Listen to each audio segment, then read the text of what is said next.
The apostles are those who stand at the top of the world, collectively known as the 12 supernatural beings. The story goes that each of the apostles, dressed in a blue cloak with a deep hood, was incredibly strong.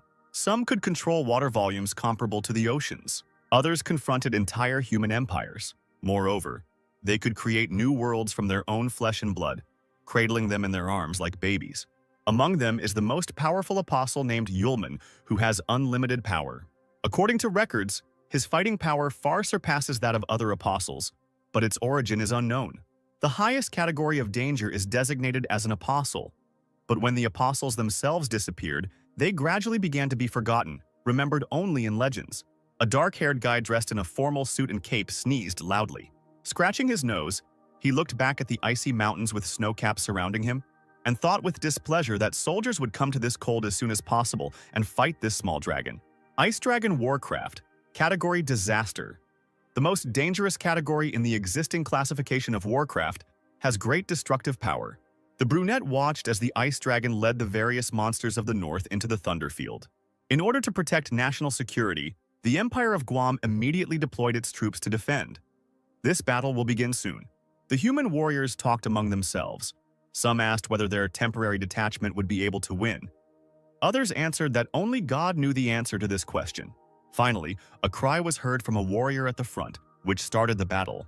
The armored men, waving swords in one hand and holding shields in the other, rushed towards the army of monsters, led by the Ice Dragon with a roar. Huge giants brought down the power of their fists on them. Raising his head and opening his mouth in surprise, the knight watched as birds of prey flew down on him from above with a deafening roar.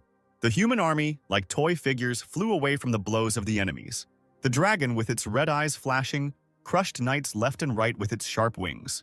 The guy stood on a high slope and, seeing the squad running away in horror, muttered that these soldiers were not opponents of monsters.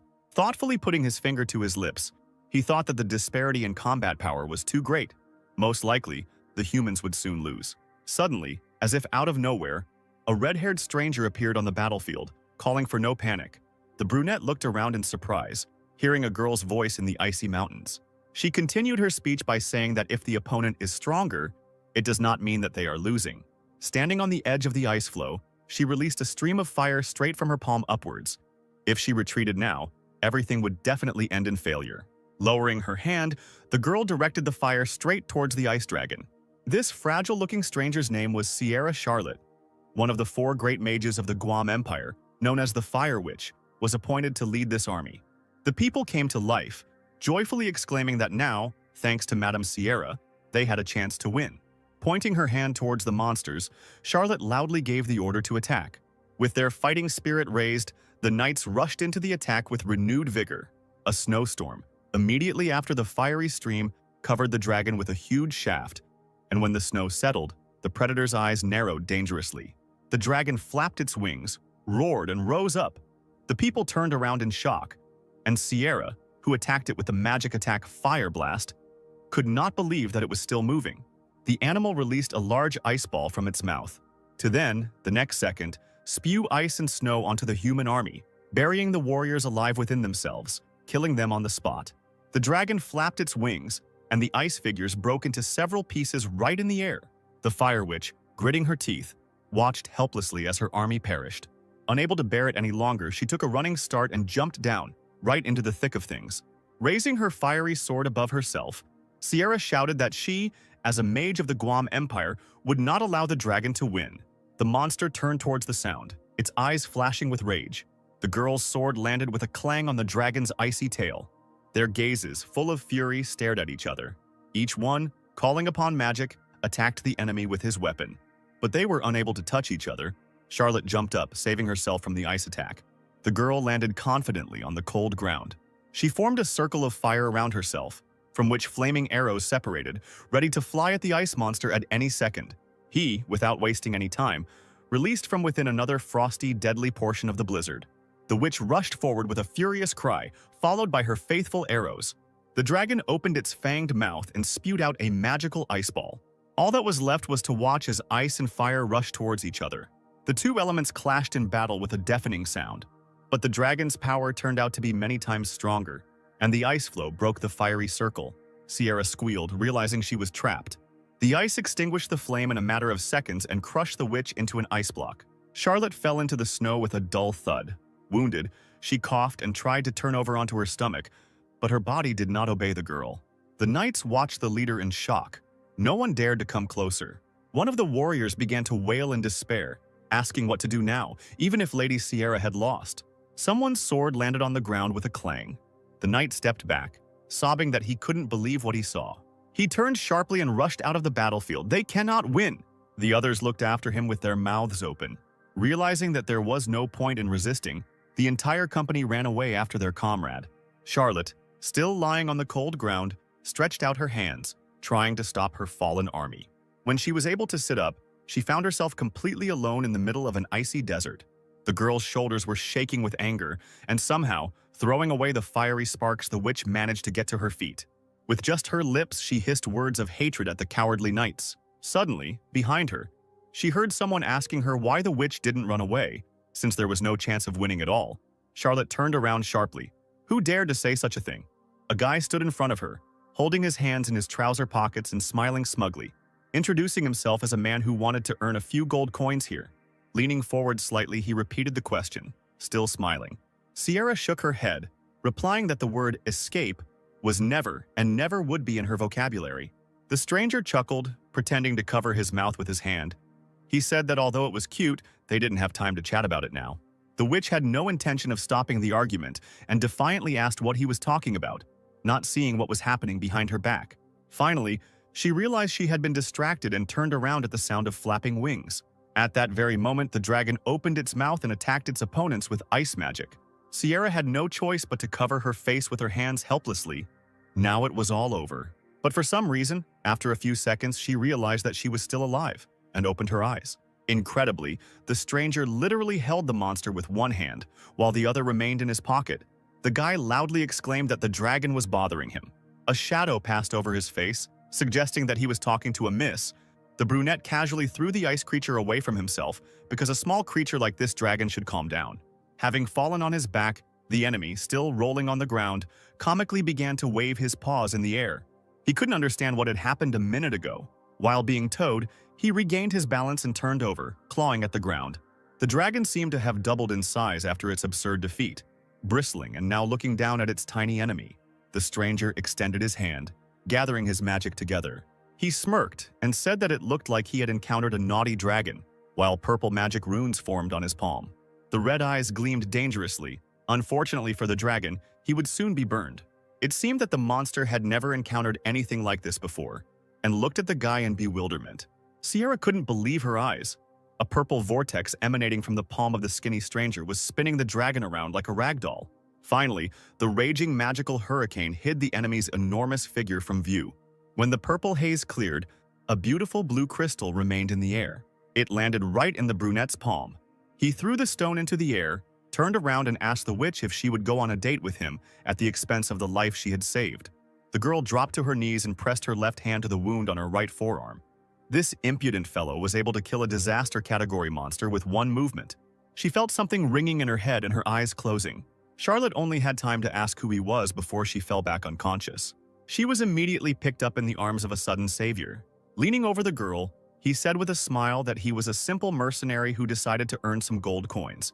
Yulman, the first among the apostles, nicknamed Limitless. Everything that was happening flashed before my eyes as if through a veil, a purple whirlwind in which the ice dragon met his death. The stranger looked over his shoulder with a caustic grin, tossing a crystal in his palm. Sierra's eyes widened in horror. Sitting up abruptly in bed, she screamed and reached out her hand for the ice dragon. "We must catch and kill it."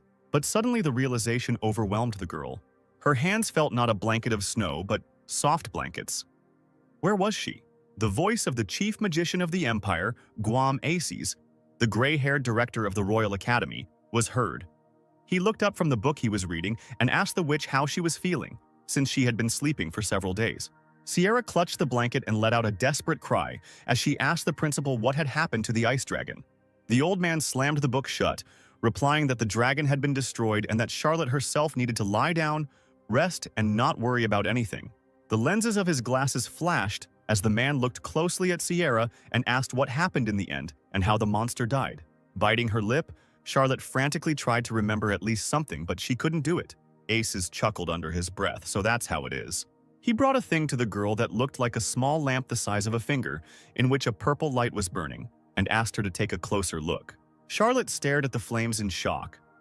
The mage said that when he arrived at the battlefield, the fire was next to the witch. Even when Sierra didn't come to her senses, it didn't disappear. Hellfire is a flame that humans can never manipulate unless it is. The witch clenched her teeth angrily and finished the director's speech. If this is not an apostle.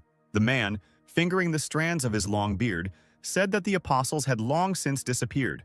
But since Hellfire had appeared in this battle, it meant that they clearly didn't know something. Aces placed the book on the table before leaving the room. Finally, he told the silently sitting witch that she had tried hard and should rest, so he was leaving so as not to disturb her.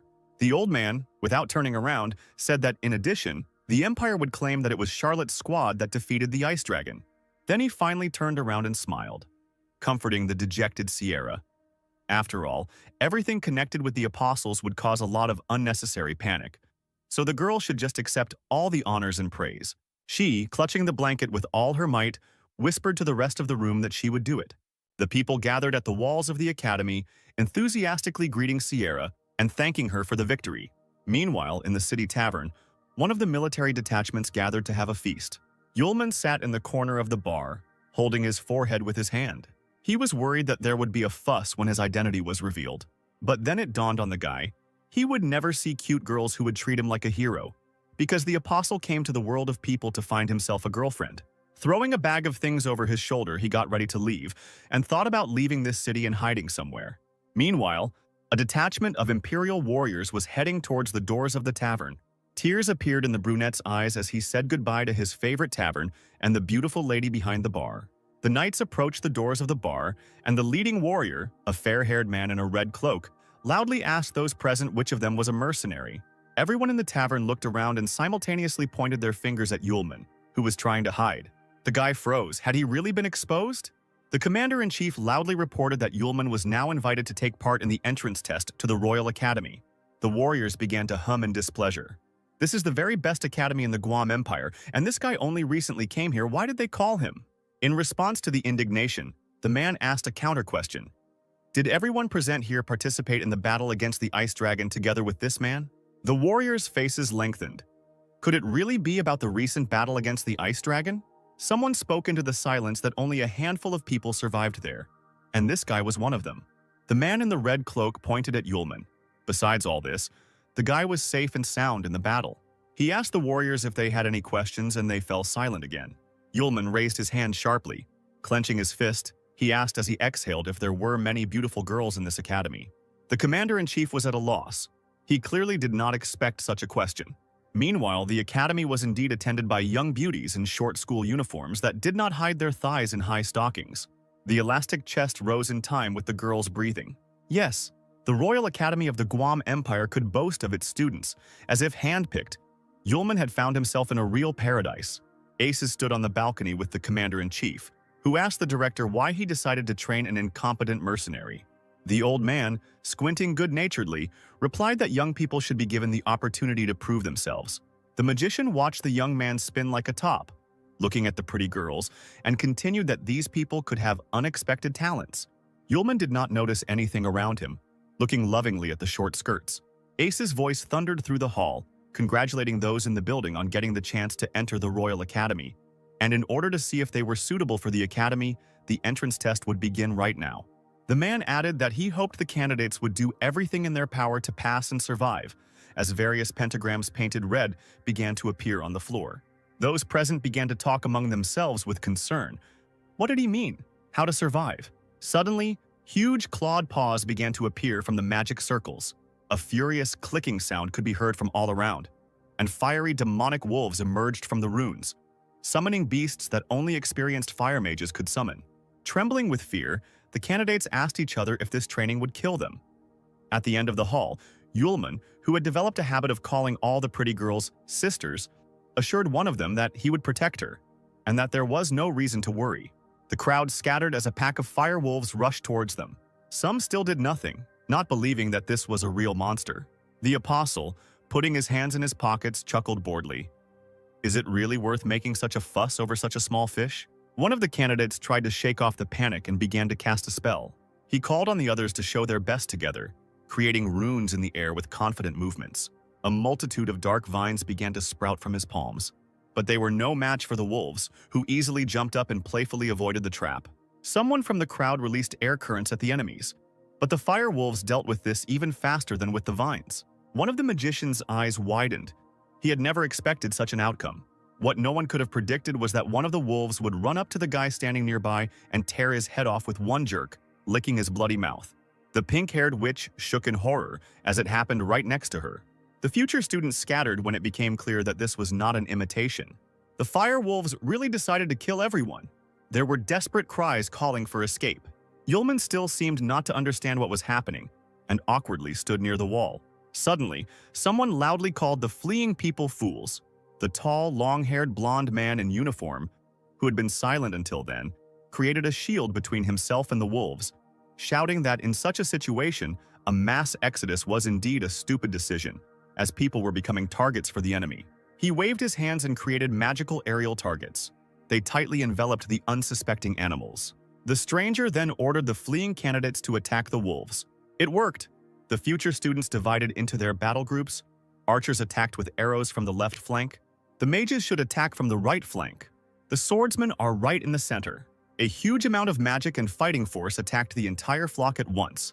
A moment later, the immobilized monsters lay whining in different corners of the hall. The delighted candidates saluted each other and gave high fives. They did it. Loud cries of joy could be heard from everywhere that they had actually managed to win. But unfortunately, this was not the case. Red fiery figures were approaching the crowd. It wasn't the end, oh no! The flock suddenly merged into one huge bloody fiery dance. The future students raised their heads, watching in horror what was happening. From the flames he appeared, the fiery wolf Cerberus, several heads sticking out of one body, ready to tear apart anyone who came close. The magicians and warriors pointed their swords and wands at the monster. Cerberus watched them, spewed flames, and was made of it himself. The inspired candidates were ready to rush into battle. The blonde noticed that this was indeed a royal academy, since they were using such a dangerous monster for the test.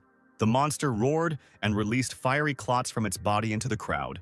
The candidates frantically thought about how to protect themselves from the flying fire. But the force of the attack was so great that it instantly knocked the warriors off their feet.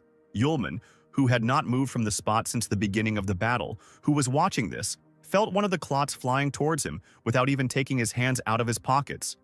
He shrugged his shoulders. Such a weak attack, not even worth paying attention to. But the others made such a noise because of this. Suddenly he saw a shadow above him, of someone else's female breast. Yulman raised his head, blushing deeply.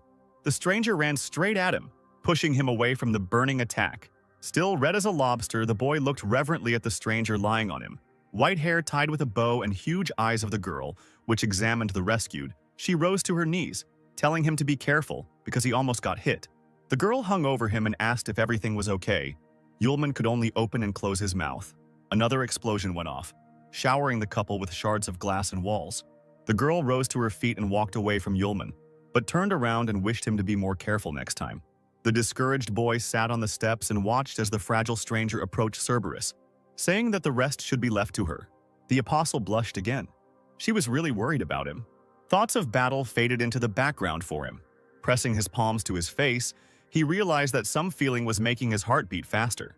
Meanwhile, the blonde girl swung her arm and created an ice boomerang, and the next moment she threw it at the monster. Ice boomerangs attacked the demonic dog from all sides. Crouching down, the stranger created a large magic circle. Vines began to crawl towards Cerberus, enveloping his powerful paws. The rest of the warriors stood menacingly. Their help should not be forgotten either. The girl asked to distract Cerberus for a while so that she could use a restraining spell. A crowd moved towards the dog from different angles, attacking with swords, arrows, and magic. The enraged Cerberus threw all his heads at his opponents, throwing them aside. Meanwhile, the witch jumped into the vacated space to cast a powerful attack spell from there. The magic circle hung directly above Cerberus's head. The dog raised its head and belched streams of fire in that direction. The girl stretched out her hands and created ice shackles. First, ice crystals stretched out under Cerberus, trapping the dog's paws. Then, from above, collars fell out of the magic circle for each of the monster's heads. Cerberus found himself trapped in ice, with ice collars around his neck and his paws shackled by ice floes. The surprised candidates opened their mouths. Could she really have done it? Yulman smiled dreamily. The test should be over soon, and he himself would definitely talk to this young lady later. Sierra, standing in the distance, smirked. No, this is not the end. Suddenly, a powerful stream of fire flew right next to the blonde witch's face. She turned around abruptly, not understanding what was happening. Right behind her, Cerberus was burning all the ice magic she had created with hellfire. With the teeth of 3 mouths clicking, he bit through the collars and trampled the ice under his paws. The girl jumped to the side. What kind of flame was this? The blonde man who had attacked Cerberus earlier shouted that some idiot had used fire magic. His hair flew up as the boy created a powerful wind barrier that blocked the flames. The crowd began to buzz. Could he really cope with fire? What amazing wind magic! The air currents picked up the dog and lifted him up. Yulman told himself that the wind could not extinguish the flame, but it could contain it. Had this man really calculated such subtleties? Despite this, after a few seconds, Cerberus was free and ran towards the blonde witch. The girl cowered in fear as a huge shadow loomed over her. A nascent magic flashed in her palm and immediately died out. It had not yet been restored. Yulman came to the forefront. This was his chance to show himself. He suddenly appeared right in front of the witch, grinning triumphantly in advance, and she screamed in surprise. Grabbing the stranger by the shoulder, he pulled her towards him. Turning away from Cerberus, Yulman hugged the witch, whispering that his sweet little sister shouldn't be afraid. The apostle's red eyes glittered with anticipation. He said pompously that this wild dog just needed to be kicked so that it would finally shut up, and he put his left hand forward, clutching the girl in his right. From the powerful magic, Cerberus flew sharply into the opposite wall and landed on it with a crash, destroying the surface. Yulman chuckled. He should be able to charm his little sister with this. He looked down and saw her face turn red and her eyes fill with tears.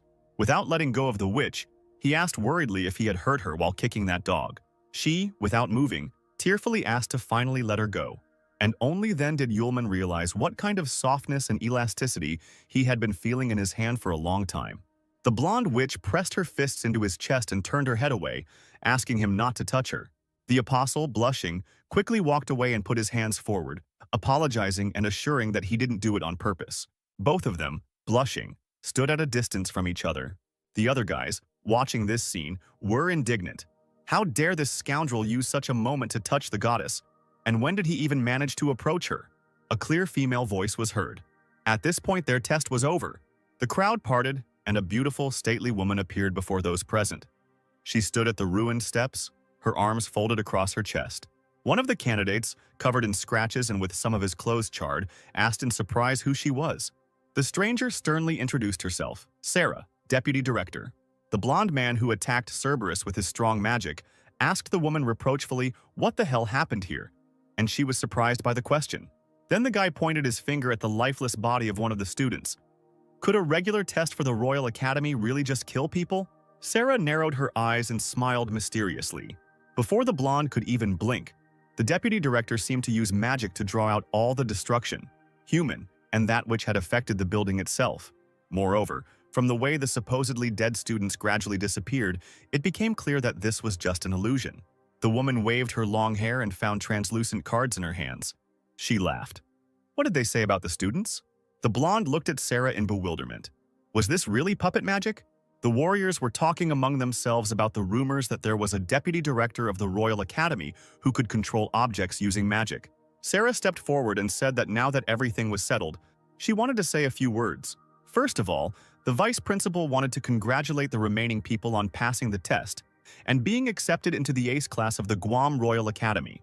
Yulman perked up his ears when a couple of pretty girls started discussing how Ace's class was being taught by a great wizard, and who would be doing it this year. The boy's eyes lit up. What if it turns out to be his cute little sister? Sarah caught everyone's attention again, announcing the teacher of Ace's class. A shock of red hair flashed before Yulman's eyes. He took a step back in surprise. The vice principal introduced Sierra Charlotte, the new class leader and the person in charge of the students. She sternly glanced at those present with her blue eyes. The blonde witch opened her mouth in admiration. The fire witch herself would teach them. Sarah said that it seemed like everyone had heard of Sierra's teacher reputation, but if there were any other questions, they could ask her directly. Sierra said goodbye to her deputy, who said she needed to get back to her duties and left the room. The crowd enthusiastically clung to the girl, bombarding her with questions about what they would do now. Yulman, meanwhile, tried in every way to avoid being seen. Sierra, arms folded across her chest, was deadly serious as she explained that the students were free for today, but that tomorrow, at 7 o'clock in the morning, they needed to gather at the training grounds to practice fighting. After a long silence, she added that she hoped that the warriors would get along with each other, and if there were no more questions, those present could disperse. But the long-haired magician was not going to let her go so easily, he called out to Charlotte. She turned around, unhappy that she had been distracted. He shouted that if they got into the ace class because of her strength, then why did that guy get through too? Naturally, he could not help but notice Yulman creeping from the center of the hall, and in his speech he singled him out from the crowd. The apostle forced a smile. "Calm down, you need to control yourself." Sierra looked at the guy with confusion and asked what was wrong with him. Yulman was immediately buried under a pile of accusations. The crowd said that he had done nothing, that he was lustful as a wolf, that he pestered his female students every now and then, and that he was simply awful. The blonde witch immediately stood up for him. She said that it was a lie, that he was there to help her, and the rest was just an accident. Some student gasped, "What a kind goddess!" Sierra walked quickly towards the apostle. At first he was horrified inside, but he thought that he had erased her memory that time, which meant the girl shouldn't recognize him. The red-haired witch looked closer, thoughtfully saying that the guy's face seemed familiar to her, and they could have met somewhere, but he waved his hands as if to say that it was impossible, and she had confused him with someone else. Charlotte clearly didn't trust him and asked her question again. Yulman waved it off again. He would certainly remember such a nice girl. He definitely wouldn't forget. The guys from the crowd began to indignantly talk about how this guy dared to hit on the fire witch herself. The teacher shouldn't allow such a person to enter Ace's class. The girl raised her hand, calling them to calm down. She would only place the boy in Ace's class temporarily. She said that the girl he saved explained that the student did nothing wrong. Besides, he was the only one who dared to help her and stood up to Cerberus. This courage is not like that of an ordinary person. Yulman broke into a reverent smile and thanked Teacher Sierra for such a compliment. Charlotte challenged the crowd. If any of them were unhappy with her decision, let them try to convince her otherwise. The silence in the hall meant only one thing. There were no people willing to do this. The fair-haired mage clenched his teeth in anger. Finally, this long day ended, and night came. Aces received Sierra and Sarah in his office. He, folding his hands in front of him in a lock, asked if all those who felt in the battle against the ice dragon got into Ace's class. Charlotte replied that it was true. She leaned forward anxiously and asked if it was possible that the apostle would also be among these disciples. The director leaned back in his chair and asked how the entrance test went. Sarah revealed that there was a student on the test who was capable of standing up to Cerberus. She frowned and continued to talk about how they didn't see the moment he was right in front of the dog, because the next second Cerberus flew so far away as if his body was out of control. The old man thought for a moment and replied, "If the monster flew away, then perhaps the student used talent magic. Spells that ordinary magicians cannot use, only a few, and very capable ones. Talent magic is the rarest type of magic." Sierra convinced herself that maybe this was true. Aces looked at the large grandfather clock opposite and advised the girls not to think too much about the apostle, as it was already quite late, and sent them off to rest. The witches bowed and prepared to leave, wishing the director a good night and a good rest. A few seconds later, the door slammed behind them. The old man muttered something into his beard. He reached into his desk drawer and grabbed the beautiful carved handle. In the box there was a lamp with a purple, hellish flame blazing in it. Taking the jar in his hand, the director stared at the light, and his loud sigh echoed throughout the office. Yulman, dressed in an academy uniform, walked sadly around the yard, complaining about having to get up so early. He yawned sweetly. He really wanted to sleep, but the dream immediately disappeared as soon as he noticed the blonde crown of the witch he had saved. Sparks danced in her eyes. This was yesterday's little sister. It was high time to talk to the stranger. He ran towards her, shouting greetings as he went. He suddenly turned deeply red and ran closer. The witch's chest swayed as soon as she turned around. The guy almost fainted from this sight. He was in heaven. The girl, tucking a strand of hair behind her ear, asked in a gentle voice what he wanted. Yulman's cheeks turned red, and he awkwardly recalled yesterday's incident during the test. The witch also blushed deeply. She denied it and assured him that everyone had misunderstood everything, and that she should thank her savior. The student giggled and asked his name, introducing herself as Aisha. Yulman began feverishly thinking about how to avoid pronouncing his real name. He replied that his name was Lu, just his first name. no last name. Aisha noted that the name suited him. The apostle awkwardly scratched the back of his head and suggested that they go to class together. A long-haired blonde man watched them from afar. He growled quietly, still unhappy with the presence of the impudent guy. Finally, the students gathered in the large hall, and Sierra, standing in front of them, suggested that the lesson begin. She put her hands on her hips, cast magic runes on the floor, and announced that today the students would fight each other, and their opponent would be. But Charlotte didn't manage to finish speaking because a huge fire tiger jumped out onto the crowd right from the circle. The student, clearly one of the smartest in the class, noted that the Yang tiger, although a normal fire-type summon beast, had great firepower. The long-haired mage mockingly said that they would be dealing with only the Yang tiger. Was it really fair to the tiger itself? Charlotte immediately retorted. She didn't say that there would be only one animal. There will be a lottery whereby students will be divided into pairs, with two people with the same number forming a group. While she was saying that they would have to defeat the tiger within an hour, more and more huge saber-toothed cats appeared behind her. Yulman unfolded the sheet. There was number 7. Aisha got the first number. The guy whined that fate was not at all kind to him. Meanwhile, someone approached the witch, and she turned around at the sound of footsteps. The long-haired mage bowed respectfully to her and introduced himself, saying that he was very lucky to have the opportunity to team up with such a beautiful miss. His name was Kyle, and the boy was the eldest son of the Smith family. But the witch seemed unimpressed by Kyle's attempts to charm her, and worriedly suggested that they first discuss battle strategy, since they had little time left.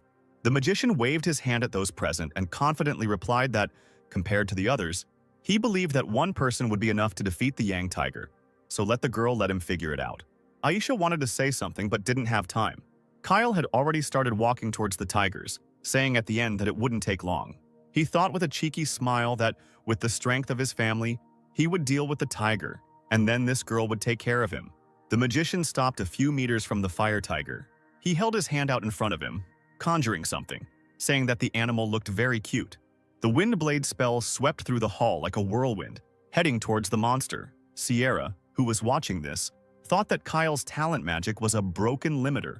It could increase the outgoing magic attack by 1 level. Now, with the increase effect, his attack level had increased to intermediate, or even advanced, talent magic. Ian made a furrow in the stone floor with his claws, flying back a couple of meters. The wildcat's yellow eyes narrowed with rage. He roared and released a burst of fire from his mouth. Kyle clenched his palms and called him a pathetic insect as he cast another spell. He threw a new stream of air straight at the tiger, which again doused everything with fire. A wave of fire passed right past the crowd. The wind lifted the girls' skirts and they began to cover them with their hands, squealing. The boys coughed from the dust and flashes of fire. Kyle smiled smugly, saying that as he said, he managed to quickly deal with the monster. He walked slowly towards Aisha, telling her how easy the training was, but she looked behind him in horror. The girl screamed, warning the magician of the danger.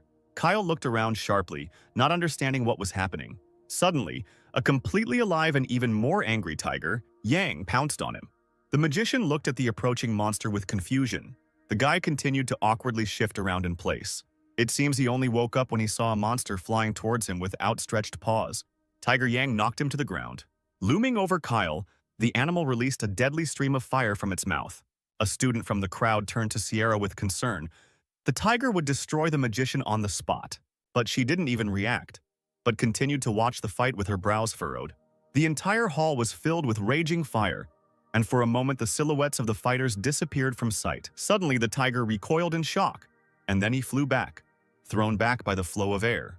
Kyle, who only had damage to his clothes, stood with a victorious smile, his hands in his pockets.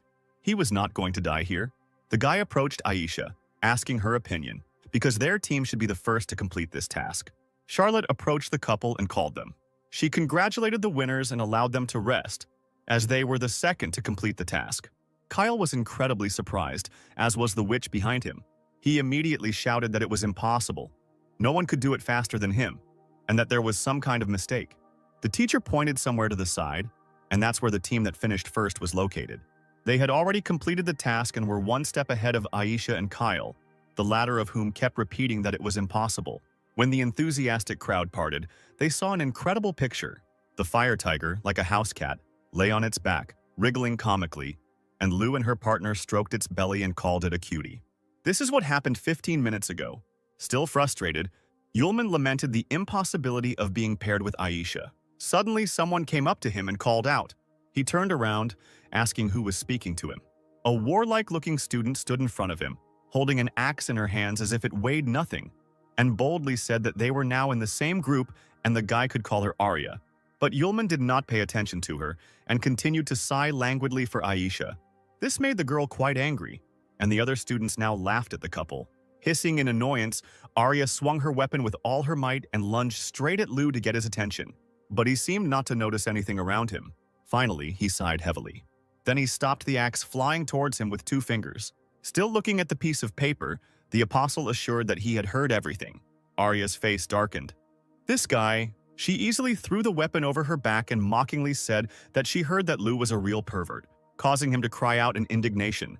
Turning around, the girl threw out one last word that she alone would cope with the Tiger Yang, and that her partner should not cause problems. He watched thoughtfully as Arya, weapon in hand, walked towards the tiger. Could she really handle it alone? The student jumped straight at the animal with a scream. Then she brought the axe down with a crash, but not entirely successfully. Tiger Yang jumped to the side. He roared, opening his fanged mouth. A shadow fell across the girl's face, and her eyebrows drew together at the bridge of her nose. She shifted her weight to her right leg, holding the base of the axe firmly in her hands. Then she suddenly lunged with her foot straight at the tiger's face. But with this, Arya trapped herself. A fiery vine, a tiger's tail, closed around her ankle. A few seconds later, the animal threw the student far back with its tail.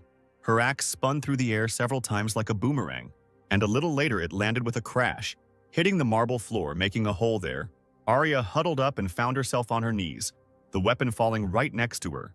The next moment, the tiger picked up speed and pounced from above straight at the girl. The student, weakened, clenched her teeth in helplessness. She grabbed the base of the axe tightly and pointed it at the tiger. The animal sank its teeth into the wooden base. His teeth were dangerously close to Arya's hand. The girl closed her eyes tightly, surrendering to chance, if only she were a little stronger. At the moment when the Tiger Yang had already begun to pounce on the student, Yulman's voice was heard, addressing the wild cat, asking why she was cruel to his little sister. The boy's eyes gleamed dangerously, and he muttered something about a little kitten, as if he was out of his mind. Suddenly, the tiger loosened his grip and even seemed somehow taken aback.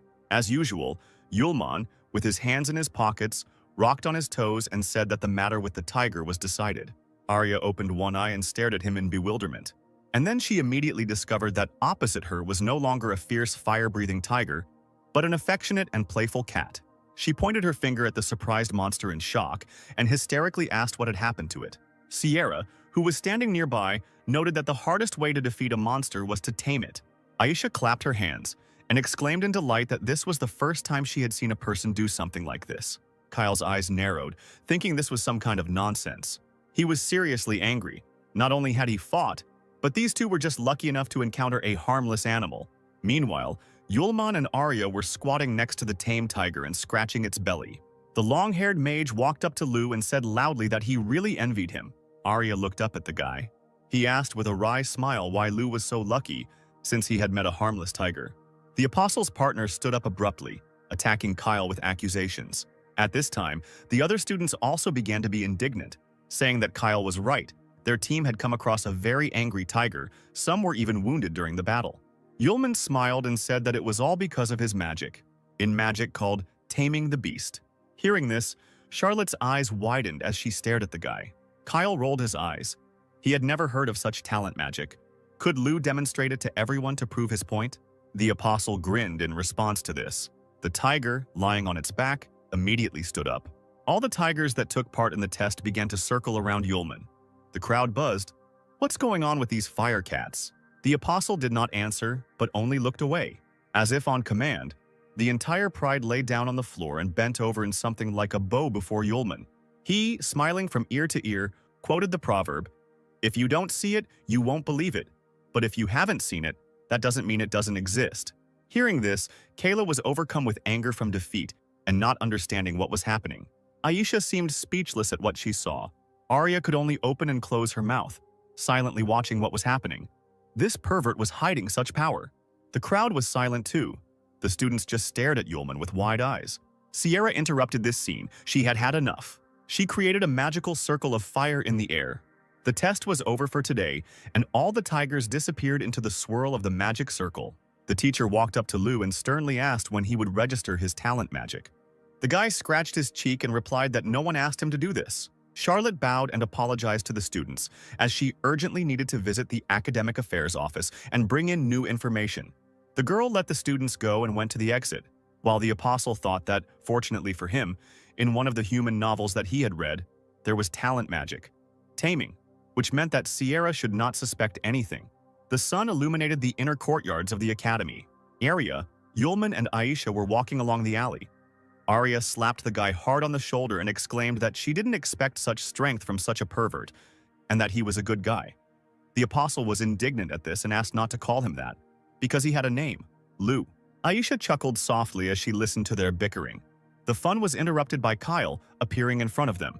He dryly addressed Yulman, that now he understood what kind of talent magic it was, and it was not surprising that Cerberus from the entrance test did not attack him. The other disciples, hearing this, looked at each other. It really seemed like the truth. The apostle sighed. Well, here it goes again. The warriors continued to talk. Someone said that with the ability to control the summoned beast, the guy could have directed Cerberus to attack the others. He was told that Lu could have done it deliberately in order to have the opportunity to touch the goddess. The apostle was amazed at how developed the human imagination could be. Arya spoke up in his defense, loudly saying that this couldn't have happened, because if Cerberus had been set on the students, would they have been able to pass? This made sense. The warriors did not know what to answer. Aisha couldn't stand the injustice and said that talent magic requires great ability and long training. Besides, the wind barrier that time was unlikely to resist Cerberus, and Lu saved her, and the girl feels only gratitude. She expressed the hope that the students will not make erroneous assumptions. Kyle growled at Aisha's words. She said that the wind barrier wouldn't be able to stand. What impudence! The guy's fists involuntarily clenched, ready to pounce on the enemy, whom they were also protecting. He couldn't believe that the student was lying to help that freak. Yulman sincerely thanked the blushing Aisha, to which Arya jealously reminded him of herself. There was silence in the director's office, interrupted only by the ticking of the large grandfather clock. Suddenly, there was a knock on the door, and the director allowed them to enter. Sierra literally flew into the room saying that she had found him, a man with the magic talent of taming. Aces sat up straight in his chair in surprise, his fingers clasped together tense. The man asked how strong the beasts were that this student could control. Charlotte thought for a moment and replied, "It's not clear yet. It seems like he can instantly tame a beast like Cerberus." Aces ordered the teacher to find out as quickly as possible. The trio of new friends strolled lazily around the building. Arya stretched sweetly, regretting that the time for rest ended so quickly.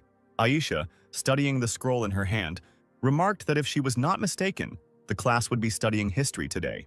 When Lu asked again, she replied that she had heard that it was a subject that looked deeply into many major historical events. Yulman's eyebrows drew together, and he hoped that they wouldn't talk about the cities he had bombed. Suddenly, Arya saw Sierra and greeted her. Aisha and Yulman exchanged glances. The guy was dejected. He had a bad feeling. Charlotte immediately, without any ceremony, called the student to the court tower. The inside of the court tower was decorated with statues of 4 beautiful maidens on columns, located around the arena with signs inscribed on it.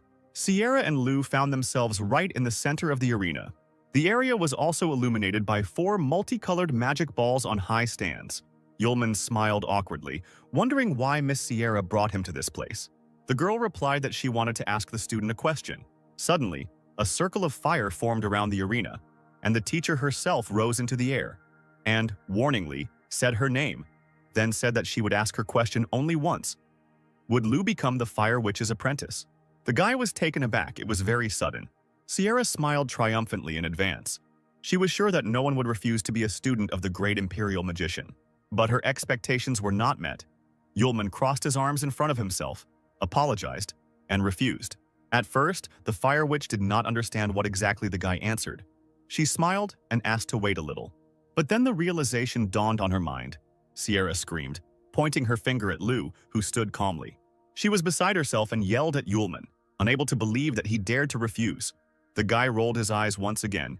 Yes, he is only here to find himself a wife, and he is not going to become someone's apprentice and work hard. Suddenly, his eyes sparkled. Lu thought out loud that there was no rule that prohibited a student and teacher from getting married. But Charlotte did not support this idea. warning the student not to even think about it. The apostle sighed in disappointment. What a pity. He turned around and waved his hand, asking Sierra to forget about it. The witch clenched her teeth in irritation.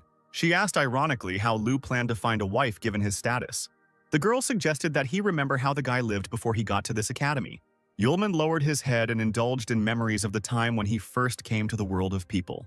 Huge price tags, bigger than the records of the apostles. He walked past the shop windows and was horrified by the prices of ordinary cakes, a large commission that took most of his coins. He vividly imagined Aisha running away from him because he was too poor, and therefore they could not be together. Yulman raised his head to the ceiling and screamed in horror that this would never happen. Sierra smiled contentedly. She had finally managed to appeal to the student's voice of reason. She raised her finger and offered a deal. If Lu became her apprentice, he would gain status and access to her property. She rose up again, and fire began to blaze around her, and fiery flashes also burst from her hands. The witch asked her question again. Is Lu ready to become Sierra Charlotte's apprentice? Without turning around, the apostle's voice was heard, asking Miss Sierra if she really thought she could convince him just by that. He turned around and smiled slyly. And at that very moment, like a child, he ran to the teacher with a squeal. He agreed to become Master Sierra's student. The witch was loudly indignant when she realized that Lu had simply jumped and grabbed her leg. The next moment, they both fell to the floor, Yulman tightly hugging his teacher's hips with both hands. The guy also demanded a reward from the master. At the same moment, various magical symbols and constellations began to appear on the ceiling, shimmering in blue. An immobilized Sierra said that the student might not bow to her, and he should have let go of her already. A completely happy Yulman, without letting go of Sierra, asked what was wrong with the student holding the master's hips. Suddenly, fiery flashes began to burst out all around the perimeter of the circle in which they lay. The apostle looked around in surprise, not understanding what was happening. The flashes grew larger and larger, and now they were jumping around the entire hall like sunbeams. Sierra hissed that Lu was an idiot. Finally, a dome of fire covered them both, and one of the statues on the column said in a muffled voice that the contract was concluded. Yulman felt his forehead heat up as a mark appeared there, looking like a small fire dragon. He slapped his palm. Something strange had happened to his forehead. Sierra, freed from the embrace, was beside herself with rage. She grabbed the apprentice by the scruff of the neck and started shouting that when a contract between a master and an apprentice is made, the contract mark appears at the place where they touch. The boy, embarrassed, quietly noted that Charlotte had not warned him. The witch, realizing that nothing could be changed, sighed and let go of the wayward student. Wearily putting her hand to her face, she said that, in any case, this mark does not appear just like that. Yulman, hearing this, jumped up and down with delight, asking if this meant that Sierra's mark was on her thigh. But the girl ordered him to get lost. A day later in the academic canteen, two students from Sierra's class were talking among themselves, discussing Lu's invitation to the courthouse tower yesterday and how it seemed he hadn't returned from there yet. Ari and Aisha couldn't get enough food, and the girls sadly thought about the fate of their friend. Arya cried out belligerently that in the court tower, the Royal Academy judges and punishes students.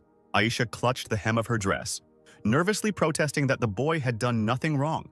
Kyle came up to them and joined the conversation, laughing when he heard what the girls were talking about. He smiled evilly and said that Lu must have lied about his taming talent magic, and it was discovered. And now the lower classes were worried about each other. Raising an eyebrow, he added that he must have been expelled yesterday. After all, scum is scum. Arya jumped up from the table and loudly, screaming, asked him what the hell he was talking about. Aisha tried to calm her classmate down, but she failed. Kyle couldn't stop himself from throwing mud at the student, calling them, like Lu, scum. The blonde witch tried to defend the apostle. She objected to Kyle that he himself saw the magic of Lu's talent with his own eyes, and he would do well to watch his words. At that moment, Yulman's voice was heard. He asked if everyone was talking about him. Kyle narrowed his eyes and looked carefully at the guy who entered. The apostle, as always, was unperturbed and kept his hands in his pockets. He said that he had only been gone one night, and they had already missed them.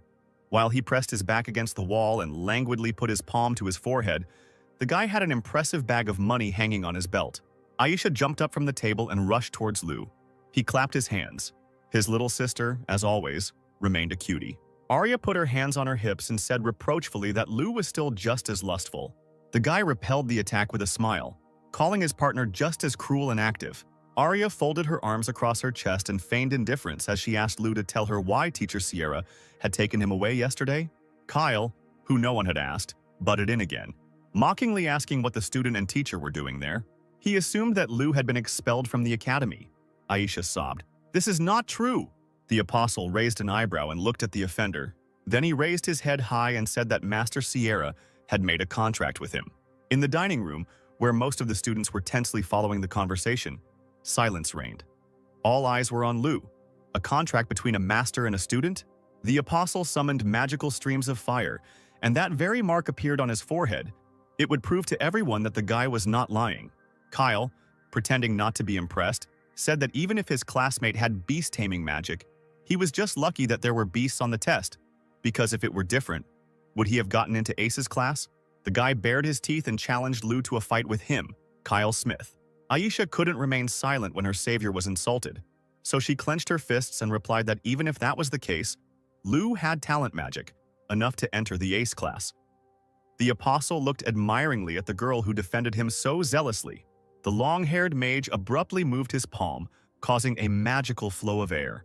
He, like a knife, rushed towards Aisha and cut off several strands of her hair. Lu and Arya immediately huddled together and ran up to their friend. Kyle shook his hand and sharply told the offended witch not to butt into someone else's conversation unless she was asked to. Arya ran up to Aisha, excitedly asking if she was okay. The girl nodded timidly. The apostle moved closer to Kyle to talk. He agreed to fight the magician. Then a spark flashed in his red eyes as he asked Mr. Kyle in all seriousness to be gentle with him. The wind currents created by Kyle gradually dissipated. He and Lu now stood opposite each other, each gazing at the other. Yulman folded his arms across his chest and asked what the rules and conditions of their duel would be. Smith replied that he would release the maximum of his energy and strike. If Lu held out, it would mean victory, and if he lost, he would immediately leave Ace's class. Arya clenched her fist. How mean this magician is. There isn't a single monster there now. It's not fair at all towards Lu. Aisha, frightened, said nothing, only looked pitifully at Lu. Yulman was not at all scared. He said with a smile that Mr. Kyle looked confident. He laughed mockingly right in his classmate's face. At first, he continued to stand motionless, then air magic runes formed in the air. From the small whirlwind that appeared, the magician pulled out a superbly constructed sword. The apostle raised his eyebrows in surprise. Aisha, who had retreated to a safe distance, stood at the stands, but upon seeing the appearance of the weapon, she jumped up and shouted that this could not be. Arya, who was standing behind her, asked what was the matter. The witch, looking somewhere into the distance, told a legend. One day, the ancestor of the Bale family received a gift from the king of the elements. Countless amounts of gold and silver that did not fit into the carved chests. And one of the rarest treasures is the magic sword. Aisha wondered if she remembered the name of the weapon for sure. It was he, that same famous and unattainable Excalibur. Yulman smiled slyly, saying that Kyle had an interesting sword. He bit his index finger and set new conditions. If he lost, he would not only leave the class but also leave the academy. Holding Excalibur in front of him, the blonde brazenly replied that Lu had finally realized that he didn't belong here. Yulman ignored the attack, but offered to take Kyle's sword if he won. The magician tensed up when he heard such a proposal, not that he was unsure of himself. At the podium, Arya, in her usual manner, screamed, calling Lu a pervert and wishing him to deal with Kyle.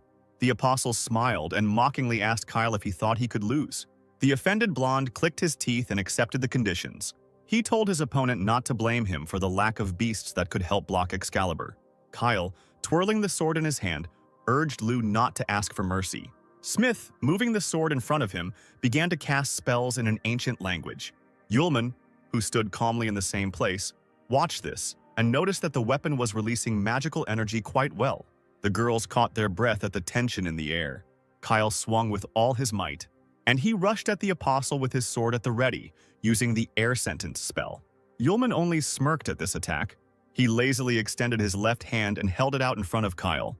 In a matter of seconds, the apostle created a fiery shield, which the unsuspecting Kyle struck with all his might with his sword. The magician exhaled in amazement, and the air currents from his magic covered Aisha and Arya with their heads. The air cloud completely hid the battlefield and the fighting students. The girls leaned forward, trying to see at least something. Who would win? Kyle stared ahead, unseeing. How could this bastard do it? The apostle, hiding his eyes under his bangs, said that they should not waste time. Smith stared at his opponent in shock.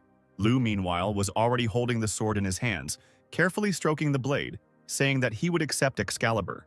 He continued mockingly, thanking Mr. Kyle for his generosity and gift, while Kyle stood in front of him and clenched and unclenched his fists furiously. Iria and Alicia, jumping up and down with anticipation, loudly asked Lou if he was okay. Yulman turned his head to Kyle, reminding him of the attack on Aisha, and expressed hope that this would not happen again. At this, his red eyes lit up with a dangerous fire. The blonde still seemed unable to accept his defeat and looked at Lou with wide eyes. Yulman, seeing his enemy approaching him again, sharply extended his right hand, not letting go of Excalibur in his left. A powerful blast of fire hit Kyle's chest, sending him flying backwards. The guy spat blood out of his mouth. Such was the power of the enemy's spell. Smith flew quite a distance, and eventually, with a deafening roar, it hit the opposite wall, partially destroying it. Aisha and Arya's mouths dropped open in shock. Kyle lay there defeated, spitting out more and more blood. Yulman lowered his hand and smiled. Well, that's all. The clouds of dust cleared and everyone was left with a bloody Kyle lying on the floor. He rose to all fours, spitting out blood again. The magician raised his head, and a veil of rage clouded his eyes. This was impossible. Yulman smiled contentedly as he looked at Excalibur and said that he was taking it. Smith's furious look answered him. At that moment, Lou was called out. He turned around and saw Arya and Aisha running. Arya couldn't believe her eyes. She excitedly asked if Lou was really taking Excalibur. Aisha, smiling sweetly, praised her classmate, saying that he turned out to be stronger than she thought. He blushed and replied that he was indeed very strong. Arya had another brilliant idea and raised her index finger. The girl suggested throwing a party in honor of Lou's victory, since they had no more classes that day anyway. Yulman's eyes sparkled. He imagined an incredible amount of varied food and was already anticipating how he would try it. The trio turned to leave, shouting victory slogans as they went. A thin stream of blood flowed down Klein's chin, and he thought with horror what would happen to him if his father found out about the loss of Excalibur. Then he took a deep breath and, shouting with all his might, ordered his disciples to stop. Yulman stopped and turned around. Wiping his chin with the back of his hand, the fair-haired mage told the apostle that he could not give the sword to him. Aisha spoke up, reminding him that this was the condition Smith had agreed to, and she hoped the boy would be able to keep his word. Klein, annoyed, shouted that Lou had definitely cheated somehow, and just to be fair, the sword had to be returned. Yulman firmly replied that he refused. Smith was amazed at such audacity. He immediately began to create magical air currents, thereby announcing the battle. A large ball formed in the magician's hands, a concentration of his powers and a powerful weapon. The guy shouted to Lou, let him not think that he would leave this site intact. The Trinity found themselves right in the middle of a raging windstorm. Arya said loudly through the noise of the wind that Cain would definitely not allow himself to lose the sword. But a counterattack was already levitating in Yulman's palm. Magical fiery clots. He, smiling, assured that Smith would not succeed. The apostle gripped the hilt of the sword tighter with his other hand. He glanced down and felt some kind of energy coming from outside. Kyle created a vortex of air around himself again and told Lou that he would spare him if he obediently returned the sword to him. He raised an eyebrow and asked what would happen if he refused. Then Smith roared that the student would die right there on the spot. He was so angered by Lou's arrogance that he created one of his most powerful spells, the Wind Whirlwind Blade. The apostle watched the brewing storm with an unreadable expression on his face. The girls prepared to protect themselves from the wind with their hands. But suddenly, Kyle's magic connected with something previously unknown to the present. The space around was filled with a bright green color. Kyle screamed in shock, asking what was happening. Excalibur, which now rose above the warring parties, shone brighter than the sun. The tip of the handle with the precious stone shimmered and began to pulsate. Yulman stood closest to the source of light and looked at it unblinkingly. Aisha covered her eyes with her palms, unable to bear the glow. The apostle chuckled in surprise when he saw what was happening. In place of the sword, a cocoon formed, which rotated at an enormous speed. The outline of a man could be discerned in it, sitting inside in a fetal position.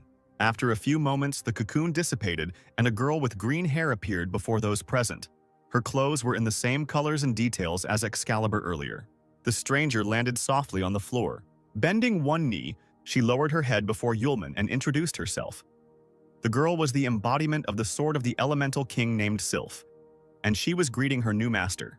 Arya leaned forward, surprised, asking her again what sword she was talking about. Aisha's mouth opened in mute surprise. Kyle also can't say a word from what he saw. The Sylph flew closer to the apostle. He thoughtfully propped his chin on his index finger and asked if the girl was the spirit of this magic sword. She nodded and replied that, according to her agreement with Kyle, now she, the sword of the king of the elements, would belong to Lu. Sylph also asked if she could find out about her master's wishes. Arya noticed that the sword had a spirit. No wonder it was considered a precious treasure. Yulman scratched the back of his head and first asked Sylph to stand up. She obediently obeyed. Kyle was now beside himself with rage. The magician jumped up and ran to the spirit, saying that he was her master. The girl turned around when she heard these words. The magician continued, waving his arms, shouting that he definitely wouldn't have lost to that guy if she had shown up earlier. And he ordered Sylph to return to him immediately. Arya put her hands on her hips and said in disappointment that Kyle was really so shameless as to say such a thing. Aisha was silent and only nodded at her friend's words. Yulman turned to the spirit, deciding that it would be better if she weighed everything herself, and asked if the girl wanted to return. Sylph said a firm no. Raising her head, she reminded that the conditions had been agreed upon at the beginning of the duel. Looking straight into Kyle's eyes, the spirit continued that the old owner had bet her and lost. Naturally, this led to the owner changing, and now only Sylph herself decides whether to change the owner or not. The magician was beside himself with rage and powerlessness. Yulman stepped forward and, with barely concealed disgust in his voice, asked Kyle to stop humiliating himself even more, now that Sylph had explained everything. He was silent. Only his eyes betrayed his growing desire for revenge. Suddenly, the apostle turned around as if he remembered something important. He approached the spirit of Excalibur, patted her on the head, and asked for forgiveness for using her as a bet. When the girl's eyes widened, since no one had clearly apologized to her before, Yulman asked if she would help him in the future. Sylph blushed deeply. This owner was not like the others. She happily agreed, smiling broadly. Kyle's caustic laughter filled the space. He clenched his fists, looked angrily at the guys, and warned that he should not be underestimated. Using runic magic, he quickly created a red tornado. Wind currents, fueled by his anger, circled dangerously around the master. Kyle's face grew veiny as he screamed that a member of the Smith family could not allow such scum to insult him. The guy raised his hands up. The tornado continued to circle around its owner, now adding fiery flashes around the perimeter. The next moment, a burning phoenix of incredible size flew up into the air. Arya, blinded by its light, retreated back.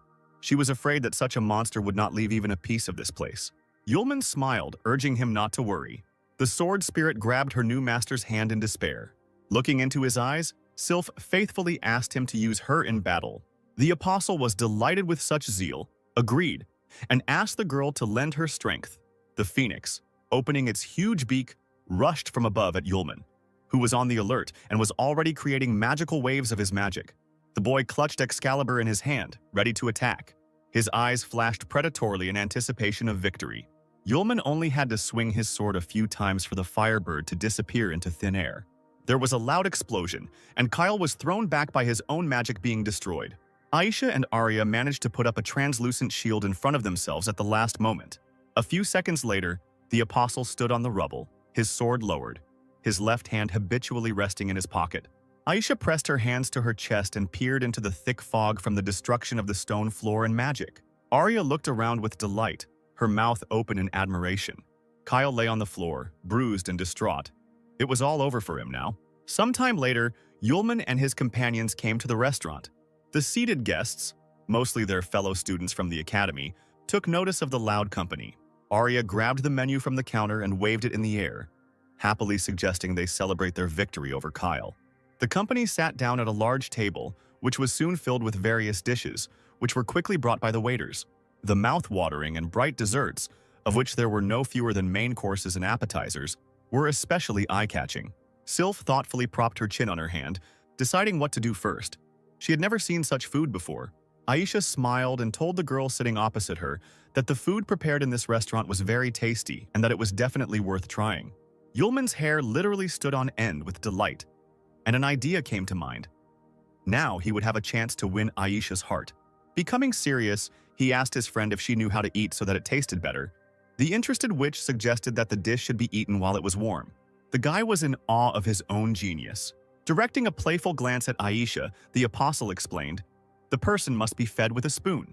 The poor girl's face flushed with embarrassment. Arya, distracted from her meal, slowly turned to Yulman and reported that she suddenly felt full. Meanwhile, in her office as the deputy director, Sarah sat at her desk, intensely focused on something. She used magic to make paper figures in the form of people move, and acted out the scene of Kyle and Yulman arguing that she had seen earlier. Taking the small sword from the hands of the figurine, apparently representing Yulman, she thoughtfully concluded that Kyle had ultimately lost his Excalibur to a student named Lou. The little man actively waved his paper head from the table at her. Sarah let out an irritated breath and ordered the figure to report this to Sierra and director Aces. They would decide together what to do. The deputy was worried. That sword had a spirit, which meant the Smith family wouldn't just let it go. Night fell, and the students returned to their rooms in the dormitory building. Yulman sprawled on the bed with a dreamy look, thoughts lazily replacing one another. At first, the apostle thought about the amazing ability of people to create delicious dishes from simple ingredients. Then her cheeks flushed as the image of Aisha appeared in her head. Today, she was so sweet and gentle. And what would happen if the apostle took her as his wife and they lived in his castle? The fantasy of the strongest apostle Yulman drew him Aisha in a cute apron. And with a plate of pie in her hands, the girl innocently asked whether Yulman would eat the food she had prepared, or would he eat his wife first. The level of passion in his blood was off the charts. The guy began to rock on the bed, blinded by such a bright game of the mind. The green crown of the sword spirit appeared at the bedside at such an inopportune moment, emotionlessly stating that its owner seemed to be very happy. Yulman squealed like a girl and crawled under the blanket in surprise. How could Sylph have scared him so much and appeared so suddenly? The girl looked down guiltily and apologized. She suddenly felt strong fluctuations in the emotional state of the owner, and therefore appeared without permission. The apostle felt sorry for the spirit. Looking at the girl's upset face, he said that everything was fine. Then Sylph ruffled his hair and asked him to warn him about his appearance next time, especially in human form. She asked seriously why the owner was happy. The boy looked dreamily out the window. He was happy because spring had come to him, and everything inside him was bubbling. The girl raised her index finger up. This is very similar to the desire for physiological needs that she has heard about. Yulman turned away, drooped, and replied that it was almost the same thing. Suddenly, he felt a spirit tugging at his shirt. The apostle turned around in surprise, staring at Sylph. She looked up shyly and stammered that she wasn't too sure, but maybe she could help the owner with his condition. The question finally brought Yulman to his senses. He blushed and exclaimed that this was not very good, and the spirit again, without unnecessary emotion, reminded him of her purpose, to help her master. Coughing into his fist, the apostle assumed a doomed look, but still allowed himself to help if the girl sincerely wanted it herself. A pair of scissors appeared in the spirit's hand. The guy chuckled in confusion, staring at the object. Sylph, looking bored, snapped her scissors in the air and announced that it would hurt, but she would try to be gentle. Only now did Yulman realize how recklessly he had behaved, and he began to apologize profusely to the girl. At this time, Sierra Charlotte was sitting on her bed in her bedroom with a stack of papers in her hands. She muttered thoughtfully to herself about the discrepancy between the surname of one of the students and the general. Suddenly, the girl's eyes fell on Yulman's personal file. She stared at the student's photo for a long time, wondering how he had beaten Kyle Smith today. The witch decided to ask Lou personally at the meeting tomorrow and put the documents aside. The last one on top was Aisha's case. The next day, Sierra called the student into the office. The sun was shining brightly through the floor-to-ceiling window, its rays playfully jumping across the flasks and test tubes placed around the office. But Charlotte's face did not express the joy of meeting Lou's student. She sat opposite him, gloomier than a cloud. The next moment, the witch stood up abruptly and banged her fist on the table. Leaning on it, the apostle nervously jumped up in his chair. Leaning low towards Yulman, she screamed right in his face, asking why the student had run to the cafeteria to brag about their contract, and later even started a fight with Kyle. The witch sat back down in her chair, but was still angry. It was as if Lou was deliberately creating problems for her. He raised his hands up, defending himself, and asked the master to calm down. Sooner or later, they would find out about this anyway. Sierra stood up and walked around the table, hands on her hips, demanding an explanation about the duel with Kyle.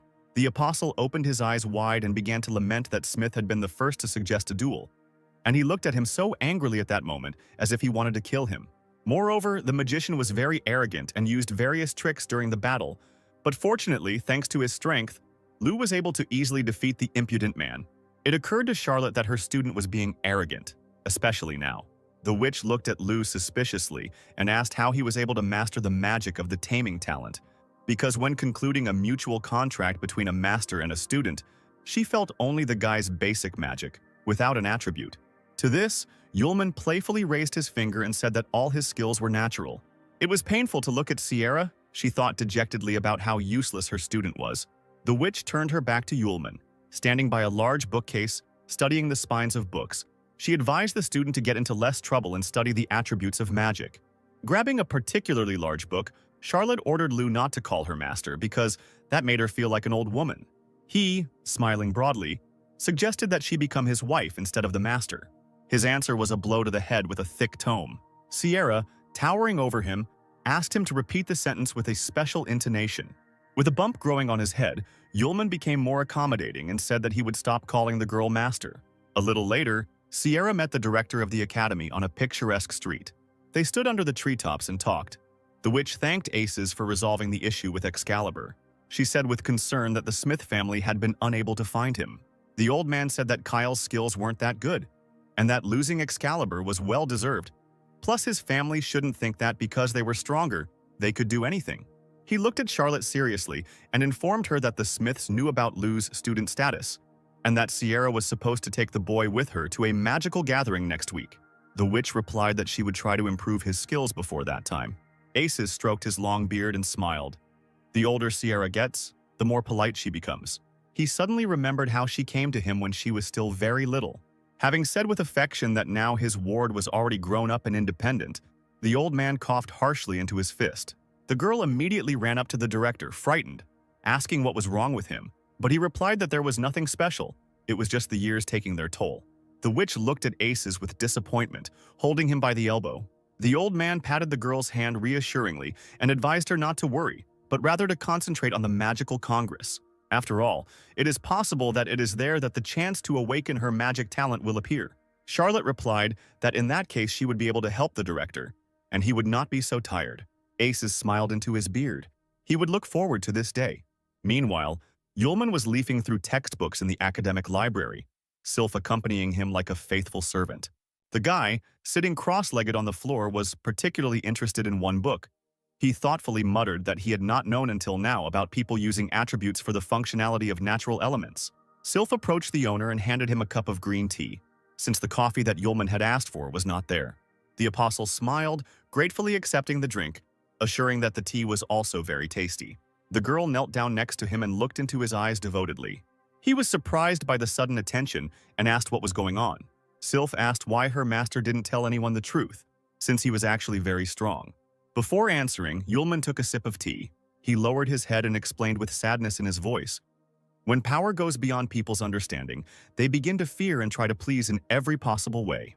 The apostle remembered the days when he had defeated entire armies of monsters single-handedly, and at that time everyone had stayed away from him.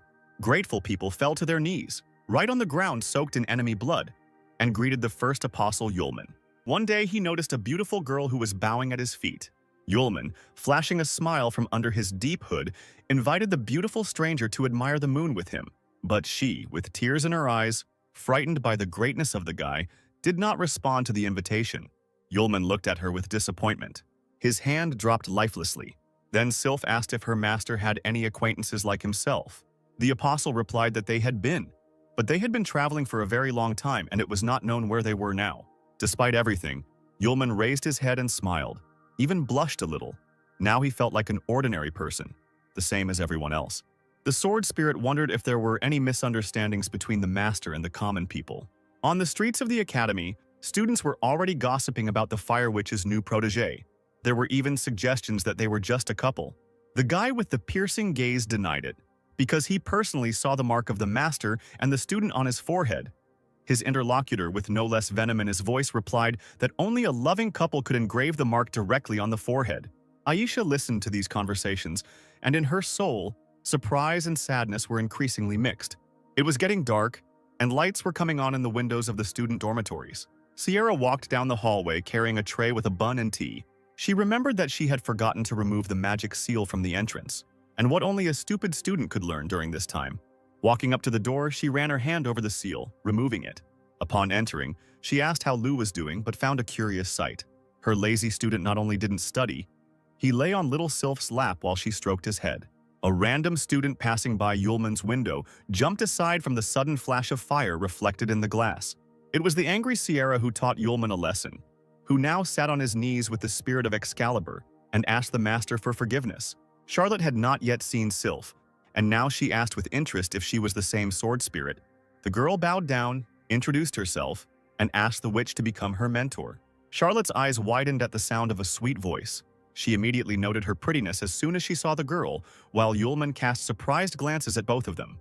To hide her embarrassment, Sierra coughed into her fist and said that she had come to tell them about her participation in the capital's magical congress, which would take place in a week. Yulman rolled his eyes and asked who came up with the name, since it sounded too saccharine. Sierra's face turned darker than a cloud. The next moment, Yulman sat with a bump on the back of his head, while Sylph waved a notebook in front of his face like a fan, asking for forgiveness for her lack of restraint. The witch sat on the chair in front of them, crossing her legs, talking about how the management had no plans to take them there. Everything changed because no one could have imagined that Lu would get his hands on the Smith family's Excalibur, and that a spirit of the sword would emerge from it. Sylph stood up and began to pace the room restlessly. The teacher stood up, crossing her arms over her chest, and continued that this was precisely why the organizers of the Magical Congress had reluctantly decided to invite them. If they refused, the children's entourage could be in danger. Yulman was silent, thinking about what was said. Sierra said seriously, "The majority in Congress will want to put pressure on Lu." He smiled, assuring that his master had nothing to worry about, because who knows who will give it to whom next. The sound of daggers and various types of weapons that the students wielded could be heard from everywhere. During the training fight, Aisha reliably parried her opponent's blows. She jumped to the side from another attack and grouped herself correctly so as not to fall. The vice principal, who was watching the students, announced the end of the sparring and allowed them to rest a little. The witch stepped aside, wiping her face with a handkerchief. Behind him, conversations began again. Many had not seen Kyle for a long time. A group of guys discussed how it was because of his conflict with Lu, and now Kyle was facing off against the Fire Witch herself. They had no idea that Lu was picking on powerful people. Aisha immediately became sad when she heard gossip about her friend. At that moment, a male figure appeared at the entrance to the training hall. The girl looked in that direction with hope. It was Yulman, who heard all the talk about himself. He looked up at the gossips and said that during his absence from training there had been too many annoying flies here. Groups of students suddenly began to scurry about, as if remembering that the deputy director was calling them and they needed to leave immediately. Sarah was surprised by the sudden appearance of students near her. Aisha ran up to her friend and asked why he came here. He pulled a rose out of his inside jacket pocket and handed it to the girl, saying that he had come to visit his charming and beautiful Aisha. She blushed and lowered her eyes and replied that Sylph and teacher Sierra were the ones who were beautiful and charming. Yulman was very surprised by these words. The witch, having accepted the flower from the boy, sadly explained, she heard the students talking about Lu's trip to the capital's magical congress. The apostle smoothed his hair, nodding meaningfully. Theatrically running his hand over the back of his head, he asked Aisha not to be bored in his absence. Arya, who had come up to him with an axe in her hands, ruined the moment. They hadn't seen each other for only a few days, but no matter how much you feed the wolf, he still looks at the forest. Yulman, putting his hands in his pockets, cheerfully asked his friend if she had already received a scolding during sparring today, to which the girl almost attacked him with her fists. The upset Aisha was still quite amused by her classmates' squabble. On the tower of the academy, the flag of the educational institution fluttered in the brisk wind. Yulman and Sylph stood in the square near a large carriage drawn by several white horses. An angry Sierra looked out of the carriage window and called out to the boys, ordering them not to delay their departure. The apostle turned around and replied that this morning he wanted to have time to say goodbye to his dear Aisha. Sylph added that she checked, and it seemed the girl was not in the room. The boy wanted to say something to the teacher, but she interrupted him. Holding the curtain, she said sharply that the student had 3 seconds to get into the carriage. Yulman did not dare to disobey his master, so after a few seconds, Aisha watched from her window with a tremor in her chest as the carriage disappeared into the distance. She said Yulman's name with sadness. She was not alone in the room. A black shadow from the magical heavenly portal called her. Aisha, without turning around, understood who was addressing her. The shadow said that now there is no one strong left who could protect this academy, so in the evening she can begin the task given to her by the master. The witch obediently agreed. Shadow noticed what was happening to the girl and voiced her guess. A guy named Lu loves Aisha very much. This can greatly anger the master. Then, the witch turned around for the first time and desperately asked not to tell her father and mother about Lu. The shadow giggled evilly. Everything would depend on whether Aisha could cope with the task. On the way to the event, Sierra told her companions about what awaited them. The annual Capital Magical Congress was held in turn by the three main clans: Smith, Jones, Isis. This Congress was the main identical gathering of the world of magicians, where the best of them gathered to discuss achievements and, in general, just to communicate. Propping his cheek on his fist, Yulman announced his discovery. It turns out that the Smith family is one of the three main clans, but Charlotte cut him off, warning him not to underestimate them because the Smiths are the descendants of the Empire's founding heroes, second only in status to the Imperial family. Sylph did not participate in the conversation, her head down. She was thinking about something of her own. The witch continued. The Isis clan controls most of the Empire's military forces and has outstanding magical skills. The guy thoughtfully threw his hands behind his head and leaned back on the soft seat, asking what the Jones clan was famous for. His mentor, with the same severity in her voice, replied that this clan had colonized most of the Empire's trade routes and the pharmaceutical industry, and also owned enormous wealth. The apostle chuckled. It felt like the royal family of this empire had no control over anything at all. Sierra urged him to be careful because this time the Magical Congress was being organized by the Jones clan. Yulman chuckled. What was he afraid of? It was just participation in a banquet. He abruptly changed the topic to something more pleasant, turning to the spirit of the sword. There would be a lot of delicious dishes at the banquet. They would definitely need to eat their fill. Sylph nodded in agreement in response. The witch sighed in disappointment. No changes. Still, she thought, there was one problem with the Jones clan that would be difficult to solve. A few days later, they successfully reached the capital of the Guam Empire. The Congress was held in a mansion in front of which a large fountain was installed. The butler approached the carriage door and bowed, announcing that they had arrived at the Jones clan estate. Sierra was the first to get out of the carriage. She was immediately met by the clan's maid, bowing and greeting. The butler thanked the witch for coming, saying that the owner had been waiting for her at the meeting place for a long time. Sierra snapped back, frowning, that the man could tell the owner not to bother, since she still had things to do. He became embarrassed, reminding the girl of the special attitude of the owner of the estate towards her. Charlotte gave him a look that spoke volumes. The butler squeaked something and did not dare to say anything else. The witch informed Yulman that he could come in with Sylph and find a place to rest, while she herself would report to Director Aces about her arrival. Charlotte added that the boys should be as quiet as possible. She wanted to say a specific name, but hesitated. Then she shook her head and said it didn't matter. The apostle glanced at her in surprise, but the witch waved him off. The witch asked the maid to show her companions the way, and she bowed respectfully. The girl pointed towards the estate and invited the guests to follow her. The student stood thoughtfully as Charlotte walked away. He turned around and looked at the girl's figure, realizing that she was not telling him something. The maid led the guests to the large gates of the estate, inviting them to enter. Inside, everything sparkled and shone. The expensive furnishings screamed about the wealth of the owners. Large tables with snow-white tablecloths were laden with food. Guests in incredibly presentable outfits walked around importantly. Yulman and Sylph looked around, looking for something more delicious to choose from. They were not at all interested in the exquisite furnishings of the hall. A passing lady covered herself with a fan in disgust, complaining that two important magicians from the Smith and Isis families had not arrived, but the city people had managed to get through and were now eating and drinking at someone else's expense. Meanwhile, the couple had already filled their plates with real langousts from the deepest depths, fillet steaks, and were enthusiastically commenting on their catch, loudly chomping. Suddenly, the sound of clattering dishes was heard.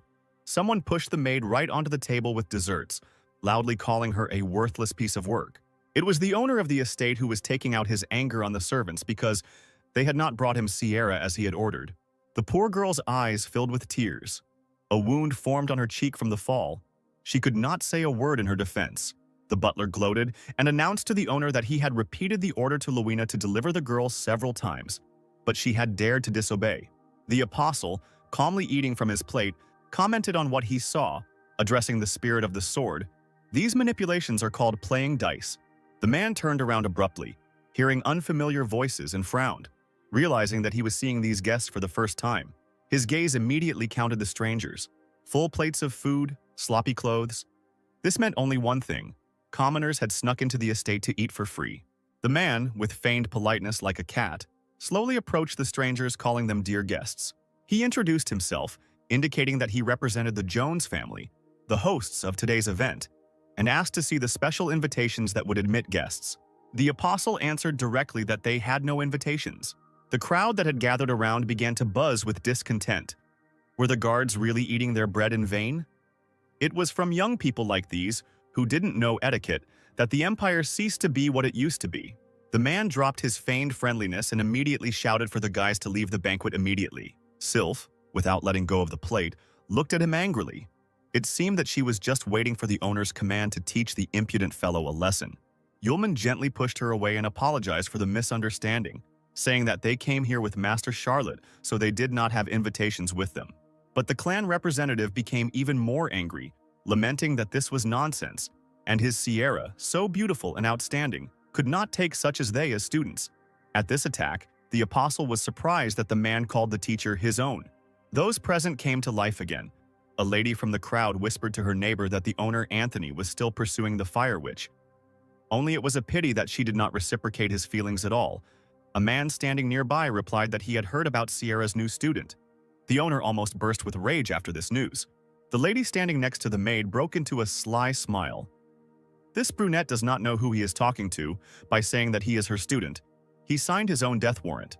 Yulman waved his fork, saying that if Anthony didn't believe him, he should ask the butler who had just met them with Master Sierra. The man immediately brushed off his words, replying that the guy was joking, since Mrs. Sierra was met by the maid Loina. This caused the owner to have another fit of rage. Clenching his fists, he began to mock Yulman, saying that he was not fit to be Charlotte's student. The witch's commanding voice was heard throughout the hall. She appeared in the doorway and loudly objected to what had been said.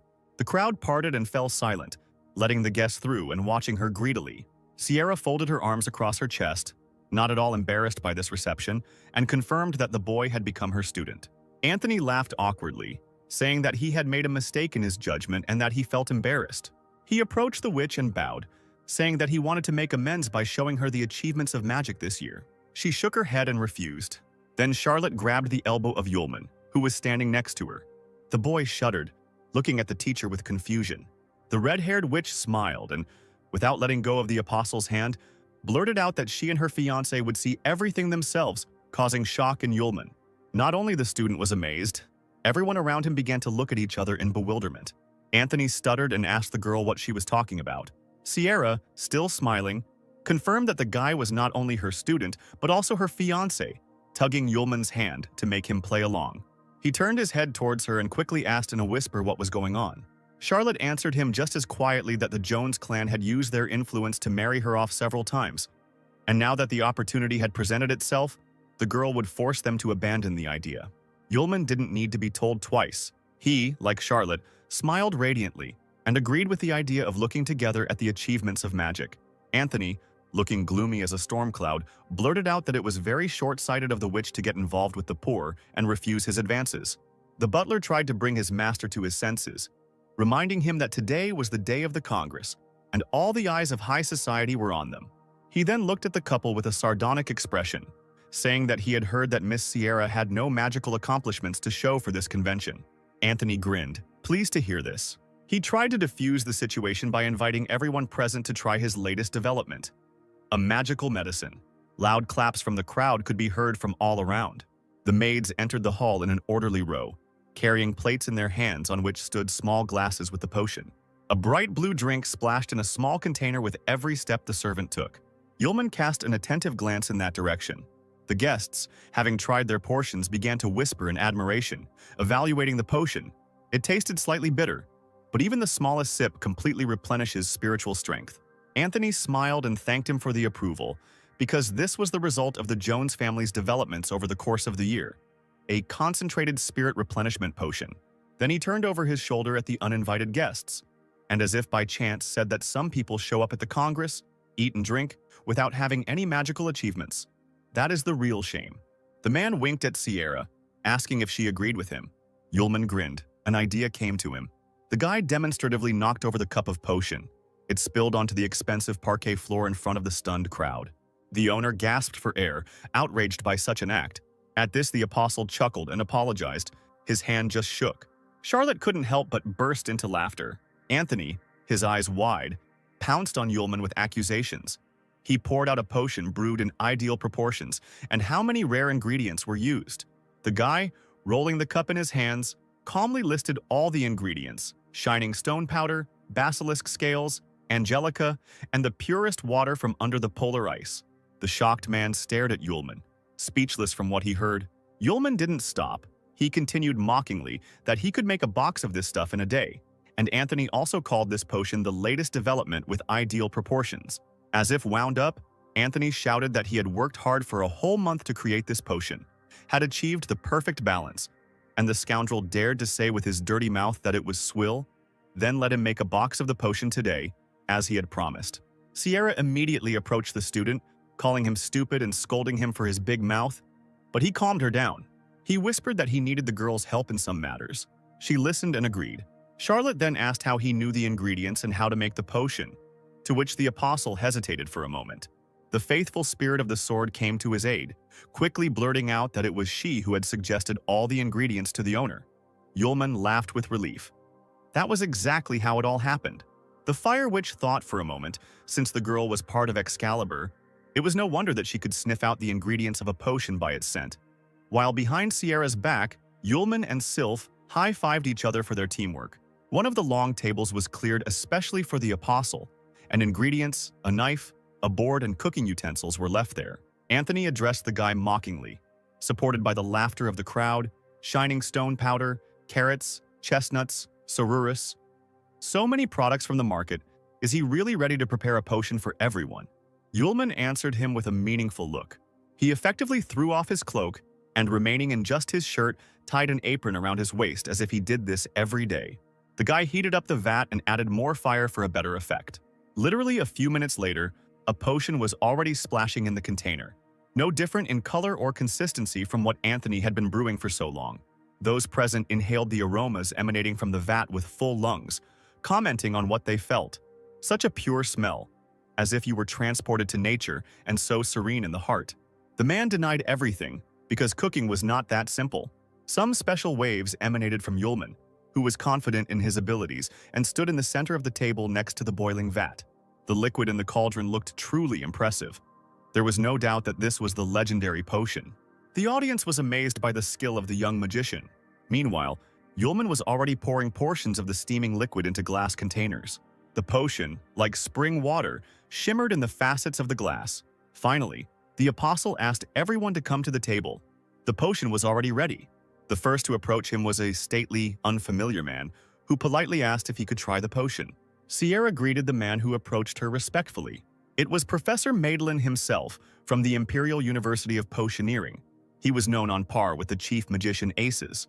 Yulman smiled good-naturedly and nodded. The professor held the glass in both hands and took a leisurely sip, savoring every sip. At first, his face showed no emotion. But a moment passed and his eyes widened. Madeline exclaimed in shock that he would never have thought that he would meet a person who would make a superpower potion. Anthony asked in shock, "Wasn't the superpower potion, which increases spiritual power several times, lost almost 300 years ago?" The man, still not believing what he had just learned, agreed. But he himself had never heard of such a method of preparing the potion. So how could this young man learn the secret of its preparation? He put the empty cup on the table. Then he bowed to Yulman, saying that he would give half of everything he had to learn how to create this potion. There was silence as the boy thought about the words he had said. The apostle smiled slyly. "Only half?" The professor nodded and promised to add more if it wasn't enough. Some gentlemen exclaimed that this would be a huge sum, because for this magic potion lost many years ago, any money invested could be returned. Anthony gritted his teeth. He was beside himself with anger. He exclaimed that his clan Jones was also offering half of their wealth for the recipe for this potion. The old professor stared at the man in amazement. He stood there, proudly erect, because he knew that the Jones clan's fortune was much greater than anyone else's, and this guy would not be able to resist such a temptation. Yulman, picking his ear with his finger, told the men that he had no plans to sell the recipe. He grabbed his cloak and turned to Sierra, saying that since they had already looked at the achievements of magic, they could return. The desperate owner shouted after him that he was adding a share of the potion sales to half of his wealth. The apostle immediately pricked up his ears. Yulman stopped. He really was going to refuse this money. The guy's eyes sparkled with anticipation. There really was a lot of money. Sylph jumped with delight along with him. Charlotte, for the umpteenth time, sighed in disappointment. Well, who would have doubted it? Anthony took them to his office and invited them to a long table. On it stood a box with 3 richly decorated spatial rings. He He said that the required amount of money was already placed in them. This could be checked. The servant took the box in his hands and brought it to the guests, telling them that after the potion began to be sold, their share would be transferred annually to the account of these rings. Anthony leaned forward and, anticipating hearing the secret of preparation, asked how the potion was prepared. Yulman took a crumpled piece of paper out of his pocket, casually threw it on the table, and replied that the energy contained in a magic potion was never obtained from the ingredients themselves, but was drawn from the curdling of elements contained in the air. The man, not expecting such an answer, grimaced in annoyance and leaned back in his chair. The apostle unfolded a piece of paper with a drawing on it and explained that a magic circle was engraved in the vat that could curl the elements of air. Using higher fire magic allows one to successfully cause resonance between the magic circle and the ingredients. As for the ingredients themselves, low-level ingredients have a fairly low elemental content. So in the magic circle, they interact with the highly concentrated air elements, seeping through and filling the void. Low-level ingredients not only improve the coagulation results, they also improve the quality of the elements, which would be more difficult with complex ingredients. Anthony, greedily peering at the drawing on the sheet, let out a cry of victory. Sierra, clutching a cup in her hands, said that since the Jones clan had learned the secret of the potion, they had no reason to linger here. The man objected. There was still one more matter they needed to discuss. He asked if Charlotte was aware of the recent eruption of Mount Laertes. The witch nodded, confirming what was said. Just a natural disaster, nothing interesting. But Anthony, smiling, said that he thought so too when the clan sent a rescue team there, until they accidentally discovered traces of a rare magical beast in a mountain cave. A fire unicorn. Sierra hung her head, her eyes wide at what she heard. Yulman knew that fire unicorns did not live in the east, and asked how the beast ended up in the west. The interlocutor nodded, although it is unknown how the unicorn ended up in their area. But it can be said with certainty that it protects the raging fire of a precious stone. Yulman leaned forward with interest when he heard about the stone. Anthony explained that this gem was probably the untold wealth from Eastern myths, so his clan was sending a group to find the stone, so it can be assumed that Sierra would want to join them. The man folded his arms across his chest and offered a deal. When it was all over, the unicorn would go to Charlotte and the stone would go to the clan. The witch surprisingly quickly agreed and asked when the group was leaving. Anthony stood up from the table, setting a deadline of 3 days, and suggested that the guests stay at the estate, as it was necessary to prepare well before the campaign. Yulman smiled at his own thoughts. He had long wanted to see what kind of stone it was. When the strangers left the office, the butler turned to the owner. Not only did he give half of his fortune for the recipe for a potion that guy could make in no time, but he also told about the fire unicorn. This would surely end badly for the clan. Anthony chuckled. He only suggested that they go there, but no one said that Charlotte and her team would be able to return back. The butler clapped his hands and admired what an excellent strategist his master turned out to be. The maid led the guests down a long corridor and stopped at an unremarkable door. She apologized that because of the congress that had been convened these days, all the rooms were occupied and only one was free. Sierra replied angrily that this one would do and dismissed the maid. Yulman carefully placed Excalibur on the table in the room. With his hands behind his head, he asked the teacher why they were taking the unicorn and not the gem. The girl replied that from the heart of a unicorn one can obtain blood that can transform any fire obtained by fire magic into an all-consuming heavenly flame. And by drinking it, one can awaken its natural magic. The apostle cast an interested glance at her. Turning around, the fire witch told Yulman that she had taken him on as an apprentice, only so that he could help her deal with the fire unicorn. She walked to the bed and sat down on the soft bed. The corners of the girl's lips turned down. She regretted that she had acted selfishly. Yulman agreed with her words. Sierra looked at the floor in shock. She didn't expect the student to support her self-flagellation. But he immediately began to speak again, putting his hands in his favorite pockets. A sly smile played across the guy's face. He said that truly selfish people never face a choice, and he personally wants both the stone and the unicorn. The girl smiled and blushed. What a stupid student she got. She quickly collected her thoughts, became serious again and thought out loud. In 3 days it would be necessary to leave, but now Lou was still weak for this. To prevent something irreparable from happening to her student, all that remains is to transfer part of her magical powers to him.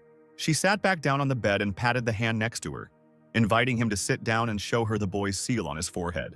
Yulman sat down next to Sierra and pulled her bangs away from her forehead, opening access to the seal, not noticing how the girl blushed.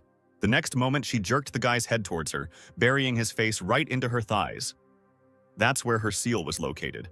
Charlotte exhaled, passing her powers onto her student, and her entire body became illuminated with a bright white glow.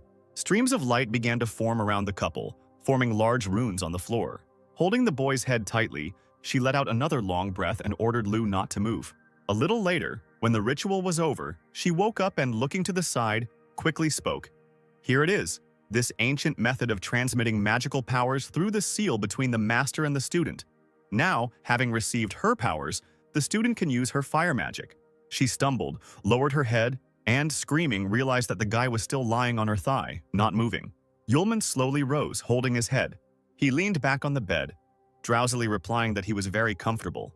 Anthony sat at the table in his office and asked the butler about what the guests had been doing for 3 days. He replied that they had not even left the room. Moreover, screams could be heard from there from time to time. The master banged on the table, ordering the servant to be silent. He sat up straight in his chair, exclaiming that he didn't understand how he was any worse than this brunette. Sierra is simply blind and does not see all the advantages. Suddenly, there was a scraping sound of cutlery on a plate and a voice from the opposite end of the table. A stranger assured that the gentleman should not worry. Anthony looked puzzled at the man with the hood that hid his handsome features and long white hair and apologized for his tactlessness. He, smiling, asked if Anthony had called him to resolve the issue with his fellow travelers. The stranger was the Traveler of the Void, Hasudan, one of the 4 best magicians of the Empire, who was considered the only person in history to enter the world of the Void. At this time, Sierra continued to teach her student her own magical abilities. Right now, Lu was holding a clod of fire in his palm and asking the master if he was doing everything right. The witch nodded and added that now he could freely use internal magic. Yulman was a little scared and stepped back when the light flared brighter right in front of his face. He couldn't even imagine that it was possible to control fire in this way. Now he wasn't afraid that the flame could break out. Sierra thoughtfully rubbed her chin, either addressing her student or calming herself, while Yulman drew hearts from the flames behind her back. They didn't need any incidents during the taming of the unicorn, so the transferred magical powers should be enough to withstand fatal blows. The main thing is not to forget that the powers must be spent wisely. Looking over her shoulder and seeing the sensible use of energy, Charlotte cursed under her breath. The maid's voice was heard behind the door. She asked to hurry because the carriage to Mount Laertes was already ready. They could leave at any moment. Sierra immediately threw the door open, appearing in front of the girl along with a soot-covered Lu. Suddenly, the witch caught a glimpse of the familiar hem of a cloak out of the corner of her eye, which disappeared around the corner. Yulman noticed the teacher's hesitation and now looked at her questioningly, while Charlotte was surprised to see this man. But she decided that she was mistaken, so she waved her hand and hurried the student. Late in the evening, a chase through the narrow corridors of St. Joseph's Tower took place. A small figure, wrapped in a thick cloak, maneuvered, trying to hide from its pursuers. But the last turn turned out to be a dead end. Judging by the sounds in the distance, they were about to overtake her. The figure raised its head, staring at the wall, and began breathing loudly, trying to calm its breathing, which had been ragged from running. Sarah gave a triumphant cry when she saw the stranger hesitate and shouted at her that there was no way out, so she should give back what she had stolen. The woman, drawing magical runes in the air, demanded that this be done immediately. Magic chains quickly approached the figure, ready to bind it at any moment. The stranger turned around, her face hidden by a mask and long blonde hair. She jumped up, dodging the chains. Then she suddenly moved to the side and, breaking the window, jumped out into the darkness of the night. Luckily, the fall was not high, and the girl landed on the ground immediately. The deputy director rushed to the window and looked down. Clenching her fists, she cursed. The stranger had managed to escape anyway. The figure, meanwhile, did not go far, hiding just around the bend. The stranger turned out to be none other than Aisha. She pulled the mask off her face and breathed a sigh of relief, taking a carved white box from her bosom. She finally got it. A few days later, at the foot of the fiery Mount Laertes, a party of Jones and Sierra's men and crew rode forward in wagons drawn by white horses, the drivers urging the reins on every now and then. Suddenly, an order was heard from one of the crews to stop. Anthony growled in his carriage, again. Yulman jumped out of the neighboring cart like a bullet, covering his mouth with both hands. The others had to go outside too. Anthony looked at Sierra reproachfully and said that they could have warned Lu about the condition of the road, because due to constant stops, this one-day trip stretched out into several days. The witch awkwardly scratched her cheek. She herself didn't know that the guy would feel so bad after the trip along the mountain path. The apostle, having emptied his stomach, now walked, staggering, along the road to the carriage, thinking that more than anything in the world he did not want to return there. Suddenly, distant screams caught his attention. Sierra and Anthony turned in the same direction at the same time. One of the clan's team was running towards the company, followed by whirlwind lizards, huge reptiles with many spikes on their backs. Anthony did not move from his place and said authoritatively that there was nothing to be afraid of a couple of monsters, because they had high-class magicians with them. The boy stuttered and objected, because there were too many lizards. Sierra looked closer and realized that this was indeed the case. A whole flock of whirlwind lizards was now running towards them. Yulman perked up and reacted to this news with undisguised admiration. Anthony screamed, convinced that there were too many reptiles. He cursed the mercenaries, shouting that he had called them to kill the unicorn, not to disturb the lair of the whirlwind lizards. The fact was that these terrifying monsters were mid-low-level magical beasts that moved at incredible speeds and sprayed poison from their teeth. The man tried to calm those present. These lizards should not be feared, but now there really are too many of them. Fighting with them would waste a lot of energy. They need to come up with a way to have less contact with the monsters while the hunt for the unicorn is underway. He waved his hand towards the crew, ordering the squad to take their places to escape from the lizards. One of the mercenaries interrupted him, pointing his finger to the side. An incredible scene appeared before the leader of the squad. Yulman was stroking the beast like an affectionate cat, while the lizard leaned its front paws on his chest. Anthony, not believing his eyes, asked Sierra if her fiancé was familiar with these creatures. She waved her hands, smiling awkwardly. The witch explained that Lu's ability to deal with magical beasts exceeded that of ordinary people. Then the man suggested to the apostle that he ask the flock to move aside a little so that he could continue on his way. Waving away the persistent licking, Yulman grinned. He had a better idea.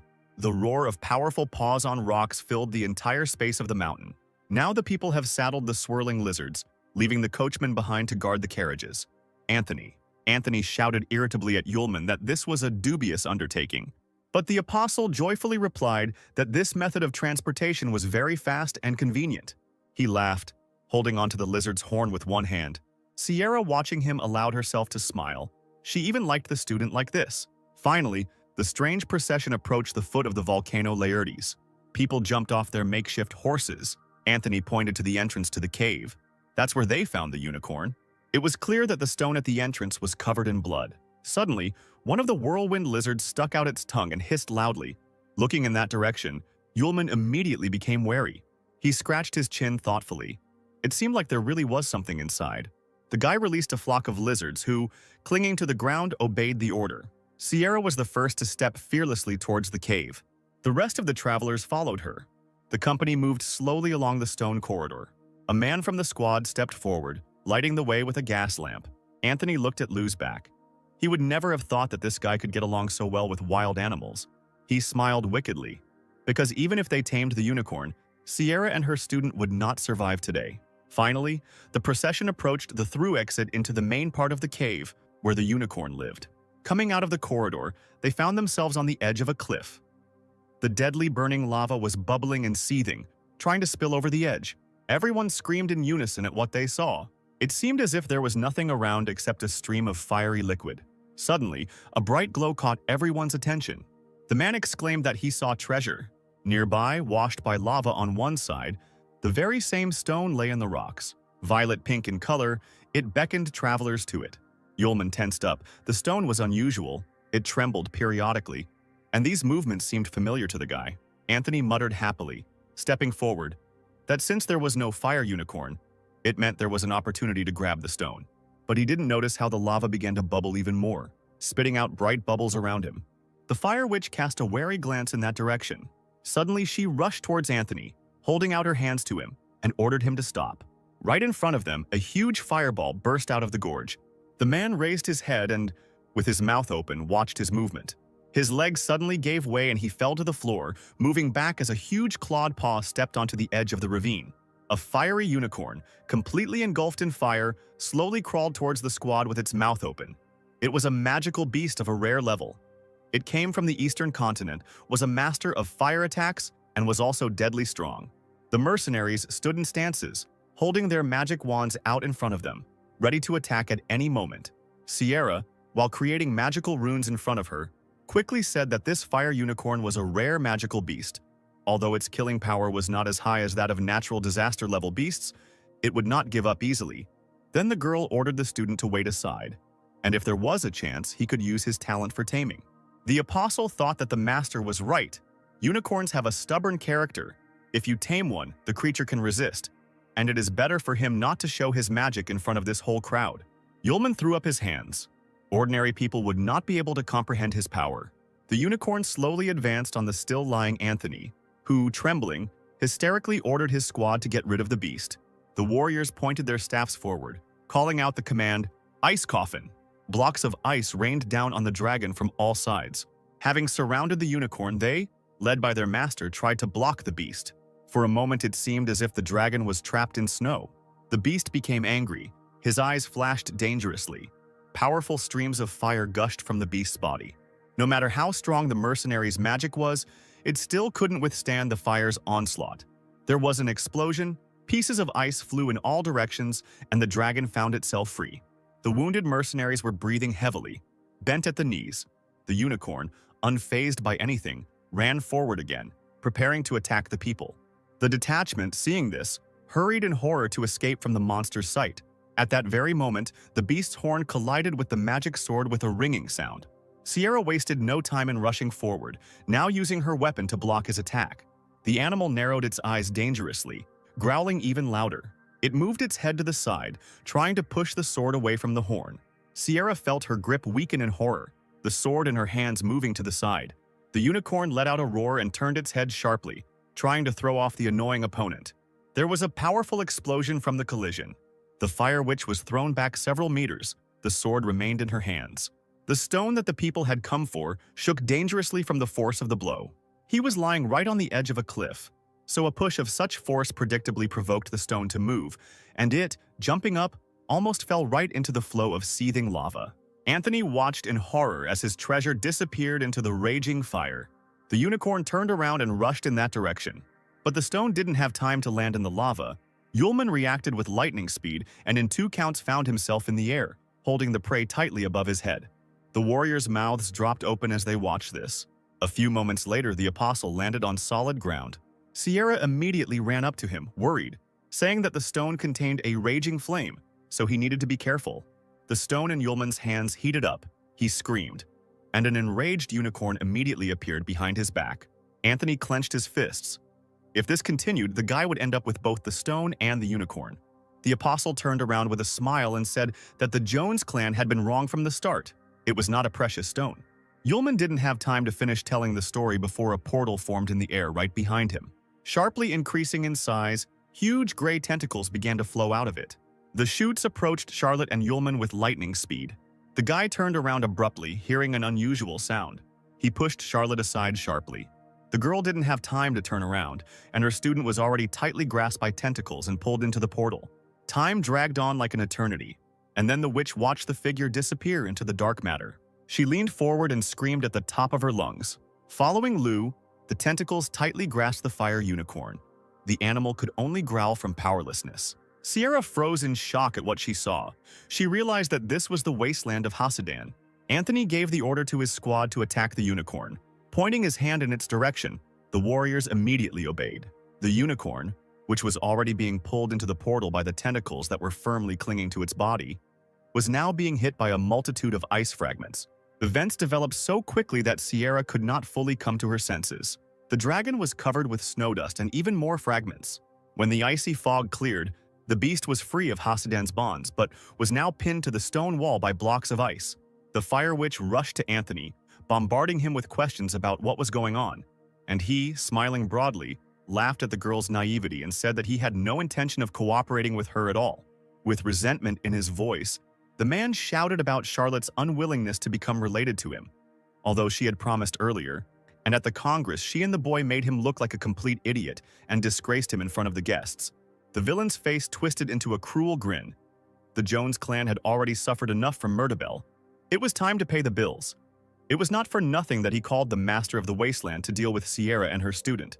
Charlotte gritted her teeth in anger at herself. She had definitely seen Hasidan in the corridor then. Holding her sword out in front of her, Sierra warned that no one would leave here alive if anything happened to her student. At that moment, the portal moved and separated the witch from the others. Hasidan's voice was heard. He heard what the girl was saying. Then the Traveler of the Void himself emerged from the portal, grinning, replying that her student had already become lunch for the Master of the Wasteland. Charlotte's eyes widened in disbelief. All the ridiculous, sweet, and funny moments she had lived through with Lou flashed through her mind. Grief was replaced by anger. The witch swung her sword and rushed at her opponents, offering to pay them for the dinner with their lives. A magical fiery vortex formed behind her. Hasidan did not move. Putting his hand forward, he directed a portal at the girl. The gates of the wasteland. The whirlwind created by Charlotte for the attack was immediately sucked into the gate. She gritted her teeth, not believing that this was possible. The man ricocheted his own magic back at Sierra. The flashes of fire knocked her off her feet, and the girl lost her balance. However, she landed on one knee, covered in bruises, and now coughing raggedly. The mage stood there, chuckling, saying that the magic of the wasteland existed outside the basic framework of magic. Even the magic of the fire sword could not overcome it. His sharp gaze pierced from under the hood. The man advised not to make unnecessary movements, but simply die. The traitor from Clan Jones asked sarcastically if it was too easy to let Y die like that. A trickle of blood ran from the corner of Sierra's lips as she listened carefully to the men's conversation, wondering what to do next. Gritting her teeth in pain, the witch analyzed what Hasidan had said. She had only one way left to overcome this supreme magic. Charlotte ran to the place where the unicorn, still motionless but still alive, was hanging. Anthony panicked when he saw where the witch was heading and shouted that Sierra needed to be stopped before she got to the unicorn's blood. Hasidan calmly replied that she was just wasting her energy. Then he chuckled meaningfully without saying anything. Meanwhile, Charlotte sat on the unicorn's lap, her palms under the wound from which blood was flowing, asking for forgiveness for the fact that she was going to take his powers. The wounded animal growled gutturally, unable to defend itself. The girl took a deep breath and quickly swallowed some blood. Something happened that she never expected. Falling on all fours, the witch began to cough violently. The sensation was comparable to that of her entire body being consumed by a fierce fire. There was nothing to breathe. It was as if my insides were being eaten away by heat. Hasidan slowly approached her, saying that Charlotte was too naive to believe the words of old man Aces, because from drinking blood she would only burn alive. Pressing her hand to her throat, the fire witch croaked that the director would not deceive her. The man chuckled, measuring her with his gaze. It seemed that the girl did not know Aces at all. Hasidan turned to the squad and said that if they killed the witch now, there might be an explosion of heavenly fire raging in Charlotte. So it would be better to leave her here, to die a natural death. The stone was in their hands anyway. The witch understood that she couldn't just let them leave, but how difficult it was to make every movement. But suddenly something changed. An unknown force lifted her above the ground. The space around her literally blazed with fire. The natural magic of the Thousand Lights Master has awakened. The men turned around in shock. This shouldn't have happened. With tears in her eyes, Sierra said that even after awakening her natural magic, she was still very saddened by the loss of her student. And therefore there is no point in expecting mercy. A bright, scorching flash hid the girl's figure from view. The magician immediately created a void field spell. But something was wrong. The Master of the Void did not answer him. Meanwhile, a fire dragon with its mouth wide open was flying towards where the men were standing. Anthony stepped back, not understanding what was happening or how the beast had appeared. It was as if a pillar of fire had burst forth from the depths of the earth, filling the entire space. Then there was a deafening explosion. After a few seconds, it became quiet and the dust from the destruction settled. Sierra's opponents lay on the ground, their clothes burnt, and their bodies covered in multiple wounds. Hasidan, unable to move, could not even imagine that someone could master the magic of heavenly fire. The fire witch landed softly on the ground. She was not at all happy about receiving the natural magic she so desired. Suddenly, claps were heard in the caves, the sound passing through the walls like the moon. The witch looked sharply towards the entrance. To her surprise, the director of the academy, Aces, slowly entered the cave. He stopped, holding his hands behind his back, and asked the girl if she had awakened her natural magic. She nodded, noticing that the director looked strange. Still lying on the ground, Hasidan laughed with difficulty, saying that this old man had been waiting from the very beginning for the day when the witch would awaken the natural magic. All this, none other than the demon kidnapper. Charlotte didn't believe what she was hearing and stared with all her eyes at the director, who was so familiar to her. According to legend, 500 years ago a monster appeared that could steal natural magic from people, and for 200 years there was no one who could defeat it. But the chronicles say that after the battle with the seventh apostle Sarlia, the demon disappeared without a trace. According to rumors, he had already died long ago. Who then was Director Aces all this time? Always so kind and sincere, the old man's face suddenly changed and he turned to Sierra. She said that if she could awaken her natural magic, the girl would help the director with many things. And since this was troublesome, she could think of another way out. The round glasses flashed playfully. The man asked what if he took her talent magic directly. Sierra screamed, not expecting such words from the director. Aces now looked nothing like his former self. He tensed up and suddenly grabbed his charge by the throat, lifting her into the air. It was a blow below the belt. Charlotte did not have time to react, and now greedily swallowed the air that was barely entering her lungs. And the man said such painful words, if he did not feel that she would be able to awaken the master of 1,000 fires, would he have raised her so carefully? He said with a laugh that Charlotte looked incredibly pathetic now. The essence of her existence is to awaken natural magic and allow Aces to take it away. The man was completely illuminated by light, his eyes wide open, as if he was drawing all the strength out of his former student with just one glance. The witch didn't believe that this was happening in reality. She croaked a quiet teacher, not understanding what hurt more, from his actions or from the lack of oxygen. The fire, and with it the power, slowly flowed from her body to the director. When the exchange was complete, the fire arced through the air and finally left the Sierra. Aces waited a few more moments. A second later, Charlotte was lying face down on the ground, easily creating a small cloud of fire in his palm. Aces exclaimed with delight how beautiful natural magic is. He folded his hands behind his back again and glanced at Sierra, saying that there was no point in keeping her alive now. Hasidan, deciding that it was better not to move, thought with horror that when the old man dealt with the witch, it would be his turn. But why had the Master of the Void not yet answered? At that moment, the air above the abyss split open. Aces cast a wary glance in that direction. Black cracks went straight through the air, growing larger with each passing second. Then a stream of air gushed out from there, almost knocking the demon off his feet. He immediately began to create runes in the air in order to attack if necessary. At first he could not see anything because of the thick cloud of dust, but soon a piece of a huge tentacle fell out of the crack, and then a male figure appeared. Yulman deftly jumped out of the abyss, holding a sword in his hand. He stepped hard on a piece of flesh. Aces froze.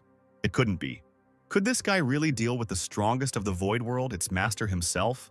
The apostle pushed away the tentacle with the toe of his boot, from which the blue liquid was flowing, and winced.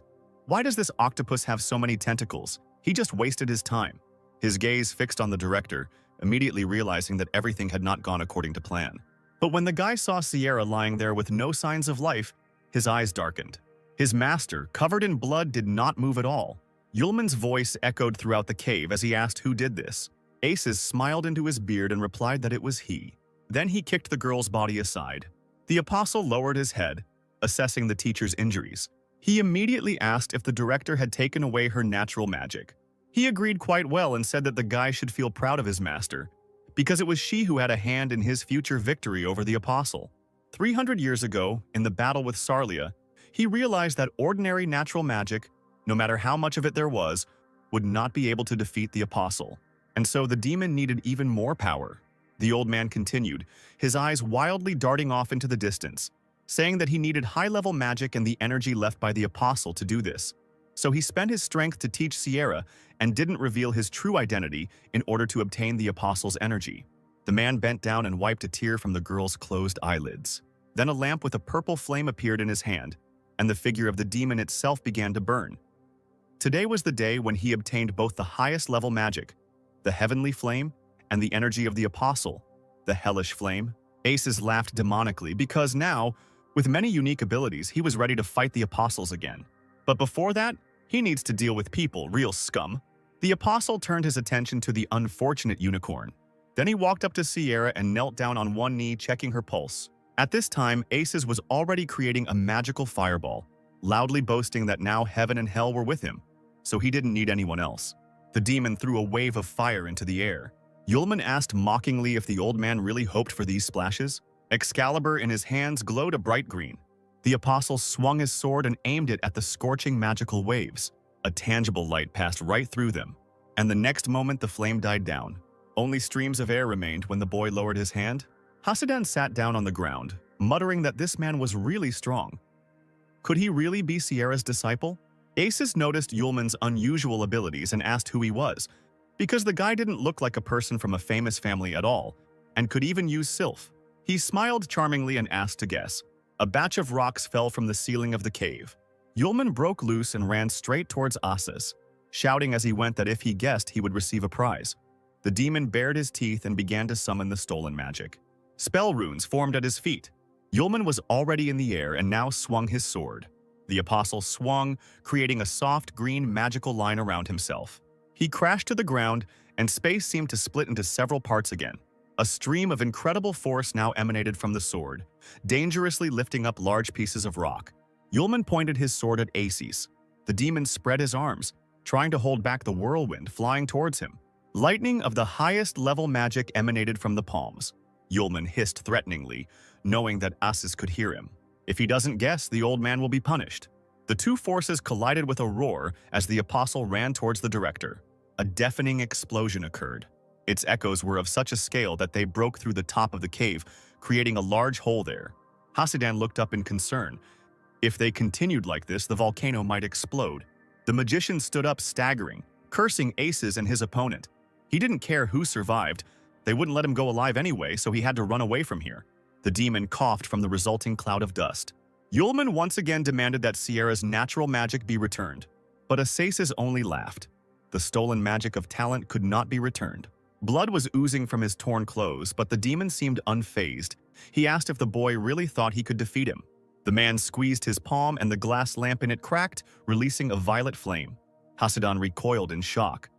This was the fire of the underworld, belonging to the mythical apostle. What was the old man planning? Aces laughed madly, looking at Yulman. The flame that had been dancing on his palm suddenly grew to enormous proportions, and now the demon seemed to be burning within him. He spread his hands, controlling the flame, and said that this was the most powerful force left by the apostle, and that the guy was lucky, because he would be the first to die from such a force. The magician directed the flame forward, and it obediently obeyed its master. A destructive fire swept through the bodies of people lying on the ground. Aces breathlessly admired the apostle's strength. At that moment, Sylph appeared. She stood in front of Yulman and created a storm barrier with her magic. It helped for a short time. Her energy was able to hold back the fire of the underworld. The apostle shouted for the girl to take Sierra, and they left there. The sword spirit, holding the barrier, replied that her main mission was to protect the master. Suddenly, she felt a soft stroking on the top of her head, which had already become habitual. Yulman confidently ordered her not to worry because this light could not harm him. The girl looked at the apostle with admiration. The director, standing in a purple whirlwind, watched Yulman. He did not expect that there was a person who cared about his weapon more than his own life. His hand rose, fingers touching the purple haze, kill the guy and then catch up with them. A matter of 5 minutes. Yulman stood casually, his hands in his pockets, listening to his opponent's threats, while the hems of his cloak fluttered from the magical storm. The director's glasses sparkled. His crazy eyes bored into the guy. Having lived in this world for 500 years, he had finally thrown off his shackles and set out on the path to becoming a new apostle. The young man raised his hand. A purple flame danced on his palm. He told the old man that he was using this flame incorrectly. The purple flames that he thought were under his control instantly floated straight towards Yulman. The boy grinned, red lights burning in his eyes as he tossed the collected fire from palm to palm like a soft piece of dough. The director asked in amazement why the apostle was holding the devil's flame with his bare hands. Even compared to the apostles, this power was inhuman.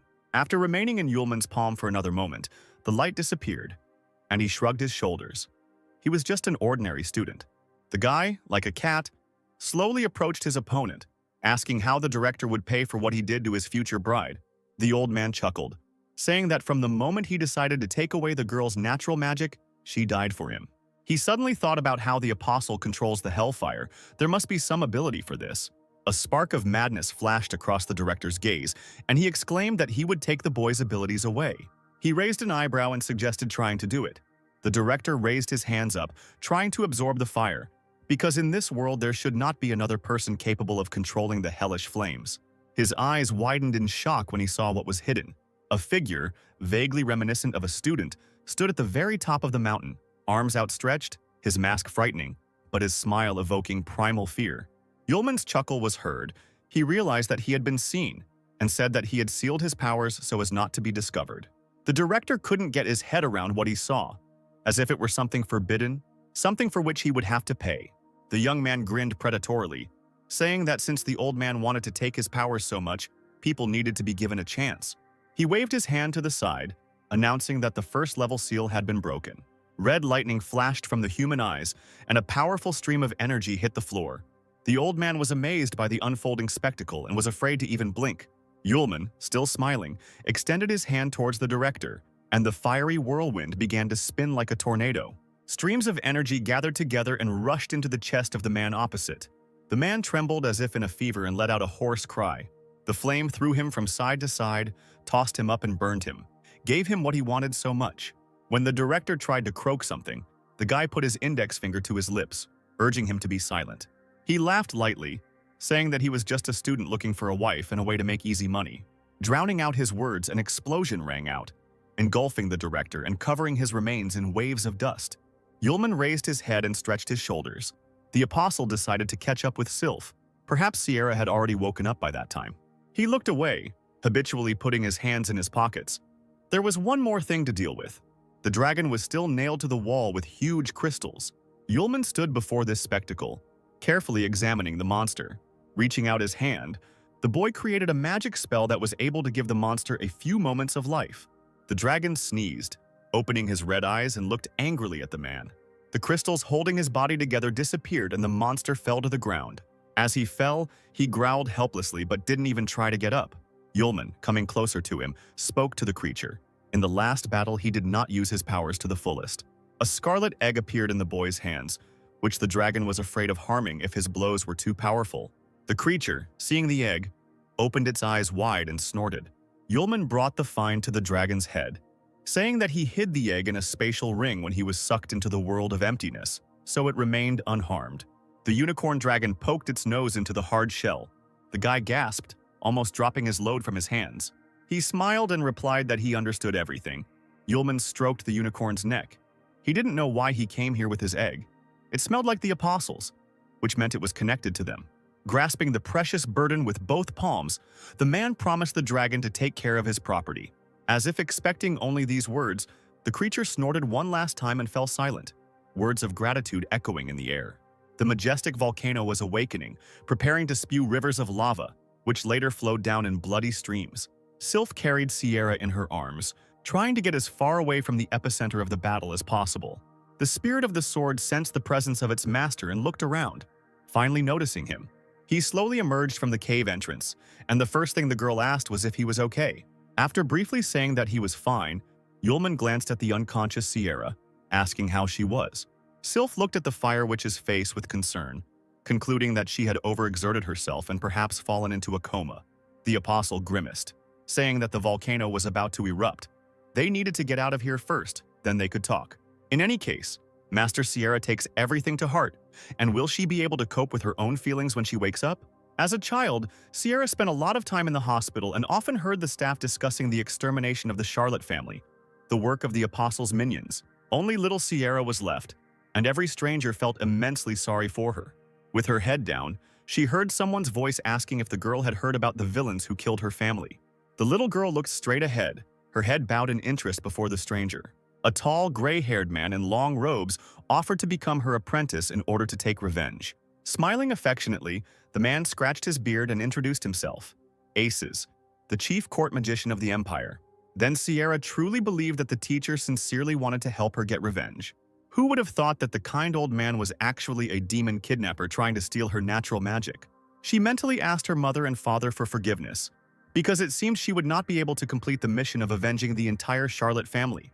It was very cold. The shirt was soaked with blood and now clung unpleasantly to her body. But she still felt someone's warmth. Sylph jumped out in front of Yulman like a jack-in-the-box, bringing important news.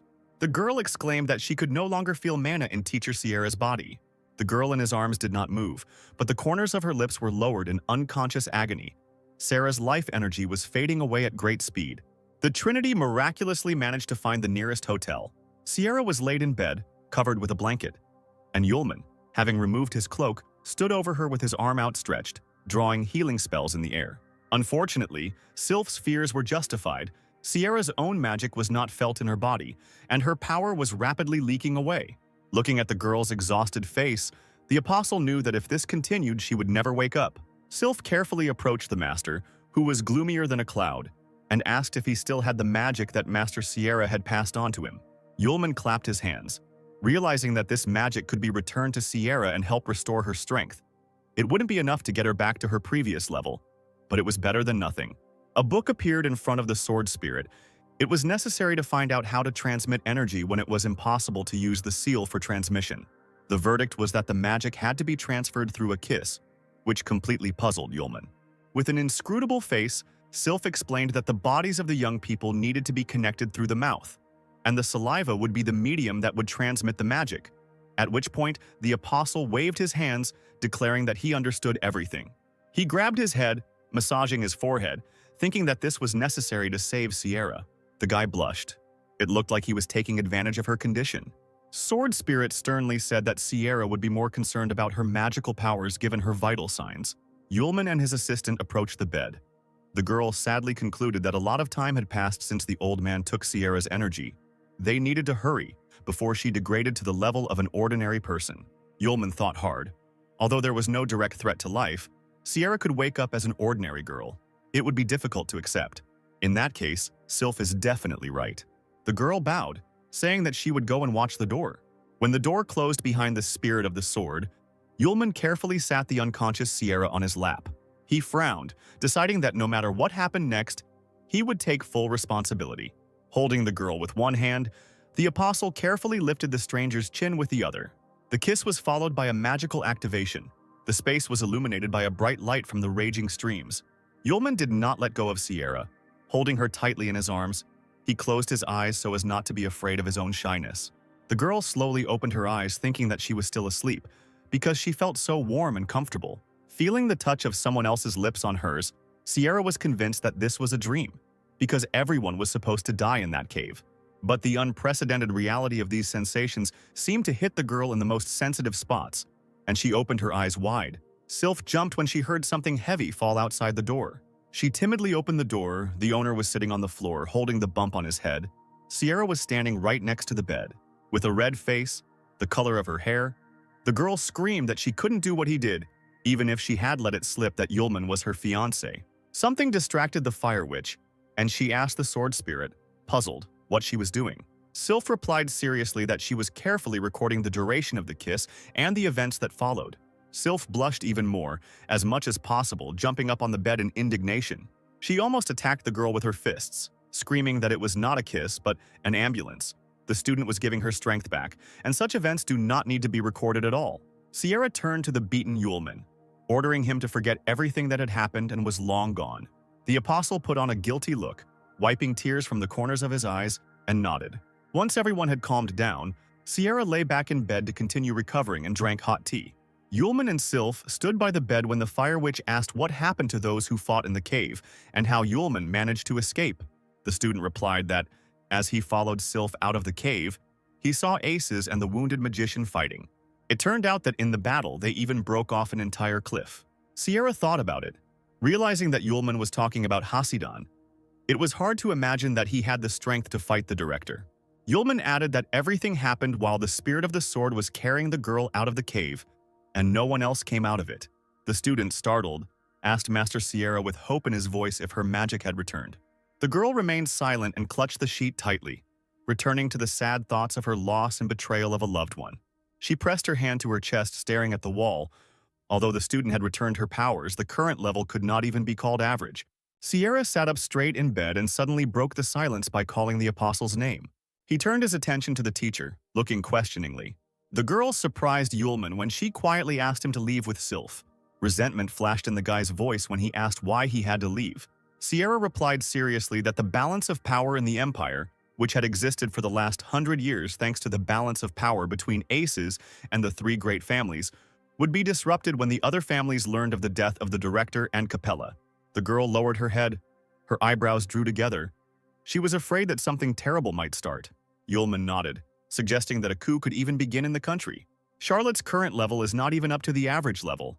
In such a situation, it will be very dangerous for the student and the girl to follow her.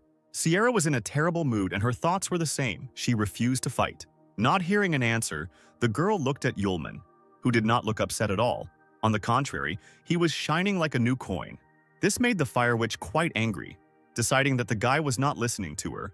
She screamed, reminding him that the main clans would never leave them alone after losing Ace's protection. Frowning, Yulman in turn asked Sierra what would happen to her if he left with Sylph.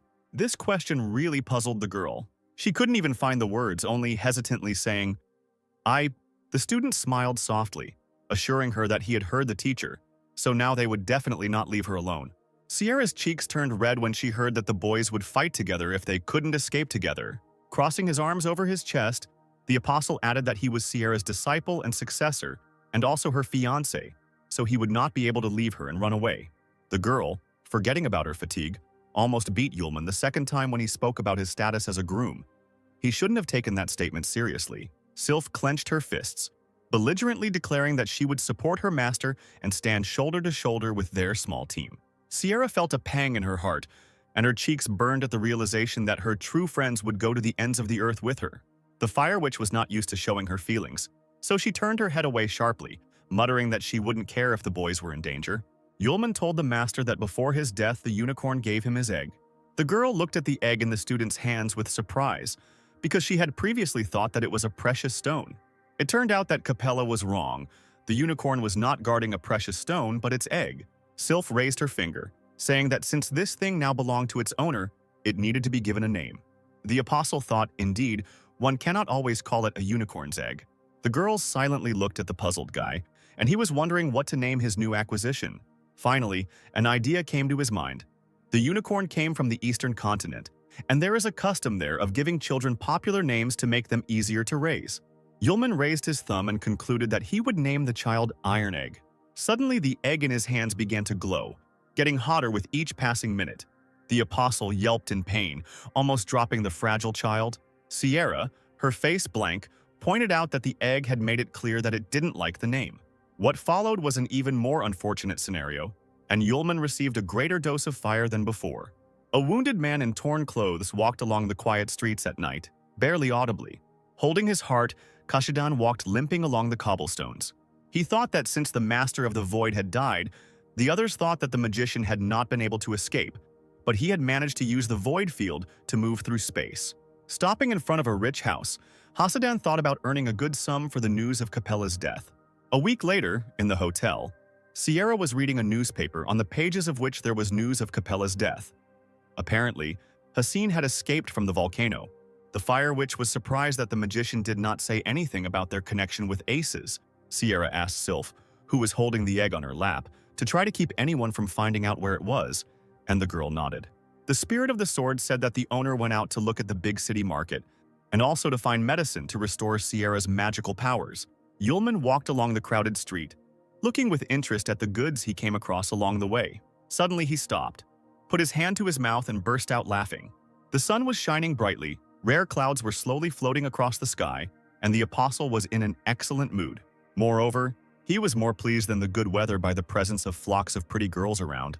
Yulman's dazed gaze fell on a stranger emerging from a neighboring building. He came to his senses because he had almost forgotten that he needed to buy some medicine for the master. The sign on the shop opposite had a red snake drawn on it, and the student decided to see what he could buy for Charlotte there. A friendly, pretty girl greeted a customer behind the counter of Rudel's trading house. She smiled even wider, asking whether the gentleman needed a helmet and armor of high strength or special magic stones. Yulman replied that he would like to buy oriental materials for medicines. He added that the things he needed were very rare. The girl winked, urging the buyer not to worry, because Rudel's trading house was the company with the widest range of goods in the entire empire. Yulman laughed into his fist again. If he managed to buy everything here at once, he wouldn't have to run around other stores and waste time on the wonderful girls around. The saleswoman carefully called the daydreaming guy, and he, coughing, handed her the list. A few seconds passed in silence. Yulman, with his hands in his pockets, watched the girl. The smile gradually slid off her face from what she read on the sheet. 1,000-year-old ginseng, dragon grass, Tianshan bitterweed. The apostle asked if everything was okay. The girl laughed nervously, thinking how to explain that these ingredients could not be obtained even on the easternmost continent for 1,000 coins. The saleswoman was forced to tell the customer that these ingredients were very rare and could not be found in Rudel's trading house. Yulman thought hard. He didn't think that the plants that grow near the palace of the apostles in the human world are considered rare. The apostle propped his chin on his bent fingers, and his fingers came into the girl's field of vision. More precisely, she beamed when she saw a spatial ring instructed by a top-level magic stone on the buyer's middle finger. At that moment, Yulman turned to leave, and the saleswoman ran after him, begging him to wait. When the apostle stopped, she, embarrassed, told him about auctions where he could buy the things the guy needed. As it turns out, once a year, the black market hosts large auctions to sell stolen goods, ranging from ghost slaves to the world's only weapons. The girl, like a magician, took out an entrance ticket from her bosom, hoping to interest the buyer. Yulman froze. Looking at the piece of paper, he wouldn't be able to get to the eastern continent quickly. Maybe he could really buy the necessary ingredients at black market auctions. The apostle pointed to the ticket, saying that he would take it. The girl held out the goods with a smile, offering 100 gold coins for them, saying that the auction would begin at 7 in the evening. The saleswoman added, bowing, that the auction would take place in the south of the city in the Imperial Steed Tavern, so it would be best to arrive on time. Having made sure that the customer had left, she shouted the usual farewell phrase. Then she exhaled tiredly and pulled off her work apron, throwing it on the table. The girl relaxed her shoulders and let down her hair, which was tightly pulled into a ponytail at the back of her head. A man came out of the back room, holding out his hands to Miss Linda, asking why she had come since he had already paid the fee for this month. Linda turned around, smiling mysteriously. She had come to catch big prey. Yulman walked through the evening city, trying not to be late for the auction, and with his eyes he was looking for the Imperial Steed Tavern. Suddenly, someone in a dark cloak rushed past him, hitting the guy painfully in the shoulder. The apostle raised his hands up, beginning to apologize to the stranger, but he quickly walked on. Unfortunately, Yulman encountered the wrong person. The cloaked figure was followed by servants, and the fair-haired man attacked the apostle with an axe, calling him cheap. The student, smiling nervously, did not understand what was happening, why the man was so angry. He just bumped into someone. The cloaked figure slowly raised his hand, stopping his guard. He turned around and shouted the master's name in an offended tone. Man called the man to him, saying that he was not hit on purpose, and that they needed to hurry so as not to be late. Yulman's mouth began to drool as soon as he heard a ringing voice from under the hood. There was definitely a beauty with an icy heart hiding there. The guards turned to the apostle, nodded, and said that he should look around better. The group passed by. The apostle looked after them, considering them strange. Finally, Yulman found the place he was looking for. The tavern from the street was welcomingly shining with bright light from numerous windows. Inside it was even better. On the evening of the auction, the building was filled with people of all classes and estates. A tall beer glass slammed down on the bar counter. The tipsy apostle chuckled, praising the local rye beer, and decided to drink another glass before the auction began. Behind him, he heard someone talking. A male voice told his interlocutor that today's main lot was an amazing thing. Covering his mouth with his hand, the other man spoke of important people who had gathered here to hunt for this jewel. He pointed his finger at a man in a white cloak sitting nearby. The cursed King Zeus, practically the best magician, had also arrived at the Imperial Steed. Moreover, Rizarar, Diamondell, Diamond Stan, and many others are also here today. Having calmed down, Yulman raised his glass, took a sip of beer, and listened attentively to the men's conversation. The apostle felt something soft touch his hand and almost choked on his drink. That same saleswoman from Rudel's trading house grabbed Yulman tightly with both hands, extremely happy that they saw each other again. Linda winked at the apostle. She couldn't miss the auction that was held once a year. The girl, shining with huge, malachite eyes, languidly asked Yulman to call her by name. A tipsy Yulman scratched the back of his head, hiccuped, and introduced himself. Linda, she smiled slyly. This fool had fallen for the bait so quickly, and when the auction began, he would give her the ring himself. The girl leaned against the bar counter, smiled charmingly, and offered to be Yulman's guide until the auction began.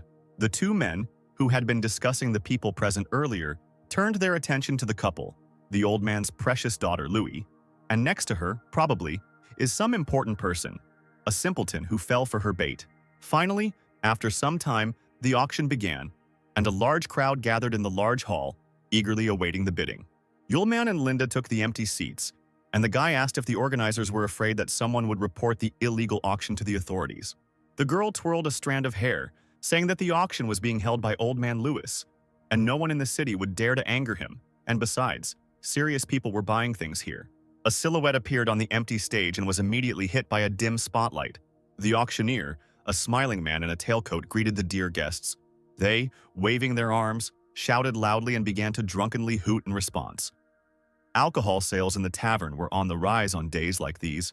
A charming girl in a rabbit costume came out to the host with a box in her hands, and the man declared the evening the final one in the auction series. Squinting with pleasure, the auctioneer abruptly pulled the red fabric from the item in the assistant's hands. The first lot is the Hand of Black Magic. The starting price is 50,000 gold. Yulman recognized this hand, the real one, twitching. It is only capable of calling forth black magic, or cursing others, but is not capable of anything else, but is valued here. From all corners of the room, guests began to raise their hands, shouting out their prices in unison. Linda told her neighbor that there were many other things at the auction besides the things he needed, and he shouldn't miss the opportunity. The apostle threw his hands behind his head, indifferently answering that this was so. It was not for nothing that he came here. Then his new acquaintance offered to look at the next lots, but Yulman stubbornly refused. For example, he didn't like the hanging city ring because of its gloomy name. The guy crossed his arms over his chest, complaining that he didn't buy anything decent, and Linda was angry that he wasn't buying anything. The girl clenched her teeth, expecting something very expensive. Then she would persuade Yulman to buy it and receive the long-awaited spatial ring. The auctioneer announced the last lot, the one everyone had been waiting for with bated breath. This time the man did not quickly pull the fabric off, but continued to keep the intrigue going. For greater effect, the box was filled with smoke to hide the treasure as long as possible, and the audience began to rise from their seats in impatience. When the smoke cleared, everyone saw an ice jade lotus bracelet whose starting price was 200,000. The man in the white cloak, the damned King Suis, jumped up from his seat, offering 300,000. Then came shouts promising 380,000, then 500. Linda clenched her fist, wondering why her new acquaintance was sitting there. Had the girl made a mistake and he had no money at all? At that moment, Yulman, holding his hands in his trouser pockets, slowly stood up. Linda pricked up her ears, looking at the guy with interest. He, radiating incredible confidence, declared that his bet would be 1 million. A truly dead silence hung over the hall. The apostle's companion jumped up as if stung, screaming softly, her eyes boring into the young man in disbelief. The auctioneer stuttered as he tried to repeat the figure he had just announced. Yulman, his red eyes flashing, broke into a smile and shouted out his price again. The crowd fell silent. It was like a mass hallucination. The auctioneer, looking out for this rich man in the crowd, repeated the price he had announced. The apostle waved his hand, still smiling, and spat out his bet dismissively. The audience, without hesitation, discussed the appearance of the guy, who did not look like a rich man. If he decided to deceive old Louis, the impudent man was not destined to meet the dawn. The presenter swallowed nervously and began recording the final price. The man on the balcony decided to beat Yulman's record and shouted out a bet of 1,300,000. The crowd buzzed with the sound of a wounded animal, and it was hard to believe that the stakes continued to rise. Linda was overjoyed. Even if she didn't get the guy's spatial ring, this price race would provide her and her father with a tidy sum. The apostle, squinting, recognized in the man who had beaten his price the security guard from the street who had almost attacked him. It seems that he and his master came to the auction specifically for the ice jade bracelet and the lotus. The apostle grinned. He didn't have much time and he wasn't going to delay with the price. Taking the spatial ring off his finger, he showed it to the auctioneer and offered to give him the jewelry and 30 million. The blonde man's face opposite was distorted with anger. The crowd opened their mouths, calling Yulman a madman, and they were especially shocked that the guy was willing to part with an S-class spatial ring instructed by a top-level magic stone. The auctioneer raised his hand, shouting out Yulman's price. The man in the cloak's guard asked his master if they would continue to raise the price. Man shook his head, replying that the opponent was clearly not like the others and had learned the value of the jade bracelet and lotus. He would definitely have the means to increase his price. The gentleman ordered the man to wait and see how events would develop further. The auctioneer joyfully announced the new owner of today's auction treasure, asking him to come backstage to complete the formalities. Linda clapped her hands, anticipating big money, and offered to show Yulman the way backstage.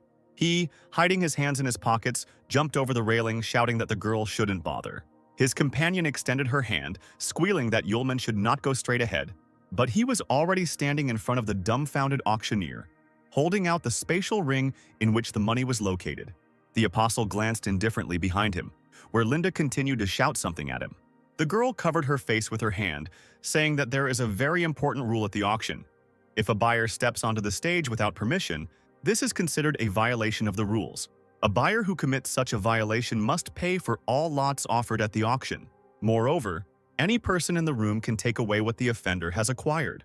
Like wild animals just waiting for this, the spectators standing closer to the railing screamed loudly. Those present rushed in a huge flock straight to the stage where Yulman stood with the auctioneer. Suddenly there was a massive explosion, and flames rose up and filled the hall. The box containing the precious bracelet was thrown into the distance. Some man cursed, recognizing the attack as the handwriting of the damned King Suis. He approached the transparent box with an arrogant smile, declaring that the jasper bracelet would soon become his property. But Suis's expression changed dramatically. He saw a tall guard, military personnel, and a looned combat vehicle. Then something happened that no one expected. The floor slowly became covered with a thick crust of ice. The damned King Suis's feet found themselves in an ice trap so quickly that he even realized when it happened. The Ice Lady, in a long, dark cloak, continued to cover the space with her magical cold. Stopping, she pulled down her hood with her gloved hand. Long, dark hair flowed like a river over the girl's thin but strong shoulders. A long cloak hid the slender figure of Manliana Isis, one of the best magicians of the Empire, who was called the Ice Lady. With an inscrutable face, she slowly approached the box and opened it. But suddenly, the hand of the young, sweet girl was intercepted by someone else's palm, not allowing her to touch the bracelet. Yulman, a head taller than the Ice Lady, looked down at the girl, grinning, saying that she was very beautiful, but that it was wrong to take other people's things. The main auction hall was half destroyed by those wishing to get their hands on the trophies. Manlian Isis looked wide-eyed at the one who had so unceremoniously interrupted her. The apostle did not let go of the woman's hand, saying that the girl was taking someone else's thing without even saying hello, and that this was completely impolite.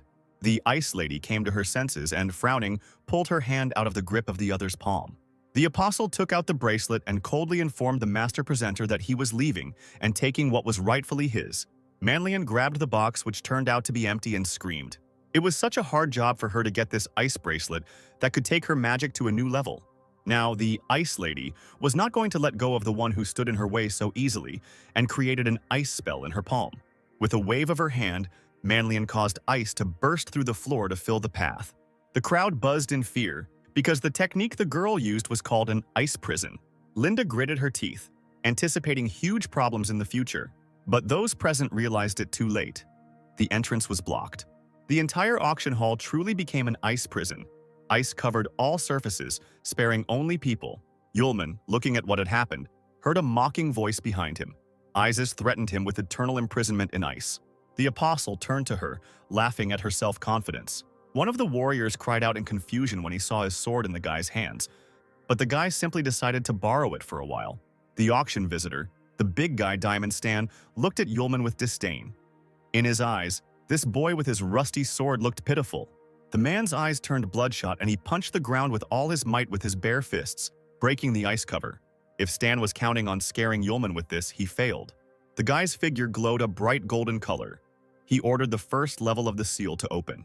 The apostle swung his sword, creating a magical attack circle around himself. The flames emanating from the dagger melted Manliana's ice weapon. Diamond Stan was thrown far to the side by the blow and hit the wall with a dull thud. Those present were covered by a wave of dust, and ice remained only at the edges, so hot was Yulman's attack. Linda couldn't believe her eyes. She wondered who this guy was. Standing before the best warriors, the apostle clutched his sword, fearlessly urging them to attack at once because he had little time to fight each one by one. Everyone who heard this did not dare to take a step, looking in amazement at the one who had defeated the strongman Stan with one blow. The Ice Lady didn't waste time talking. Raising her hand, she attacked the apostle. Huge, sharp pieces of ice, as if coming from nowhere, flew straight towards the lonely figure of the guy. He stood with his head down in his favorite pose, with his hands in his pockets. The ice needles stopped a few centimeters from Yulman's face. Manlian demanded that he give her the jasper bracelet, but the magician decided not to take the lotus of generosity. Yulman grinned and pretended to apologize because he would take both the bracelet and the lotus. The girl shook her head and grimaced, saying that she was giving the impudent fellow one last chance. The ice needles clanged dangerously in the air as they came a little closer to the human body. Yulman lazily waved his hand, declaring that he refused and demanded that they hurry, since they were already waiting for him at home. Isis snorted, asking not to be offended that the bracelet would be taken by force. The huge icicles grew several times in size and continued their journey towards Yulman, intending to pierce him. A mischievous smile played on the guy's lips. He swung his sword and slammed it onto the floor, causing a powerful flame to form that circled around his figure and spread onto the ice. The fireball melted the ice lady's weapon, leaving no chance to harm the apostle. The girl cursed. This technique turned out to be useless, but she had already achieved her goal. Linda started and screamed, not understanding what she was seeing in front of her. Several figures appeared behind Yulman, wanting to take the artifacts. An ice dome began to form directly above the apostle's head. Another attack by Manliana. Frowning, she crossed her arms, calling forth the Ice Death Gifts spell. Huge ice boulders began to fall from the ceiling, turning the auction hall into a dangerous cave. As if as a warning, a sharp-edged ice boulder landed on the floor in front of Yulman. Meanwhile, Isis ordered her guard to find the ice amulet, which the guy probably hid in another spatial ring. Yulman quietly said that he had indeed put the ice amulet into the spatial ring. Looking at the back of the self-confident Manliana, the apostle exclaimed that he was still alive and not under a block of ice. The girl, her eyes wide open, turned around sharply. Indeed, the guy stood behind her, smiling mockingly and holding a sword in his hand. The warrior was surprised. She did not expect that the enemy would be able to escape. Yulman scratched his ear, stating that anyone could have heard the spell that Manlian was speaking loudly. Moreover, such a huge piece of ice is surrounded by an aura of icy air. It will not be possible to hide it. It seems that Miss has not yet mastered the art of hidden strikes. Hearing these words that cast doubt on her strength, the ice lady immediately formed a new spell coil in her hand. The apostle smirked, asking if the girl was sure she wanted to continue. There was a sound of fabric tearing, and Manlian looked down in shock to find that the bottom half of her suit had been torn apart right on her. The apostle swung his sword a second time, but so quickly that the human eye could not catch it. This time, the girl was left naked, with only a few scraps of fabric on her body. The warriors standing around them turned red. The men's eyes sparkled from contemplating the naked female body. Manlian fell to her knees in shock, covering herself with her hands. She could only whisper, asking how this even happened. Her guard ran up to the ruler and quickly threw a cloak over the girl. Yulman, quietly laughing like lightning, ran past the stunned ice lady. The girl slowly turned around, analyzing what had happened. The apostle turned to the crowd with a smile, asking if there was anyone willing to take the jade bracelet and the ice lotus. The warriors shook their heads furiously, swearing in one voice that they would no longer lay claim to the treasure. Manliana's confidant asked if he should send people to capture the enemy, but the girl refused, causing the guard to bewilder. Isis hung her head low, still embarrassed by her recent disgrace. She realized that the guy could have easily killed her, but for some reason he didn't do it and spared her. The apostle approached the ice wall and with one precise movement of his sword slashed at it. The ice melted and began to gradually creep to the sides, forming a long-awaited liberation from the artificially created prison. He waved his hand towards the gap, telling those present that they could now come out. Yulman approached Linda, thanking her for today, and he also asked for help in returning the sword to its owner. The girl took the sword with embarrassment, shaking her head and stuttering. The guy suddenly thoughtfully put his fist to his chin, starting to carefully examine Linda. When she finally blushed, Yulman concluded that the girl really looked better with her hair up than now, when it was loose. At that moment, Linda seemed to be illuminated by a gentle sun. Such was the impression made on her by the words of her interlocutor. Yulman waved goodbye to her. His new girlfriend made the guy promise to return to the shop to get all the materials. Linda's friends ran up to her, asking in surprise where that heartless beauty had gone. The guy, looking after Yulman, asked who it was and where he came from. A dreamy and incredibly stupid smile blossomed on the girl's face. After spinning around, she covered her face with her hands, saying that the handsome, rich, and cool man was, of course, her future husband. Her cry of promise to marry this guy in this life and the next one echoed over the tavern. An apostle walking down the street sneezed loudly. He wiped his nose, suspecting the teacher and Sierra of thinking too much about him. A sure sign that it was time to go back. He had barely managed to turn the corner when he heard angry male shouts, promising to teach someone a lesson for stubbornness. Coming closer, Yulman saw several ragged men with guns surrounding a thin, girlish figure in a cloak. The man swung his whip, shouting that if something was not understood in a friendly way, it was worth explaining by force. The apostle was nearby in a few steps and firmly grabbed the base of the whip.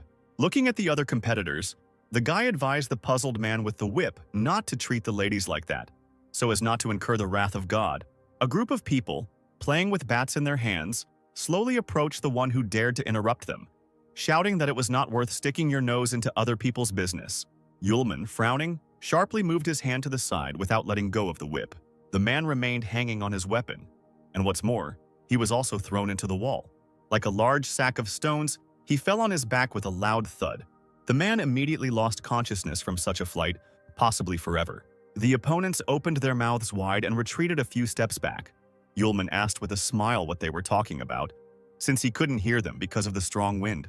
The men began to stutter among themselves. They were not saying anything, it was already dark and it was time to leave. A few seconds later, the crowd ran away screaming, and only a lonely figure sitting by the wall remained in front of the apostle. The guy got down on one knee so as not to scare the stranger, and asked how she was doing. Suddenly, the apostle's eyes widened as if he had seen a ghost, but he had not imagined this meeting in such a light either. Sierra and Sylph had been waiting for the student at the inn for a long time. The Fire Witch was very worried, thinking that something had happened to the guy.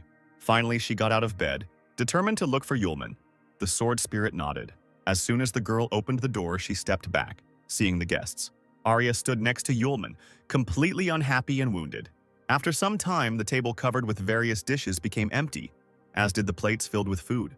Once Arya had calmed down and had eaten her fill, she revealed that Aisha had gone missing and had not returned from her study leave, which left Sierra stunned. The guest clutched a glass in front of her, trying not to cry. She came to tell the teacher and Lou everything.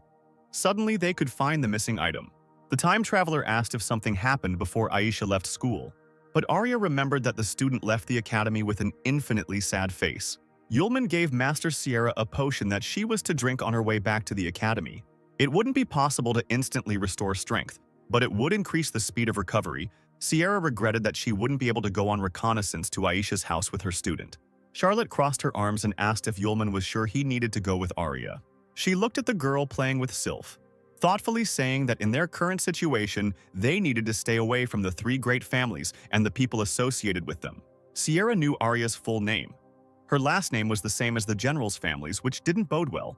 Yulman interrupted her, saying that even if Arya was one of the general's people, it did not change the fact that the girl was his trusted friend. Sierra smiled. She knew the student would say that. Then the master wished them both a safe journey. Finally, the horse-drawn carriage set off along the forest road. The rocking motion instantly put Arya, who was tired from the long journey, to sleep. The girl sprawled out on the bench, snoring. Yulman sat at the very edge of the bench opposite, already regretting that he had decided to go with the girl. But after thinking again, he decided that he was wrong, because Arya had come a long way from school to find them. The apostle remembered the moment when he found an exhausted girl in a dark alley. When he saw her face covered in small scratches and blood, he asked why Arya was here. She, as if in a delirium, suddenly raised her head, staring unseeingly at her savior. The girl's unhappy eyes filled with tears. She said nothing, only quietly sobbed. Screaming that she had finally found him, Arya threw herself on Yulman's neck. The apostle was taken aback, but quickly came to his senses and asked the girl why she was alone and whether she was wounded. Arya instantly blushed and froze like a statue right next to Yulman's chest. She pulled away from the guy's embrace, burning with shame, and crawled away from him as far as possible. Arya hugged herself and repeated haltingly that she was fine. She had one very important thing to tell Teacher Sierra about. She was silent for a few moments, then, glancing over her shoulder, asked Yulman to take her quickly to the master. The apostle saw a lacerated wound on Arya's shoulder, but said nothing. Only his eyes and furrowed brows revealed his true feelings. And now, sitting in the carriage and looking at this brave girl, Yulman thought out loud that she had worked hard. She definitely needs to get a good night's sleep tonight while she can. A couple of days later, the carriage brought the travelers to the western outskirts of the city of Gorst, to the estate of the Lawrence family. The courtyard of the house was overgrown with thick grass, and the walls looked very untidy. Arya, standing in front of the gate, asked the coachman if there was a mistake. But the man assured her that the house definitely belonged to the Lawrence family.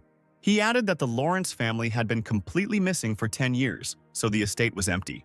Having dealt with the lock, Yulman and Arya entered the house, half destroyed by time. Arya thoughtfully bit her nails. They looked both above and below, and it really seemed like no one had been here for a long time. But it was obvious that Aisha's family address was this very place. Suddenly there was a loud noise to the side, frightening the girl. It turned out that for some reason a frame with a painting covered with a white cloth fell off the wall. Arya abruptly pulled the interfering fabric away. She leaned over in surprise along with Yulman, greedily peering at the image. The painting depicted Aisha's mother and father, but the painted father's head was missing, as if someone had violently torn off that piece of canvas. Yulman did not know for sure how true this was, but he knew for sure that the woman in the portrait was not Aisha. He offered to stay at the estate for a couple of days. Perhaps that way he and Arya could find out what happened to the Lawrence family estate. Suddenly, Arya remembered that she had forgotten to give something to the apostle. Before leaving, Aisha asked to give Yulman a small box. The couple decided to leave the gloomy house to discuss all matters in a local tavern. As it turned out, before leaving, Aisha asked Arya to give Yulman the ring. Looking at the decoration, the apostle thought, "The drawing on the ring does not belong to the Lawrence family, so whose is it?" Arya propped her head up with her hand, sadly saying that even the city's workshop specialists had never seen this image. The waitress's voice was heard behind the bar. She glanced at the ring and asked if it was the coat of arms of a count. Looking at the surprised faces of the visitors, the woman told about Count Theodore, a very elegant aristocrat. She still remembered the moment when the man entered the tavern. The waitress added that at that moment she was calming her friend down, but that didn't stop her from seeing that very ring on Theodore's hand. Arya and Yulman looked at each other carefully. The girl behind the counter squeezed the glass so hard in her hands that it broke. She screamed, which made the count turn his attention to her friend Lily. Arya whispered to the guy that Aisha's mother's name was Lily, and he nodded. The student cautiously asked the angry waitress if she was talking about the same Lily who had disappeared from the Lawrence estate. But the woman didn't think she had disappeared anywhere. Lily probably ran away with Theodore, falling in love at first sight, and took the child because it is very difficult to raise a child without a husband. The apostle smiled and tried to find out where Count Theodore was now. The woman thought, remembering that his possessions were in the east in the Noni Empire, quite far from here.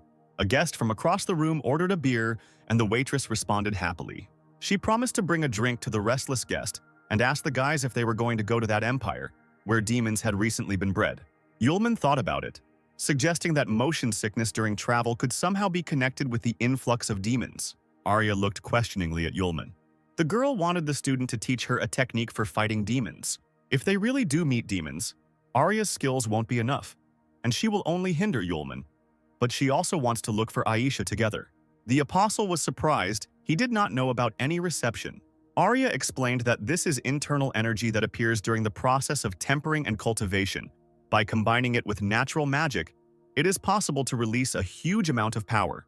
The girl raised an eyebrow, asking why the teachings did not know this technique, since he had previously won in the same way, and natural magic was probably beyond his control. Yulman shook with irritation. He didn't ask Arya about anything at all. The interlocutor's cheeks turned red. She decided to achieve her goal by cunning. The apostle scratched his cheek, promising that he would at least try to do so. At this time, there was excitement in Aces's house. The late director's office was turned upside down. Personal belongings were scattered and lying on the floor. Sierra, hands on her hips in displeasure, looked for the old man's important things, which, in addition to the hellfire, should have been here. The broken desk drawers that Charlotte discovered indicated that someone had broken the rules before her and taken everything. In that case, the girl thought, it was even more impossible to let people know about Ace's death. The Empire could be in serious danger. The Fire Witch exhaled tiredly. She pulled out a bottle of blue liquid, remembering that the 5 schools championship was about to begin. Sierra didn't even know if Arya and Yulman would have time to find Aisha and return back. The carriage with the travelers was on its way to the Nonya Empire. Inside the carriage, training was taking place on a technique against a demon. Arya was sitting on all fours on a bench and tearfully looking into Yulman's eyes. He leaned forward, smiling maliciously, deciding to try something. The apostle's hands reached out to the girl's waist, touching her. Arya blushed, begging him to stop. The next moment, her boot flew straight into Yulman's stomach.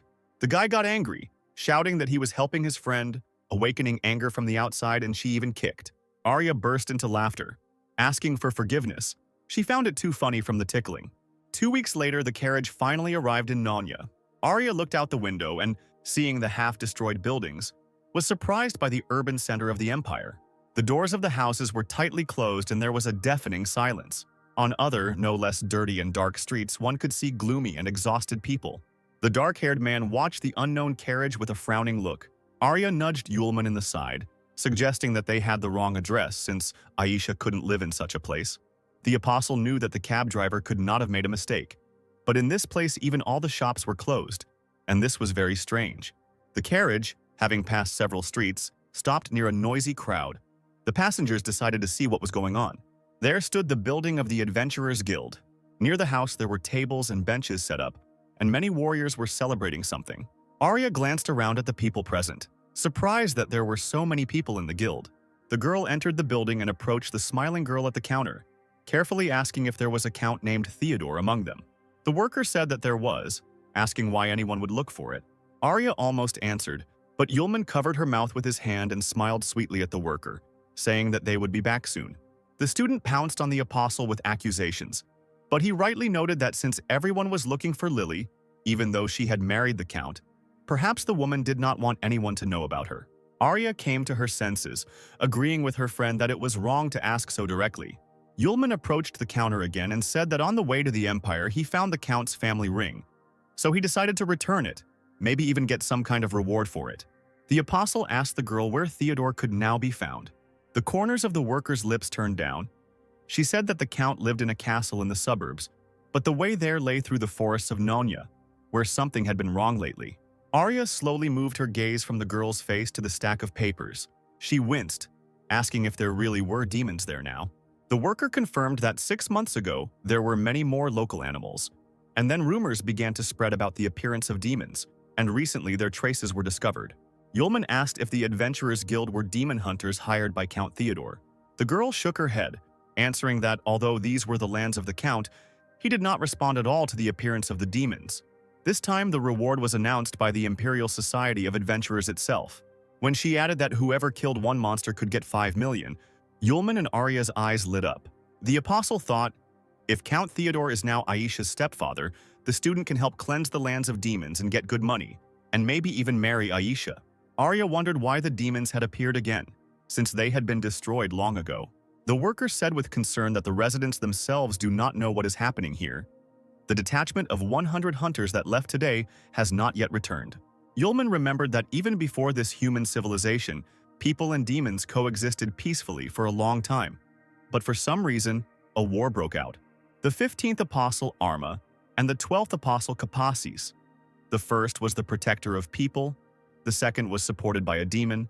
The war between them was the first, which came in the time of the apostles. The battle ended, but neither Arma nor Kapasis were seen again, and the demons also did not appear in people's field of vision.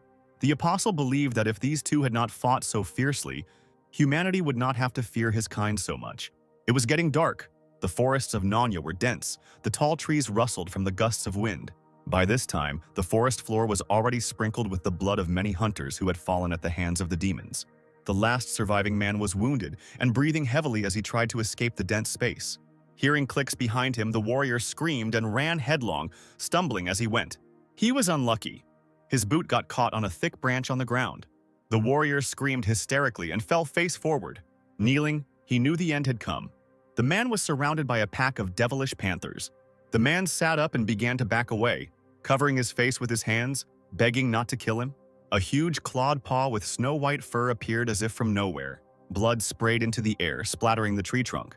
It flowed from the werewolf's muzzle, staining the previously light fur, and in a matter of seconds he tore the man to pieces.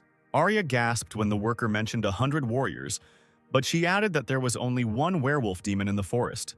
Yulman snorted, saying that with someone like that the conversation was short. One strike of the sword and everything was ready. The girl opened her mouth, asking again what this young man meant. She asked in surprise if the person in front of her was really a gold-level adventurer or higher. Yulman took out his badge, saying that he was only at the iron level. The worker's silence in response spoke volumes. The other warriors heard him. One of them banged his fist on the table and laughed loudly. The worker said that this werewolf is very cunning. His movements are lightning fast. They say that he even has shadow magic and kills gold hunters playfully. The apostle was surprised.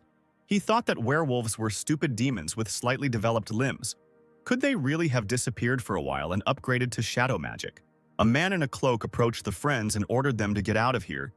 They probably didn't understand what was happening. Arya quietly asked Yulman if they should change their route since this werewolf was so strong. The guy grinned, advising her to calm down. Because if the monster really did have shadow magic, it would still only take 5 minutes. Arya walked through the night forest, carrying a rapier on her back. She looked back and suggested to Yulman to postpone the expedition until tomorrow. Something rustled in the leaves, and the girl squealed, holding the weapon in front of her. A small snow-white animal jumped out of a small bush. The girl lowered her rapier and exhaled. It was an ordinary hare, but she relaxed too quickly and did not notice the attack from above at all. But Yulman quickly intercepted the other people's movements. He was constantly on the alert. With one blow of his fist, the apostle fell upon the huge panther, knocking it to the ground. The animal's body lay frozen with its mouth open on the dark ground. The next second, the panther literally melted into thin air, as if it were a stream of smoke. Arya opened her mouth slightly, looking at the beast, breathing heavily, recovering from the attack.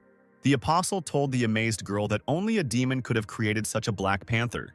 As if to confirm his words, a whole army, led by their leader, emerged from behind the thick trees, all growling loudly. Arya screamed again, holding her rapier out in front of her. The lead werewolf approached the couple on his hind legs, his red eyes flashing. Getting into a fighting stance, he suddenly spoke. The demon did not think that anyone would recognize his black panther. Not one, but dozens of them slowly and gracefully walked towards the people, thick saliva dripping from their slightly open mouths. The werewolf raised his fist and offered Yulman to join him in conquering the entire continent. Then both he and his girl would be spared. Instead of fear, the werewolf saw joy on the faces of the people who began to mimic him.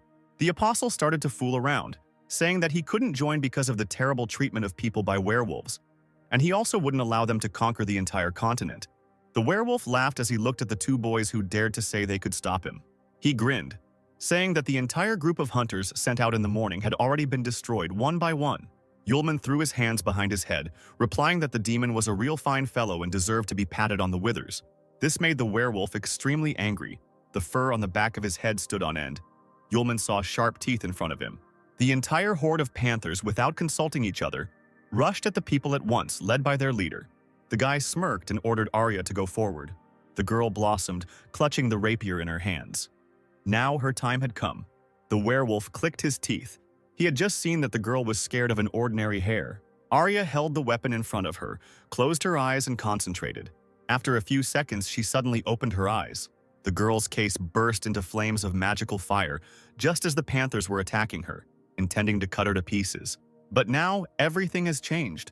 The golden rays of the attacking girl tore the animals in half. Bloody pieces of the creatures fell at Arya's feet. The werewolf stopped dead in his tracks.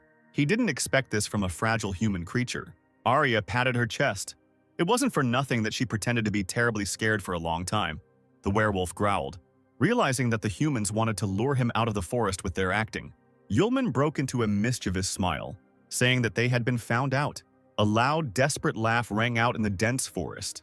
The werewolf could not calm down after realizing that people had deceived him. The apostle waved his hand. They hadn't thought of this from the very beginning, but only on the way into the forest. He dreamed out loud about the reward for the killed werewolf from Count Theodore. Maybe he would marry Aisha to the hero. The werewolf interrupted the guy's monologue, scolding him for his bad manners. Not only did they want to kill him, but no one was allowed to deceive the werewolf. The monster bared his teeth. If these people had agreed to join, he would have spared them. But now it was too late. Green energy glowed around his body, and the monster itself rushed at Yulman, wanting him dead. The apostle, with his hands in his pockets, jumped towards the werewolf and kicked him in the stomach with his left foot. Blood spurted from the mouth of the stricken demon. He could not even imagine that such a thing could happen to him. The blow caused the werewolf to fall to the ground, unable to regroup in time. Yulman became serious and asked Arya to wait while he dealt with the werewolf and asked him something. The girl nodded. Slowly standing up, the demon stretched his bloody shoulders. He shook with anger and humiliation, asking if people had angered him on purpose to find a weak spot. The werewolf growled terribly. Rage filled him to the very ends. Now he definitely would not let these people go alive. Raising its head upward, the monster howled loudly and long. The werewolf's fur on his paw slowly began to be covered in a dark haze. Arya leaned forward. She had never seen anything like this before. Yulman learned shadow magic from the afterlife by asking a werewolf who taught him this. He laughed, suggesting that Yulman go down to hell and find out, again attacking the guy. The apostle deftly dodged the limb, reaching towards him and the thick black smoke. The werewolf turned and again tried to grab the wily man in his paws. Yulman dodged, dancing, managing to talk at the same time. He told the demon that there was someone very annoying in hell. The werewolf only breathed heavily and continued to try to destroy the annoying enemy. Another blow of the paw did not reach its target, only destroying the clearing where the battle was taking place. The werewolf growled, "He couldn't even touch this man." The apostle, as if nothing had happened, stood before the demon, intending to ask him a question. The werewolf bared his teeth. A man forces you to answer questions when he himself was silent when asked. This is unfair. Yulman shrugged, looking the demon straight in the eyes. A sword appeared in his hands and green flashes appeared in the air. Smiling, the apostle rushed at full speed towards the werewolf, who was puzzled by such sudden events. He stood there, his eyes wide open, realizing that he wouldn't have time to do anything. A green beam appeared right in front of the enemy's face, blinding him. The werewolf growled and howled as the searing light passed straight through him. Arya covered her face with her hands. The glow was so bright, and a strong wind arose, carrying sand and earth with it. The forest clearing was illuminated by light. It became as bright as day. After a moment, it was all over. The burnt demon was still standing in front of Yulman. The werewolf's legs stopped supporting his body, and he fell to his knees. The apostle came closer and pointed the tip of his sword straight at the enemy's face, asking whether he wanted justice or not to die. Yulman said that he would spare the werewolf, but in exchange he would carry out all his orders, then asked what he was and where he came from. Still kneeling, the demon said that he and the others planned to recapture this continent under the leadership of the Prince of Darkness Aquila. The prince sent the werewolf to scout out the situation before the invasion. The demons believed that humans were much weaker, so they wanted to first take over the surrounding area and then return and report everything. The werewolf added to himself that he did not expect to meet these two people. Yulman asked where the abode of demons is now. The demon hesitated, but seeing the blade, he continued his story. One gentleman created a small world for them, gave them the opportunity to accumulate strength and improve. Arya was surprised that the gentleman was so strong that he could create new worlds. The werewolf suddenly jumped up, shouting that the master had forbidden giving out information about him, the savior of the demon race, so the filthy humans would not find out anything anyway. The apostle guessed that the new world was the work of Arma, who possessed incredible wisdom and unrivaled magical skills. Seeing Arya swinging her axe at the werewolf, Yulman asked why the master allowed the demons to come out and invade the human world. Suddenly, the guy fell silent, staring at his girlfriend. He asked if the girl was okay, and she looked at Yulman in surprise. The apostle felt that someone had opened the gates of the limit. They connected all worlds with each other. Meanwhile, there was a knock on the door of one of the rooms of the estate. Aisha was sitting by the mirror. Turning around, she saw her mother standing at the threshold. The woman told her daughter about a man with a gift, who was sent by a certain gentleman, and now the girl was expected in the living room. Aisha smiled obediently, saying that she would tidy herself up and leave. She turned around like a doll and walked into the bathroom. The door slammed shut, and there was a single red rose lying on the table. Yulman thought that this was the world where demons were hiding. He had just merged with the human world. But one thing was unclear. That is why this world was emitting a barely perceptible smell. Arya called the guy by name. He perked up, answering that he was thinking a little. He asked the werewolf if he needed to report the situation to Yahello. And that gentleman, surely the demon would also need to open the gates of the limit, and someone would be needed who could send information between worlds. The demon confirmed Yulman's guess, because they could not directly return to their world and needed messengers with a piece of the power of the founders of a world to transmit messages. The apostle demanded to be taken to one of the messengers so that he could convey a few words to the ruler of the demons, but first he needed to go to one more place. The werewolf, without the right to choose, obediently followed the people. Yulman looked at the map. They needed to go straight in a certain direction to get to the castle. The werewolf asked if this was the castle that stood by the coast. It turned out that this was the house of the demon messenger, which surprised Yulman and Arya. The girl hesitantly asked her friend if Aisha was safe in that case. Perhaps that ring was her signal for help? The apostle saw meaning in Arius's words. He grabbed the girl by the hand, and she screamed in shock. Yulman decided that they needed to hurry and picked up Arya in his arms. The boy flew into the sky, ordering the werewolf to catch up with them. Huge waves crashed against the rocks of the cliff. The apostle landed on the ground near the palace, kneeling down to gently lower the flustered Arya. The count's castle really did stand on the very edge of the cliff. The friends turned around when they heard someone's footsteps on the grass. A fair-haired butler came out of the building and greeted the travelers warmly, saying that he was happy to learn of their arrival. The man pointed in the direction of the entrance. The gentleman was already waiting for them. The butler waited for the boy and girl to follow him towards the castle. Arya quietly asked her friend if it was a trap. He shrugged. In any case, they wanted to visit this place themselves, so they needed to find out what was going on there. The man led the guests down a long corridor, saying that the gentleman was waiting for them in the living room. Yulman was the first to enter the room and immediately looked around, freezing on the threshold. The student hid behind his back asking what happened. But the apostle, in his favorite manner, threw his hands behind his head, replying that he was simply distracted. Arya carefully warned her friend about the strange, barely perceptible smell. Both saw a long red staircase. There was a portrait of a handsome young man with blonde hair hanging on the wall. The butler loudly announced to the gentleman that the guests had already arrived. A graceful female hand placed the cup on the table and allowed the man to leave. The owner of the voice, sitting with her back to those present, slowly rose from her chair. Aisha's mother, a tall, stately woman in an evening dress, slowly walked towards Yulman and Arya, greeting them. The apostle stepped back in surprise when he saw her. Arya screamed, thinking that it was Aisha herself in front of her. But the woman smiled, winked slyly, and shook her head. She said that she was Aisha's mother and asked to call her Lilith. The student let out a breath of amazement, realizing that the family had actually moved and not disappeared. Lilith approached Yulman, saying that he was probably the one who stole her daughter's heart. The apostle became serious and immediately asked where the girl was now. The next moment, Lilith suddenly stepped forward and wrapped her arms around the guy's neck, laughing. The woman whispered in a drawn-out voice that he would not be able to take his daughter, but she herself would be able to give the guest pleasure for one night. A purple haze spread from the palm that Lilith placed behind Yulman's back. He grabbed the woman by the hand and threw her away from him. The apostle reported that there were too many succubi. Arya screamed that it was not Aisha's mother but a messenger, but Lilith immediately objected. She looked at the guest, asking how he knew about her essence. Yulman said that she knew about his and her friend's approach even at the castle gates, then invited them in. Only people who possessed black magic could do that. The abilities of ordinary magicians would not help here. When the woman suggested that this was indeed the case, the apostle asked her to explain her eternal youth, since ordinary people grow old. Only now did Yulman let go of Lilith's hand, saying that the seduction spell she had just used confirmed his suspicions. The woman sighed submissively, admitting that she was a succubus, and that Aisha was indeed her daughter, but was simply born a half-breed.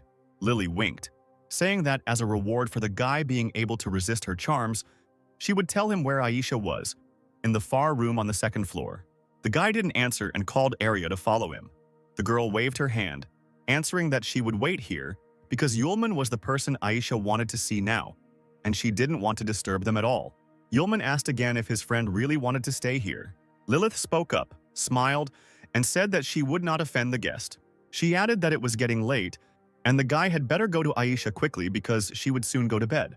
Arya waved her hand, urging the student, who told her to be careful and, if anything happened, to scream immediately. Lilith, hearing their conversation, became noticeably sad, lowering her head. Yulman, climbing the stairs, asked in advance if she was asleep. Seeing the nearest door, he was about to knock, but to his surprise, it was not locked. The apostle entered a pretty girl's room, quite suitable in style for someone like Aisha. He pressed his hands to his chest, feeling an unprecedented excitement, finding himself in the room of the object of his dreams. Yulman's gaze caught on some object lying alone on the table. He picked up a rose flower, the same one he had given to Aisha before going to the Magic Congress. The door to the room opened slightly, and a cloud of hot steam seeped out from there. Yulman, lost in thought, shuddered and turned around sharply. Aisha stood on the threshold wearing only a towel. Drops of water were dripping from her long hair. The girl screamed, not expecting to see a student here. Aisha shifted awkwardly from foot to foot. Pressing her hand tightly to her chest, she hesitantly asked how Yulman ended up here. The guy was no less surprised. He babbled that he hadn't thought anything bad when he entered his girlfriend's room. The apostle's gaze darted around the room, trying not to look at the girl dressed in only a towel. Aisha shook her head and found the strength to smile understandingly at the unexpected guest. Suddenly, the girl's whole body tensed up like a string, and in her head, someone's dark, snake-like voice warned that His Majesty would find out and be very angry. Trying to cover his reddened cheeks with his hair, Yulman said that he and Arya were looking for a girl. But without even listening to her classmate to the end, Aisha's face instantly changed and sternly ordered him to leave.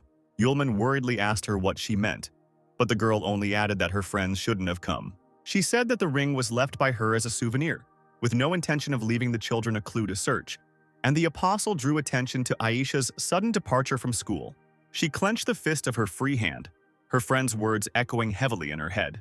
In her mind, Aisha begged her friends to leave, but out loud she said that she would soon marry a rich, respectable gentleman, and then her classmates would no longer be of use to her. However, behind her cruel words, she was unable to hide the main thing: immeasurable pain and despair. Aisha did not even notice how hot tears flowed from her eyes. She realized only when Yulman asked why she was crying. Blinking several times, the student was extremely surprised by this, because she had been holding back so diligently. The guy lowered his head and exhaled heavily, collecting his thoughts and looking for the right words. He took a step towards the inconsolable mistress of the room, gently ran his fingers down her cheek to catch a hot tear, and noted that one must first deceive oneself before deceiving others. Smiling affectionately, he scolded Aisha for her weak acting. Squeezing her hand tighter on her chest, the interlocutor seemed to come to life and began to emotionally blame herself for her own carelessness. Arya should not have handed over that ring. Now the gentleman will find out about everything. The smile disappeared from Yulman's face. He looked thoughtfully somewhere at the wall, wondering if Aisha was talking about the Prince of Darkness, the Lord of Demons. Aisha continued to try to convince her friend to leave her house because that gentleman, the real ruler of the demons, was incredibly dangerous and would not leave uninvited guests alive. The girl said that even if he was not there, she would not be able to leave because she was a succubus, a devourer of human lives. She suddenly blushed deeply and shook her head, trying to hide her face behind a thick shock of hair. Aisha began to talk about the close relationship between her and Yulman, but he laughed, declaring that he did not care about the essence of his beloved, whether she was a human, a succubus, or even a demon. After all, Aisha's personality will not change at all from this. She remains herself. These words struck the girl in the very heart. Yulman carefully extended his hand, as if there was a frightened animal standing in front of him, and suggested that the owner of the room leave this place right now and not worry about the master. Aisha blushed shyly once again, and almost put her palm into the stranger's outstretched hand. At that moment, the large clock on the wall came to life and began to ring loudly. A loud hum was heard in the corridor of the estate, counting down the minutes. Lilith smirked, quietly noticing that it was midnight. Arya turned her head sharply, looking at the succubus, and stood up from her seat, looking around nervously. Aisha, frightened by the ringing, pressed her hands to her chest again, frightened, noticing that time had flown by very quickly, while Yulman nodded dreamily. The girl ordered the dazed guest to turn away immediately so that she could change her clothes, and she had to repeat her request several more times before her classmate obeyed. The way Aisha became excited when she heard the clock ringing surprised Yulman quite a bit, and he asked what it all meant. He heard a towel fall to the floor. The girl answered harshly that she would not have time to explain. He just needed to know that now they would have to fight a fierce battle. Finally, she loudly announced that she had changed her clothes, and Yulman was able to turn around to look at his classmate. The one who appeared before him did not at all resemble a nervous, frightened girl. Her warlike gaze spoke of many things, including her readiness to fight. At this sight, Yulman blushed and exhaled in admiration, saying that the girl looked wonderful. Aisha smiled tightly and turned sharply towards the door. They had to hurry. Yulman caught up with her and gently grabbed her hand, asking her to wait. He deftly took the jewelry out of his pocket and firmly fastened it on his thin wrist, glad that he had guessed the size correctly. When Aisha asked what it was, Yulman told her about the auction where he bought the jasper bracelet.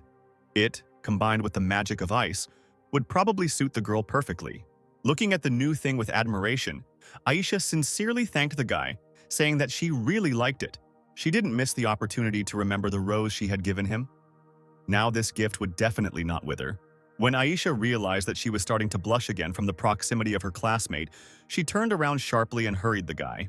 She opened the door to the corridor, but froze on the threshold. Yulman crept up silently from behind, examining the area. The entire space was covered in a strange, thick fog. It was impossible to see anything even at arm's length. A heavy silence fell over the corridor, broken only by the couple's heartbeat. Putting his hands in his trouser pockets, Yulman barely audibly asked the girl what had happened. Aisha explained that this is a labyrinth of thought created by Theodore Peer. His natural magic is the change of worlds. Every midnight he can transfer the entire castle to his world. Yulman realized that he could not feel the opening of the gates of the limit when the change of worlds took place, because the estate is the outer shell, and the labyrinth of thought is its main filling. The guy was dumbfounded, feeling himself breaking out in a cold sweat. What would happen to Arya? Yulman knew that he had to find Aryu, and asked his companion if she knew approximately how this labyrinth was arranged. The girl mumbled something incoherently, but the next moment she shuddered when she heard a vague crackling sound in the distance. She slowly turned towards the sound, her whole body still shaking. The corridor was filled with silence again, but the next moment someone's footsteps were heard, and through the haze one could make out a vague silhouette. Aisha swallowed hard and straightened up. An elegant ice sword appeared in her hand. Finally, the fog gradually cleared and Aisha's mother appeared before the couple. The woman, grinning evilly, lazily reminded her daughter that it was already midnight. Lilith was now dressed in a revealing costume that matched her nature, and she twirled a strand of hair around her finger, ordering Aisha to return to the room and go to sleep. Otherwise, something irreparable would happen. The girl knew exactly what was being discussed and helplessly lowered her hand. Yulman whispered the name of his beloved, holding out his palm to her. He wanted to help his classmate, no matter what. Lilith followed the stranger's hand with her gaze and smiled broadly, confident that her daughter would certainly obey her. Aisha, whose eyes were covered by thick bangs, lowered her head and decided something for herself. Imagine the mother's surprise when she heard her always obedient child firmly ask for forgiveness. Aisha pointed her sword at Lilith, announcing that she no longer intended to stay in the castle and left with Yulman. She will leave this cage forever, in which she has been truly suffocating all this time. Yulman, watching the warlike girl, once again plunged into his dreams about her. Aisha is a real cutie. She tried to talk to her mother, to explain her actions because Lilith had once done the same to her father. Before Aisha could finish speaking, something sharp flew past her face, cutting off a strand of her bright hair.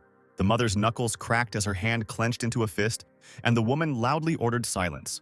Her daughter's words made her quite angry, she understood, and therefore did not want to repeat her own mistakes. For succubi, ordinary people were too weak companions. Yulman tried to explain that he was not an ordinary person at all, but Aisha shouted that for some reason her mother still secretly sighed about her dead love. Lilith fell silent and stared in amazement at her daughter, who dared to say such impudent words to her. She bared her teeth when she heard Aisha ask Yulman to let her figure things out on her own. The succubus's body was illuminated by a bright, icy fire. The tongues of flame licked her enraged face without causing harm. Ice shards flew towards Aisha like arrows as Lilith screamed that it was too late and that she needed to sleep. Tongues of ice began to lick the girl's hands, trying to shackle her, but they came across a jasper bracelet, a gift from Yulman. Aisha swung her sword, and whatever wanted to bind her shattered with a ringing sound, flying in different directions. Lilith opened her mouth in confusion, not knowing what to say. Aisha deflected the flying icicles, considering that the succubus did not use all her strength. This was usually enough to knock her to the floor and immobilize her. The woman noticed a jasper bracelet from the ice collection. And how did it end up in her daughter's possession? The flow of thoughts was interrupted by Aisha's scream, who loudly called her mother. The girl was serious. She gave the woman a stern look and warned that if she got in the way, she shouldn't expect anyone to stand on ceremony with her. Now Aisha herself was about to attack Lilith. Clutching the blade tightly in her hands, she called for help from ice arrows. But Lilith only laughed, reminding Aisha that her mother was a purebred succubus. Pressing her hands to her chest, she began to transform to confirm her words. The space was covered with a purple veil, and black wings, almost the same as those of the creatures of darkness, blossomed on the woman's naked back. Lilith's slender figure towered over those present, and behind her back, her wings, which had grown several times, flapped loudly. The succubus's thin tail playfully swayed in the air. The woman also developed rugas on her head. Her ears became pointed, and she urged her daughter to look at the true power of the succubi. Aisha clenched her teeth until they creaked as she watched her mother, whom she saw in her true form for the first time. Yulman did not take his eyes off his rival, watching her carefully. At this time, Arya wandered alone through the corridors of the castle, filled with thick fog, calling out for Aisha and Yulman at the top of her voice. She clutched a battle axe in her hands, ready to fight back, and couldn't understand why, as soon as the clock stopped striking, the living room of the estate turned into this cursed place. Suddenly, a sharp and loud squeak was heard above the girl's head, and the sound of a portal appearing. Raising her head, she was surprised to notice the appearance of many bats. A purring male voice sounded very close to Arya. He was delighted to see a small mouse appear in his labyrinth. Lilith jumped up as if stung and turned sharply in the direction of the voice. In front of her stood a tall blonde man with sharp teeth, dressed in an old-fashioned suit and cloak. He urged the girl not to be afraid, welcoming her into the labyrinth of thoughts. The man's eyes glowed an otherworldly yellow, looking carnivorously at his victim. It was the master of the labyrinth, Pierce Theodore. The corridor outside Aisha's room was still filled with thick, impenetrable fog. Lilith, crossing her arms over her chest, flapped her large, sharp wings, looking attentively at the couple. Yulman raised his hands, declaring that the woman had made a mistake, but she abruptly interrupted him, saying that it was too late to beg for mercy. The succubus's eyes flashed dangerously in the semi-darkness, glaring at the guy and promising him quick reprisal. Aisha kept a close eye on her mother, knowing what she was capable of if she wanted to get her way. As if to confirm her thoughts, Lilith suddenly flew up and rushed towards the young rebel, intending to teach her a lesson. The young warrior's ice sword creaked, guided by its mistress, preparing to go into battle. Aisha ran straight at her mother, screaming that she was not going to kneel before her. Yulman tried to bring his relatives to their senses, hesitantly suggesting that they listen to him. But the succubi could not be stopped. Aisha and the mother, radiating completely different energies, were preparing to collide.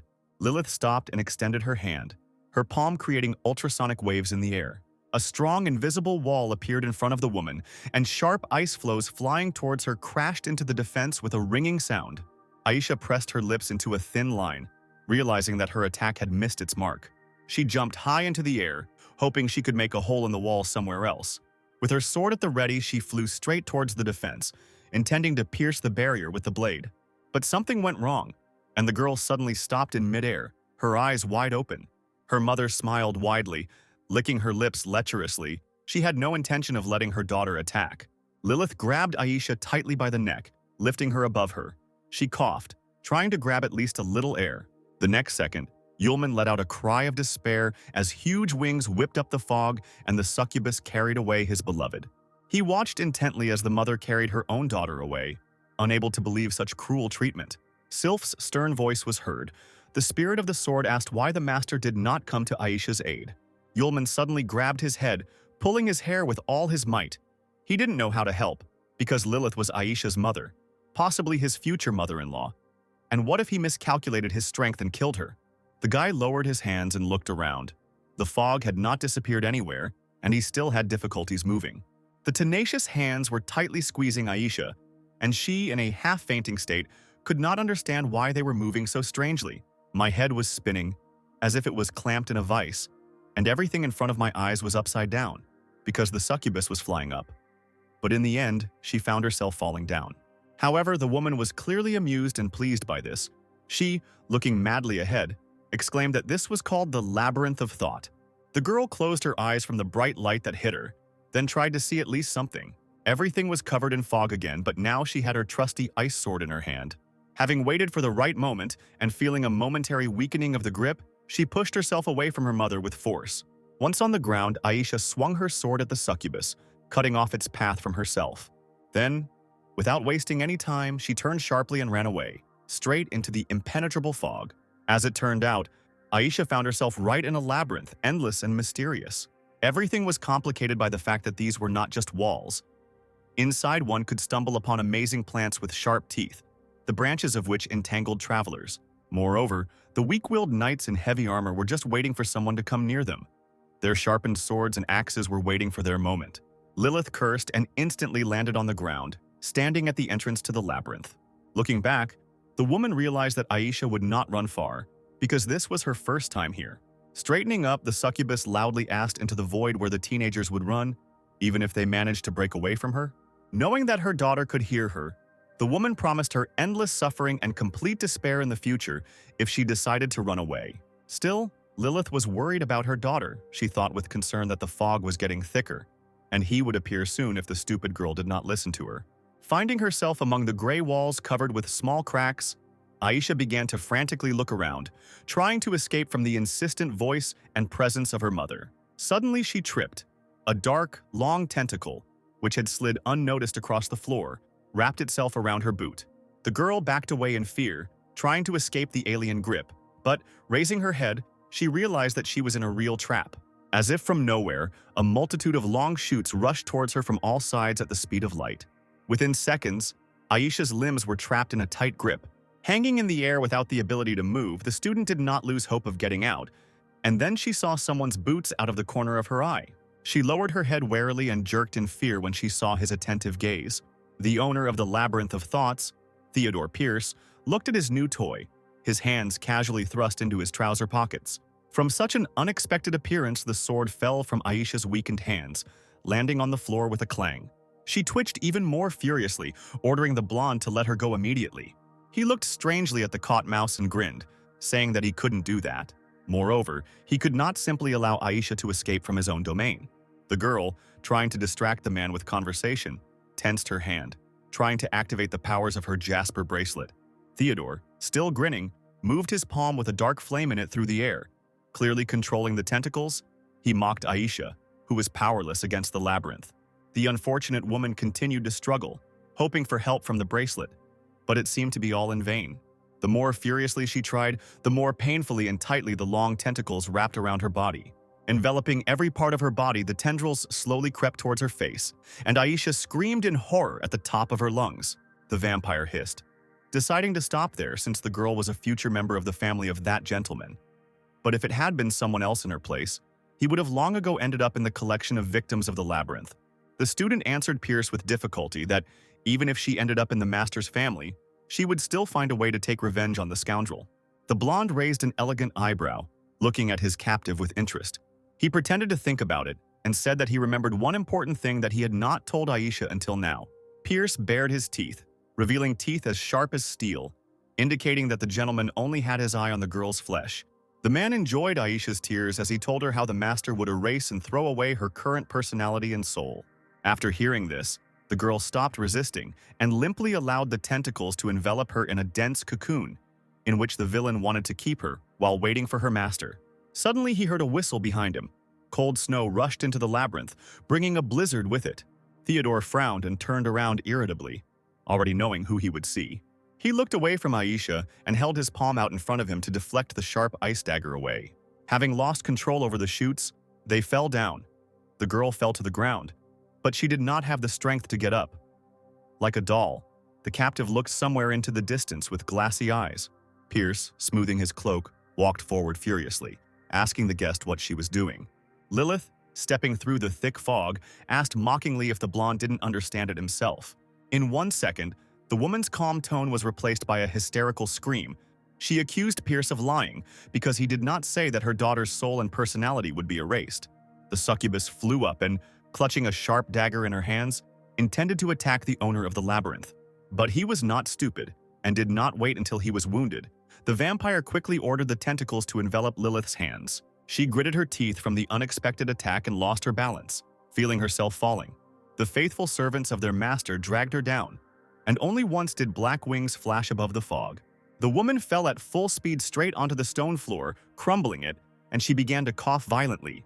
Theodore walked slowly towards Lilith, lazily asking why she should do this, since in this world all beings except him had their own limit. In other words, there is no person in this world who would be able to defeat him, the master of the labyrinth of thoughts. With his strong arms, the man lifted the succubus off the ground and grabbed her by the hair, declaring that it was worth sacrificing one girl to win the favor of the master. Lilith hissed in pain, saying that she gave Aisha to the master to make her future life much better, and now, there is no difference between erasing the soul and death. The next moment, Pierce grabbed the woman by the back of the head and slammed her face into the floor with all his might. Then he jerked her up by the hair, and looking at her mangled face, whispered that he would have given Lilith too, if virginity had not been a condition of the transfer. After all, he himself had held on for many years and had not touched the succubus, so now the dark tentacles had tightly wrapped around the body of the frightened woman. Pierce walked up to her, smiling arrogantly, promising that he would enjoy her seductive body today. Coming closer to Lilith's face, the vampire inhaled her scent. The succubus burst into tears, thinking that it was in vain that she did not allow her daughter to do what she wanted. With all her heart, she begged for help, and soon realized that everything around her began to change. The owner of the labyrinth himself felt the same when he saw unusual flashes of purple light above. Yulman, like an arrow, rushed at full speed towards the labyrinth, knowing exactly where the captives and the vampire were. He landed in the right place, and the guy's figure disappeared into the thick fog. Lilith couldn't believe her eyes. She decided that weakness and pain were causing hallucinations before her eyes. But Yulman came out into the light, rubbing the back of his head and coughing hoarsely, saying that he had managed to land successfully. Pierce was as amazed as Lilith, looking closely at the boy's thin figure. His eyebrows shot up in surprise, as no one had ever managed to land unscathed in the labyrinth of thought. The man turned to look at the unconscious Aisha, immediately realizing that she wanted to run away to that guy. He bared his teeth and ran his tongue around his sharp fangs. All he had to do was kill this stranger and the problem would be solved. Yulman took a closer look, and the first thing he saw was an unusual flower near the wall. He never thought that he would end up in a labyrinth garden. He felt a sudden danger behind his back and froze, trying to understand where the threat was coming from. Yulman turned around sharply. The fog immediately dispersed, and a black, blurry entity flew at him like lightning. The guy deftly dodged it and noticed that it was a tentacle that flew past him. The next moment, it split into several pieces in the air. A clawed hand of tentacles formed right above Yulman, intending to grab him. The student put his hands in his pockets with a habitual gesture and glanced up briefly. The stars sparkled in the darkness. One of them lit up green especially brightly. In the apostle's hand appeared his faithful companion, the sword Excalibur, that same green star. Suddenly, Sylph's thin voice was heard. The human body of the sword. The girl let out a painful sob. Yulman heard this and looked down at the blade in his hand with concern, asking what happened. He saw with a special vision that the girl was holding her hands to her throat and taking short gulps of air. These shadows were eating away at her. The steel was rusting. The apostle brought the sword close to his face, examining it, amazed by such a reaction to space. A cloud of energy appeared in front of Yulman, vaguely resembling a human silhouette, and he laughed loudly. The next moment, the master of the labyrinth of thoughts, Theodore Pierce, appeared in place of the silhouette, saying that shadow magic was created to absorb the most beautiful things, and the spirit of the sword was very handsome. Yulman fell silent and stared at the man in surprise, examining him closely. He raised an eyebrow, noticing that the vampire resembled Count Tepes, whose portrait hung on the wall in the Great Hall, which rather hurt the pride of the self-in-love Theodore. He laughed darkly, noting that the boy was quite the daredevil. Raising his hand, he created a huge energy scythe with a sharp blade in the air, declaring that he was ready to deal with this new little mouse. And before his death, the impudent fellow must know that the name of the master of the labyrinth is not some Tepes. The magic sword with the spirit will pass from the boy's hands into his, and then everyone will have fun. Having loudly called his name, Count Theodore Pierce swung his scythe with all his might straight at the calmly standing Yulman. The red flash barely touched the guy's forehead, who only slightly lowered his head. The next moment, a wall of dust covered the space. It looked as if the guy was buried under a layer of stone. The vampire threw his head back and laughed villainously, raising his hands. But a sharp eye noticed some movement in the fog, and Pierce fell silent, staring at it. Incredibly, the guy's silhouette stood out clearly in the cloud of fog and dust. He was holding something in his outstretched hand. Long bangs fell over his face. Yulman quietly called out to the man. With just his fingers, he held tightly the blade of the scythe that had grown straight out of the cloak of the master of the labyrinth, and laughed at his name, saying that he didn't care what the count's name was. After the words, he got down to business and squeezed the powerful weapon with his hand, and bluish cracks immediately appeared on it. At the place where the apostle stood, an explosion of incredible power was heard, destroying the walls of the labyrinth and sending blue lightning upward. Yulman shamed Theodore for lusting after his own sword spirit in his presence. The man stared ahead in disbelief, not saying a word, covering his face with his hands beforehand, not expecting the explosion. The next moment, all the fog suddenly cleared, and the owner of the labyrinth could only look around helplessly. Finally, after a few silent seconds, the boy appeared right in front of him again, holding his sword in his hands, warning that no one could take it away. The count's sharp ears twitched. He couldn't believe that a mere mortal could survive his attack.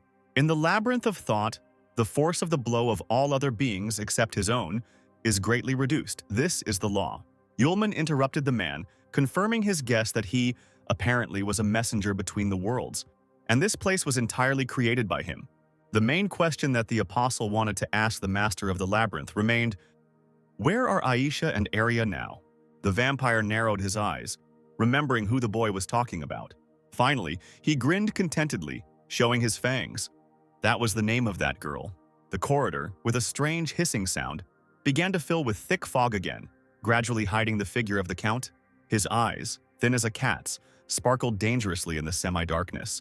Theodore mockingly announced that he would soon allow Yulman to see his girlfriend. The apostle grimaced, looking at the vampire with suspicion, not understanding what he was up to again. At that moment, the flow of his thoughts was broken by the clatter of armor that sounded right behind his ear. Miraculously, Yulman managed to dodge the hostile knight in tightly closed armor. In the place where the guest stood, a massive axe had already fallen to the floor. At first, the apostle did not pay attention, but suddenly his gaze fell on familiar outlines. That axe was definitely Arya's weapon. Yulman remembered it well. While the knight was picking up the axe from the floor, the boy straightened up, looking at his figure. The tightly closed visor left no chance to see who was hiding in the heavy clothes. Yulman took a step forward and hesitantly called his friend by name. No one answered him. But now other, more massive warriors appeared behind the knight. Their armor was different from each other, but they had one thing in common. All the warriors slowly approached the uninvited guest. One of them stepped forward, piercing Yulman with burning red eyes. The apostle took a deep breath of the stale air, realizing that the knights were emanating the distinct smell of dead souls. Meanwhile, the warriors did not hesitate. Their steel hands reached out to the calmly standing man. Yulman stood in the labyrinth, the fog in which began to dissipate due to the sharp movements of the warriors rushing towards him. Just as one of the largest knights was about to lower his weapon on the guy, he deftly jumped aside. The knight leaned forward, letting go of his mace, which the apostle immediately took advantage of. Breaking the hilt of the weapon in half, he reached out and struck the knight in a vulnerable spot, in the neck, where the armor did not connect. From such an attack, the dead man fell to the floor and slid his whole body across the stones. Another enemy had already managed to approach Yulman, intending to attack from behind. Turning around, the guy realized from the armor and weapons that it was Arya. He could not harm his friend. The boy grabbed the axe handle with one hand, holding the knight he was following from attacking, and with the other he reached for the visor. Frowning, the apostle decided that even if he was going crazy, he had to check if his friend was really there. She couldn't have done this of her own free will. The girl was probably being controlled. And indeed, the apostle was not deceived. Taking off his helmet, he saw Arya's empty eyes looking at him with indifference. Yulman stepped back in shock, seeing the warrior in such a state. A loud and insidious laugh was heard, and a clot of dark energy appeared in the air. The next moment, Theodore Pierce appeared before Yulman, exclaiming that he would bring Arya's soul back from the dead if the guy did not interfere with the engagement of Aisha and that gentleman. The bottom of the man's cloak was split in such a way as to hold Aisha and her mother in a cocoon, and he asked again what choice the guest would make. Lilith immediately screamed that Pierce was lying and would not fulfill his promise, and that her daughter would lose her soul and personality after marriage. Theodore tightened the bonds, causing the succubus to stop speaking and causing cries of pain to emerge. The vampire hissed, waving his hand through the air, saying that this cheap woman was talking too much. Lilith hung limply in the trap, breathing heavily, blood caked in the corners of her mouth. The man turned to Yulman again, saying that he would have to make a deal in any case, and that he shouldn't blame him for not being warned. But something changed below. Pierce suddenly fell silent and stared in amazement in that direction. The boy stood straight and stared at the count, and an incredibly oppressive and suffocating spirit hung around him. The apostle grinned and slowly began to speak as the thick fog thickened at his feet, rising higher. Yulman's eyes flashed a fiery red light as he summoned the fourth seal. Finally, having announced the command removal for printing, a tsunami formed around the guy, which only he himself could control. Theodore clenched his fists angrily and continued to look at the boy, not knowing what to do. He noted dejectedly that no one from the human race could become so powerful. Turning sharply, the vampire decided to get out of here immediately because the guy was probably not human. The hems of his cloak, reaching out to its owner, freed Lilith and Aisha, who were bound in the fabric. The mother and daughter fell headlong without regaining consciousness. But on the ground, the apostle caught them, holding his relatives securely by the waist. Lilith was the first to wake up. She looked extremely guilty, and with dry lips, she whispered to the apostle that she was asking for forgiveness for her mistake. Tears poured from her large purple eyes. The woman begged him to leave her here and go with Aisha. Yulman unexpectedly looked affectionately at the one who so fiercely prevented his communication with Aisha, promising to save her too, so that everyone would remain alive and well. The apostle turned his gaze to his beloved, carefully examining the girl, whose chest was heaving with intermittent breathing. Yulman promised himself that he would make the count regret coming to this world. Meanwhile, the fugitive rushed headlong into a large, round, red portal right at the very sky. Having flown almost to the very border, Theodore bared his teeth. When he gets out, he will block the labyrinth of thought forever. The man decided that the guy, no matter how strong he was, would not be able to get out anyway. But his plans were not destined to come true. The vampire felt a burning pain that sharply ran through his entire body. Pierce screamed, and a stream of ice-cold blood burst from his wide-open mouth. Pierce ran his hand over his charred chest in confusion. The burning beam had taken away his right arm. The man knew that in the labyrinth of thought, he was the strongest person. But now, everything was different. But there was one exception. Someone else's power must not exceed the limit.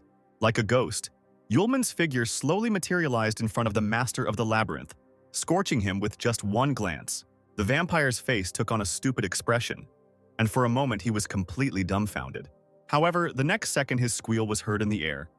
Theodore did not want to put up with his fate, and the shadow split into several parts. If he has 3 of his own shadows with him, a man will be able to move freely to any of them. Moreover, this guy definitely won't be able to handle all 4 entities at once. But Pierce's problem was that he completely underestimated Yulman's incredible strength. Something tugged at the vampire's cloak, and he stopped abruptly, turning his head in irritation. With glass eyes from which fire was burning, the apostle looked at his opponent, tilting his head to his shoulder, asking where he was going. Drops of blood glistened on the Lord's face. He sobbed, caught so suddenly, and began to wail that no one could kill him. Yulman held the vampire by the collar with both hands while he stuttered and threatened him with connections in the world of the dead, thanks to which Arya's soul would disappear. The apostle interrupted the flow of meaningless speech by shaking the powerful master of the labyrinth well, like a rag doll. He strictly ordered not to call Arya his girlfriend. Pierce shouldn't vulgarize everything. Removing his left hand, he dug his right hand into the vampire's chest, causing him to shudder once again. Yulman mockingly said that, by a coincidence, he also had acquaintances in the world of the dead. Feeling the boy's incredible energy, Theodore realized with horror that that gentleman had the same energy when he first appeared to trample the Empire. Blue light filled the Count's eyes, because this energy is the source of all life on Earth. The energy of the source. Yulman approached the Count's ear to whisper someone's name to him. And then, without warning, with a single gesture, he swung Pierce with just one hand, as if he weighed nothing. The apostle ordered Harvey to come out to him and launched Theodore Pierce down like a ball. There was a huge explosion that destroyed the towers of the palace and illuminated the space with a blue color. The vampire's body lay in a crater in the ground, and the labyrinth was broken. Looking up into the dark sky, the Count barely moved his dry lips as he pronounced that very name. At that moment, a huge piece of stone landed on his chest from a great height. Then a crack appeared there, and a bright red light began to break through. Someone's bones were tearing apart the stone, helping themselves to get out into the world. The gap gradually became larger under the influence of inhuman force. Finally, the skeleton stopped, and a stone pillar burst out from under the ground like a tree. Inside it, like a butterfly in a flower, sat that same Harvey, a young guy with purple hair, frowning as he looked around. Theodore managed to jump aside, and now, sitting nearby in torn clothes, he looked at the new arrival, surprised that he had come in response to the call. Pierce shook his head and devoured the Dark King Harvey with his eyes. Yulman, with his hands in his pockets, slowly materialized in front of the king. He frowned, showing a row of sharp teeth, and it seemed he was not happy about the apostle's appearance. The Count burst out laughing. He had heard about Harvey's bad character, who disliked rude people most of all, and now he was clearly angry with that stranger. But then, the King of Darkness coquettishly reached out to Yulman, grabbing him by the collar and smiling sweetly, declaring that he did not recognize him at all in this outfit. The student boldly removed the stranger's hand, demanding that he leave him alone, while Harvey pretended to be offended, since they hadn't seen each other for 1,000 years, and Yulman trampled all his feelings with his rudeness. Pierce's eyes nearly popped out of his sockets. He was so shocked by what he saw. The apostle rolled his eyes and asked Harvey not to get excited and to help him, who immediately looked at the guy with interest. Then, smiling playfully, he said with satisfaction that now Yulman needed help. Without saying a word, the student led the King of Darkness to his friend, who was standing motionless to the side. Pointing to Arya, the apostle asked if Harvey could help return her soul back to her body. The demon, instantly becoming serious, approached the girl and began to examine her, muttering that there was one but. He turned to Yulman and looked at him with distrust, asking why he wanted to help a common man so much. For the first time in all this time, the apostle allowed himself to smile, answering that Arya was his friend, nothing more. The girl's shell stood firmly on its feet. Its glass eyes looked straight ahead and expressed nothing. The corners of Harvey's lips curled downwards, and for a few seconds he looked at the mortal with a disgusted expression on his face. Then, shrugging his shoulders, he smiled broadly, replying that he would fulfill the request in exchange for a night of passionate love with Yulman. He created fire on his palm and looked gloomily at the King of Darkness, who nodded, assuring him that he would help for free. Returning to his domain, Harvey called the magic mirror, which immediately began to shower its owner with compliments. But he quickly ordered it to remain silent and get to work. Now alone, the Dark King was extremely serious and ordered his servant to scan Arya's body to find a soul that matched it. The mirror took on the form of a huge ancient tome, whose pages quickly turned by themselves. But even at such speed, the right name among the countless others did not escape Harvey's keen professional gaze. Nodding to himself, the King of Darkness mentally summoned a magic feather into his hand. It circled in the air and stuck its sharp end right into the name carved into the tome. The next moment, Arya's soul, whole and unharmed, jumped out of the book. The girl looked around in amazement, not understanding where she was or what was happening. She flinched when she heard a familiar voice calling her name and slowly turned around. Arya looked at the speaker with distrust, carefully approaching him. The eyes of the saved soul filled with tears. She sobbed, whispering the name of the person in front of her. Yulman smiled broadly, closing his eyes with joy, and was already about to greet his old friend. But she, to his incredible surprise, pounced on the guy, kissing him right on the lips. Tears glistened on Arya's dark eyelashes. In the last seconds before her death, she thought only of Yulman. The girl gently ran her palm over the amazed guy's cheek, realizing that this was exactly what her heart wanted. Arya smiled through her tears, looking devotedly into the eyes opposite. She really liked Yulman. He blushed, not knowing what to answer when his friend confessed her feelings for him, saying that she was afraid of never seeing him again, and now decided to confess everything so that there would be no more regrets. The student muttered something, but the girl did not hear him, being sure that he heard the call of her heart. Yulman smiled, saying that Arya had expressed her joy at the meeting of two friends so beautifully and naturally, which had stunned his friend's soul. She instantly became angry and grabbed Yulman by the collar, shouting that he had ruined the entire romantic atmosphere. Harvey, watching this, just rolled his eyes and asked Arya to quickly return to her body because she shouldn't linger. Arya frowned and gasped, completely unaware of the stranger, and asked who he was. But she was even more frightened by her own body. Standing to the side, the student didn't even pay attention to it at first. She trembled like a leaf in the wind and, stuttering, tried to ask what was going on. Yulman urged her not to worry and told her that, being too careless, he had put the girl in danger. But now everything was behind him. The King of Darkness, Harvey, would help her to be resurrected. Arya blinked rapidly, repeating the apostle's phrase once again, as if she didn't believe what she heard. But even this didn't bother her. Arya finally asked the question that Yulman feared most of all. Who is the guy? The student lowered his head, not daring to look his friend in the eyes, and immediately asked for forgiveness, because he had not deliberately hidden this from his friends. Arya's soul froze in the air, waiting for the revelation of Yulman's terrible secret. The guy exhaled and confessed that he was the one whom all people were very afraid of. He was the first apostle. Yulman held his breath and a deathly silence reigned on the street, interrupted only by the sounds of the night. Finally, Arya's soul let out a laugh, pressing her hand to her mouth. The guy raised an eyebrow, looking at the girl with confusion. The student laughed softly, holding her stomach, as if Yulman had just said the greatest stupidity in the world. The girl clasped her hands behind her back and easily rose into the air, smiling and saying that she would not have believed in such nonsense if she had not visited the world of the dead. Could such an eccentric really have been the first apostle? Arya chuckled and flew very close to the guy, who was looking at his friend with wide eyes. She was silent for a moment, then smiled sincerely thanking Yulman.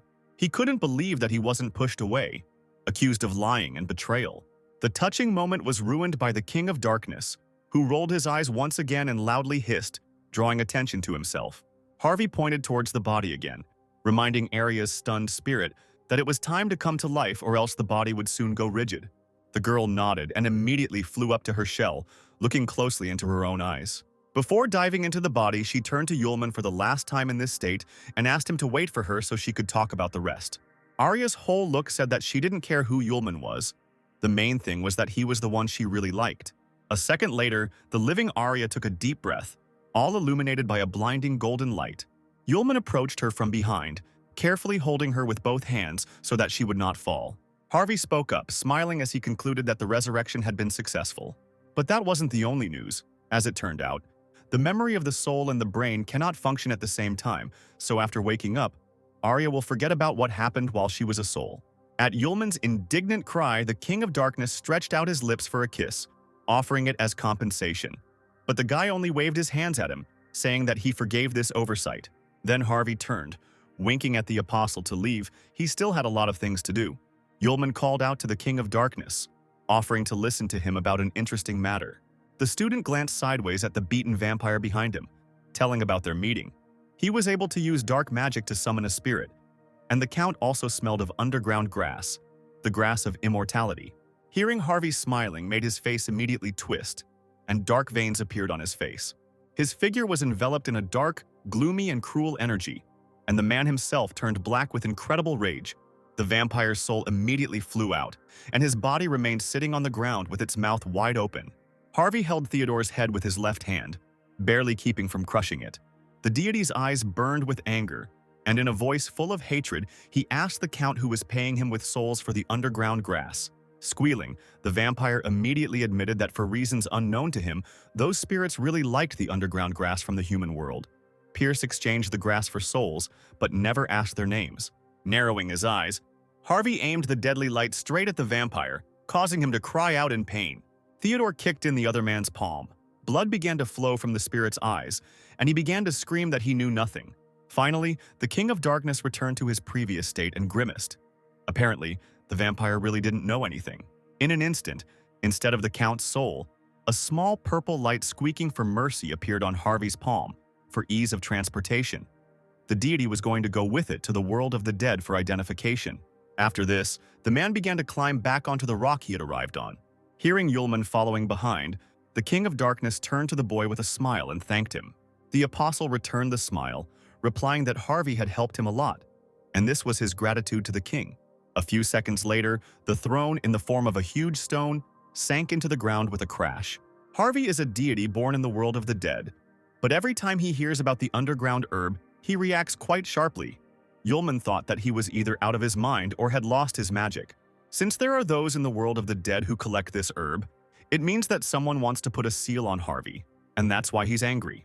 The apostle thought that it would be better for him not to go there. The King of Darkness would sort it out himself.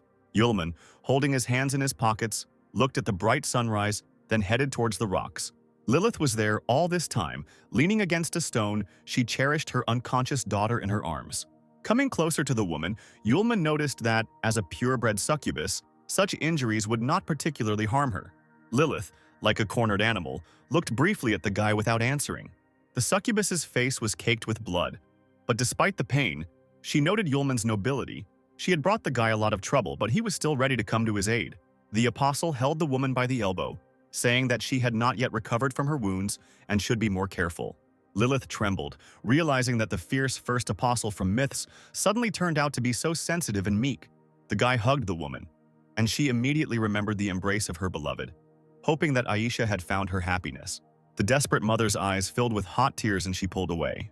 Looking Yulman seriously in the eyes, the once fierce succubus, now just a weakened woman, asked if she could entrust Aisha to Yulman with a calm heart.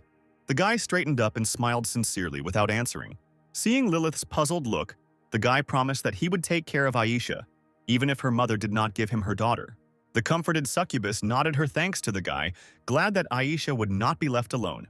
Now she won't have to depend on others. She won't have to endure ridicule and humiliation because she's a mudblood. She won't have to be afraid and suffer. But the most important thing is that Aisha will gain the most important thing. She will remain with her loved one forever. Leaving the girl, both approached two pillars with various signs painted on them. Lilith said that the mediator between the worlds, Pierce, was already dead. So if you want to establish contact with the magical world, you will have to wait for someone to open a portal from the other side. The apostle touched the column, noting that previously all hope was in him, but now there was no way to know when the gates would open. The succubus bowed her head and asked for the opportunity to finish the job herself, while Yulman left with Aisha. Yulman turned to the woman, asking if she was sure she wanted to stay there. She nodded, saying that she needed to explain to the others what had happened and tell them about Pierce's death. With sadness in her voice, Lilith said that her fellow tribesmen would be very unhappy if she simply left. Yulman understood what she was talking about, so he didn't argue or try to persuade her. Then, as a farewell, he decided to ask Lilith for something, and she looked at the guy in surprise. The apostle took out of his pocket a small but bright purple crystal, from which the reflections spread in different directions, and asked the succubus to convey it to the emperor on his behalf. It must be conveyed that the first apostle Yulman killed Pierce with his own hands. They will understand everything themselves. The woman smiled softly as she accepted the crystal and thanked the apostle again. Finally, a carriage with a coachman and a harnessed white horse arrived for the couple. Aisha's head was a mixture of sleep and reality. Now Pierce was strangling her mother with his bare hands. Now she lay dead, and Yulman reached out to the girl with the last of his strength, begging her to run quickly. The count immediately ran up to him, pulled him by the hair and put a sharp stake to his neck, shouting that all this was a consequence of the fact that Aisha resisted and did not want to belong to the master. The next moment, the tip of the knife plunges right into the guy's neck, and he suddenly opens his eyes, starting to wheeze. Aisha woke up with a loud scream and sat up, breathing heavily, sweating from the horror she had experienced. Opposite her, with his arms folded across his chest, sat Yulman, safe and sound, smiling affectionately. He was glad that Aisha had woken up. The girl's huge eyes filled with tears and she let out a short sob. Then she quickly darted towards her friend and carefully touched his face to make sure he was real. A few moments later, she, still sobbing, jumped straight at Yulman, squeezing him in a tight embrace. Laying her head on top of his, she continued to whisper that it was true, that she was alive, and that her beloved was still alive too. The apostle's nose almost bled from the emotional shock, and he asked Aisha in a strangled voice to calm down. However, the guy changed his mind and also asked her to stay in the same position for a little while longer. Meanwhile, while the couple was leaving the ill-fated castle, Lilith arrived in the magic world. She appeared before the emperor and his warriors in a huge hall, her hands submissively folded in front of her. The succubus told the ruler in detail about everything that had happened to her. He, sitting on a massive throne, was silent for a long time, thinking about what he had heard. The emperor of the dark world, Aquila, was surprised to learn that Pierce was killed by the first apostle Yulman. The woman nodded, summing up everything she had told Aquila.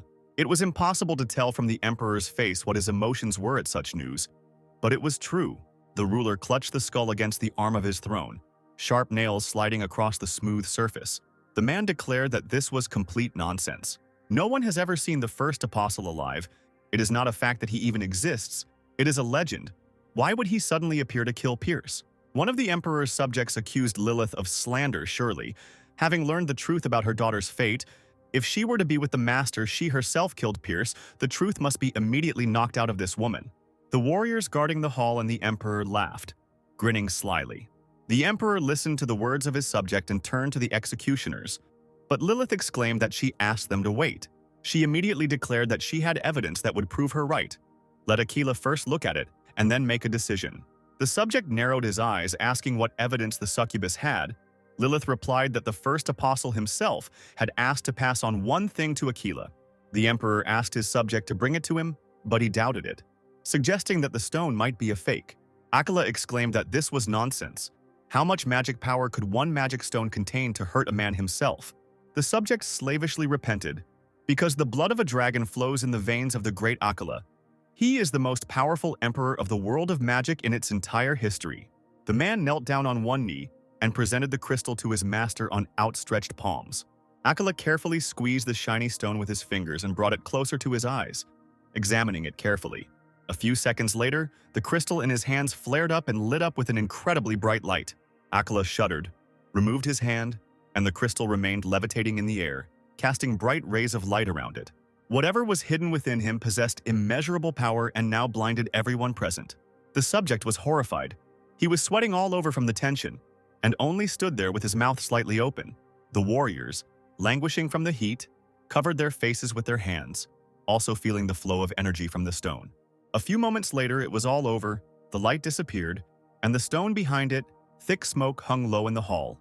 Looking at the emperor's puzzled face, the subject carefully asked if everything was all right with him. Aquila himself did not know if he was okay, his whole body trembling slightly, and he stared blankly ahead. Without giving up, he realized that this force was more powerful than even that gentleman, and in this state, he had no chance to resist it. He quietly informed her that Lilith had not lied. The first apostle had indeed killed Pierce, and it was not the woman's fault. Since Pierce was dead, from today on, Lilith herself would look after his estate. The succubus nodded obediently and thanked the master. Before the perfect plan can be put into action, Lilith must first be secured. Yulman's caring voice was heard in the carriage. He asked Aisha not to be afraid, because everything she remembers happened in reality. Arya was still recovering from the recent events, but that tone even woke her up. The girl, staggering from the shaking of the carriage, slowly rose from the bench, trying to open her eyes. However, after seeing what was happening, Arya wished to never see anything like that again. Yulman was sitting dangerously close to Aisha and hugging the girl to himself. The warrior jumped up from her seat and grabbed the apostle by the collar, shouting that he was a real pervert and wanted to do something with a defenseless girl. She looked at her friend in surprise when Arya began to scold her for such careless behavior. She was lucky that she woke up, but Aisha blushed deeply in response and looked away, starting to babble something incoherently. Arya frowned in confusion, suspecting something was wrong, and angrily asked her friend what was going on. Silence reigned in the carriage. Only the wheels creaked, somehow diluting the awkward atmosphere. Yulman and Aisha moved away from each other, although they continued to sit on the same seat. Aisha smiled stupidly with a blush on her cheeks. Yulman frowned, but he blushed no less. Arya still didn't understand what was going on. She just saw how strange the atmosphere between her friends had become. She suddenly felt a vague pain in her soul, especially when the girl looked at the couple. Arya fell silent and looked blankly at the floor. Does she really like this guy? But the next moment she slapped her cheeks, willing the mental confusion to go away. It was sheer nonsense. Aisha's gentle voice distracted her from her stupid thoughts. She smiled tenderly at her friend, thanking her for saving her. Arya suddenly beamed. It seemed to her that it was not the pervert who was causing the girl's feelings. Without much concealment, the warrior called Aisha a cutie and confessed her sympathy. Which surprised the latter, Yulman was also glad that Aisha's charm was revealed to his friend. Suddenly, Aisha realized that she had missed something very important and let out a dejected yelp. Turning to Yulman, the girl asked how they ended up getting out and what happened to her mother. Arya remembered seeing that vampire from the portrait in the castle and immediately passed out, so she also didn't remember what happened. The apostle said that the vampire Arya saw attacked them. Lilith was fine, and the vampire was already dead. Aisha pressed her hands to her chest, puzzled by the realization that the villain was no longer there, and whether her mother had killed him. The girl scratched her chin, remembering that the vampire had hidden the fact that she had lost her soul for the sake of her master, so her mother found out about it and decided to punish him. She was definitely afraid to involve her daughter in this matter, and left them, running away. But they killed the master's close servant. He definitely won't forgive the whole company. Yulman admired the sweet look of Aisha, who was deep in thought, deciding not to argue with her arguments, which, however, were full of factual errors. Suddenly, the girl fell silent and became sad, folding her palms on her knees. She lowered her head and looked at the floor, but not at Yulman, to whom she was about to tell something. By killing Pierce, they became blood enemies of a very terrible man, one of those great apostles standing at the top of this world. Yulman leaned back in his seat, slyly asking which of those apostles was so strong. Aisha, hearing the cheerful notes in her friend's voice, wrapped her arms around his neck, exclaiming that he was not joking at all. They will have to confront the 12th apostle, the ruler of the polar night, Capacis. This is an apostle, a super being. On the same level as the gods, they will not succeed. The company is doomed. Yulman carefully placed his palms on Aisha's warm hands and tenderly pressed them to his chest, saying that there was something he had hidden from the girl for a very long time. The guy, squeezing someone else's fingers, exhaled and confessed that he was the first apostle. Aisha froze, holding her breath, and looked at the guy with wide eyes as if he were an alien, and he patiently waited for her to say at least a word and did not rush her. Aisha perked up and pounded her fists on Yulman's chest, shouting that he should at least pull himself together now and not joke.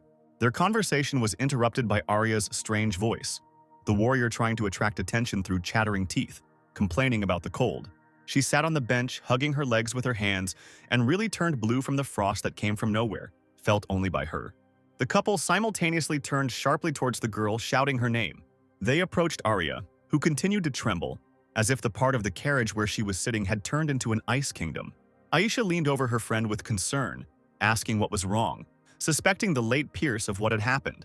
Yulman, having carefully examined Aryu, concluded that this was neither magic nor a spell, but pure dark energy. Aisha whistled in confusion. She had never heard or encountered anything like this before. Arya felt herself losing strength, barely remaining conscious, her eyes tightly closed. Her soul was baptized in the dark energy of the afterlife. Some part of it penetrated the body and remained inside. It was necessary to urgently remove the darkness, otherwise the girl was in danger of turning into a walking dead person. The girl leaned back on the bench, exhausted, gradually sinking into the incredible cold. Yulman realized that his source energy would be enough to dispel the dark energy, but for Arya, the source posed an even greater threat.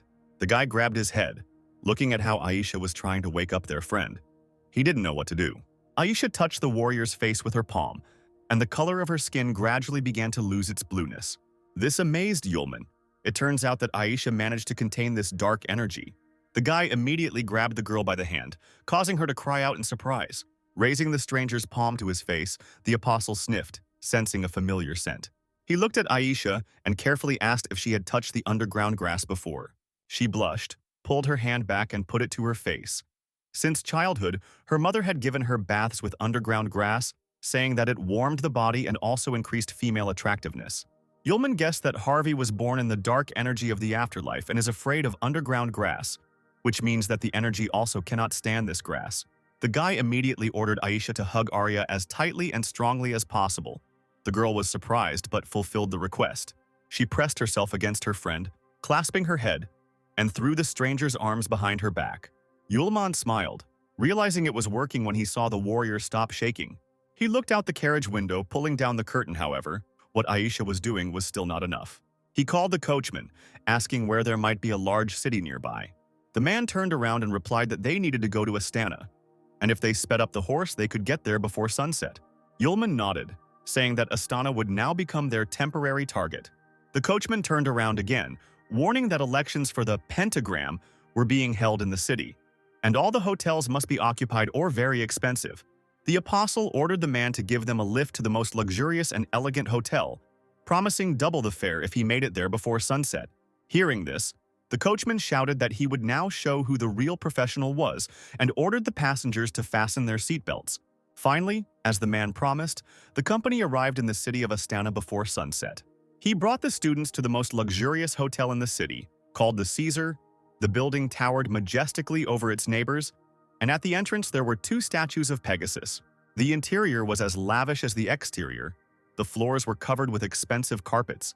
Even the hotel guests walked importantly along the corridors, as if they had just stepped off the cover of a magazine. Yulman asked the girls to wait for him at the reception desk. He would rent a room and return to them immediately. The apostle approached the beautifully decorated counter and asked the smiling employee to provide 2 rooms with bathrooms. The girl expressed her regret because too many mages had arrived for the selection for the Magic Academy this week, and only the Imperial Suite was left. Yulman fell silent for a moment, realizing that he would be able to be in the same room with Aisha. Blushing and shaking his head, he announced that he would choose this room, when suddenly a loud voice was heard behind him demanding the Imperial Suite. A tall, fair-haired, impudent-looking guy held a pretty girl by the waist and rudely ordered the worker not to hesitate, but to fill out the paperwork and check them in. She became embarrassed and apologized, drawing the stranger's attention to the fact that Yulman was first. The blonde walked up to the counter, ignoring the apostle, and said that he didn't have enough money for such a room. He rudely reminded that he was a VIP client of the hotel and a friend of the director, so a room for him would cost 500 gold per night. The girl smiled awkwardly, saying that the price of the room was 2,000, which caused the guests violent indignation. Yulman frowned at the guy, and he, being an aristocrat, could not hesitate in front of some boy, so he agreed to such a price. The apostle was nervous about the appearance of this couple. He knew that he could not continue to look for the hotel, because Arya was getting worse. As soon as the squabble had started between them, a loud voice boldly asked who was tired of living, since they were preventing Brother Yulman from moving in. The boy turned around in surprise to look at his savior. Linda stood behind him, smiling cheerfully, her arms crossed over her chest. The girl flew up to Yulman and grabbed him by the elbow, exclaiming that they had met again. The impudent fellow, seeing Linda, immediately lost all his ardor and mumbled something instead of greeting. Her angry look spoke louder than any words as soon as the girl turned around. The guy grabbed his companion by the waist, and they instantly ran to the exit. Yulman asked in surprise how Linda ended up here, and she laughed, saying that the hotel belonged to her family. She ordered the worker to check Yulman's brother into the last Imperial Suite for the time he specified, and for free too. The apostle opened his mouth and began to refuse the offer, because the girl had already helped him, and he couldn't constantly remain at a loss. Linda frowned artificially, stating that his behavior had become too polite. Yulman offered to help him with another matter, and asked if his friend knew where nearby he could find more underground grass for sale. He really needed it. Linda promised to find this rare medicinal herb for him personally, which was difficult to obtain in first-class form. Yulman asked to also obtain the restorative potion, for which he would definitely pay. Meanwhile, Aisha sat on the couch, hugging her heavily breathing friend from behind, giving her a moment of peace from the dark energy. She looked around worriedly, wondering where Yulman was and why he hadn't returned yet. Arya suddenly let out a muffled groan, not regaining consciousness. A dark spot of deadly energy appeared on her neck, and it began to spread even further across her skin. Unable to bear it any longer, Aisha left her friend on the couch and went looking for her student. Linda was the first to see her, and she flinched from the scream when she saw the girl. She winked at Aisha, glad to finally meet the lady of her old friend's heart. She looked at the stranger in surprise. The apostle immediately introduced Linda. With her help, he was able to get a jasper bracelet. She would also be able to buy underground grass. Aisha was very glad to meet him. Linda asked where Aisha was rushing to, noting that she was very nice, but the girl herself was in no way inferior to her. Aisha immediately grabbed Yulman by the collar of his cloak, exclaiming that he should look at Aryu, because the girl herself could no longer cope with the dark energy. The apostle asked if the hugs were helping, but it turned out that they weren't, because the energy began to creep up to the warrior's neck. Yulman asked Linda to quickly look for the underground grass, buy it all, and hurry to their room. Linda didn't need to be told several times. She nodded and hurried to carry out the order. The apostle turned to the worker, demanding that she take them to their room as soon as possible. Once there, the couple drew a warm bath with the underground herb they had brought and lowered Aryu into it, hoping that she would feel better. Both watched the girl with concern. Yulman said that the dark energy could not be gotten rid of in one go. Arya would need to spend the next few days in a bath with underground grass. Aisha started and looked at Yulman, remembering something. She said that she would look after her friend, and the student now had to stay with the guest. Linda had settled down in a large armchair in the living room. She was just drinking tea when Yulman returned to the room. The girl immediately asked how his girlfriend was feeling. The guy replied that she was better, thanks to Linda. She, with her green eyes flashing, looked attentively at her adopted brother. Rising from her chair, she asked if Yulman could help her in that case. The apostle nodded without hesitation, replying that he would definitely help. Linda was surprised that he didn't even ask what she needed help with, but he was only too happy to fulfill any wish for the service rendered. Linda felt a pang of conscience because last time she lured the guy to the auction to steal the ring from his hand, and he felt only gratitude. Yulman, seeing his friend's indecision, urged her not to be shy because her problems were his too. Linda barely had time to answer when she heard someone's voice outside the door calling her name. The girl opened the door, and one of the hotel employees was standing on the threshold. He was puzzled by something. As it turns out, Mr. Gilmore has received an invitation from Lord Lewis and is going to the banquet. Linda must leave the area as soon as possible. The girl frowned, muttering that the man had finished faster than she expected. A few seconds later, Linda grabbed Yulman by the hand, shouting that they were in trouble and pulled him along with her. Jumping into the carriage, she ordered the employee to take them as quickly as possible to the banquet that her father had left for. The man tried to refer to her father's order, but she shouted that it was her decision and there was no point in chatting. Sitting in the carriage, which was racing forward at breakneck speed, Yulman demanded an explanation from his friend. The girl insistently asked Yulman's brother to save her father. Linda asked the guy if he remembered the old man Louis she had told him about, and the apostle was surprised that the bandit leader, the organizer of the auction, was his girlfriend's father. She nodded, telling him that his status as the head of the mafia would soon pass into other hands, and without their help he would hardly survive tonight. Linda asked Yulman not to ask questions but to simply listen to all the events and then question her. The area south of the imperial capital and north of Gorstva is traditionally called the Raushan Belt, and Louis is the main mafioso of the belt.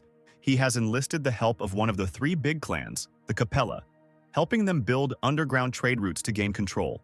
Since rumors of the death of the main Capella in Vulcan appeared, the new head of the clan turned away from Linda's father and began to support the new capital gang.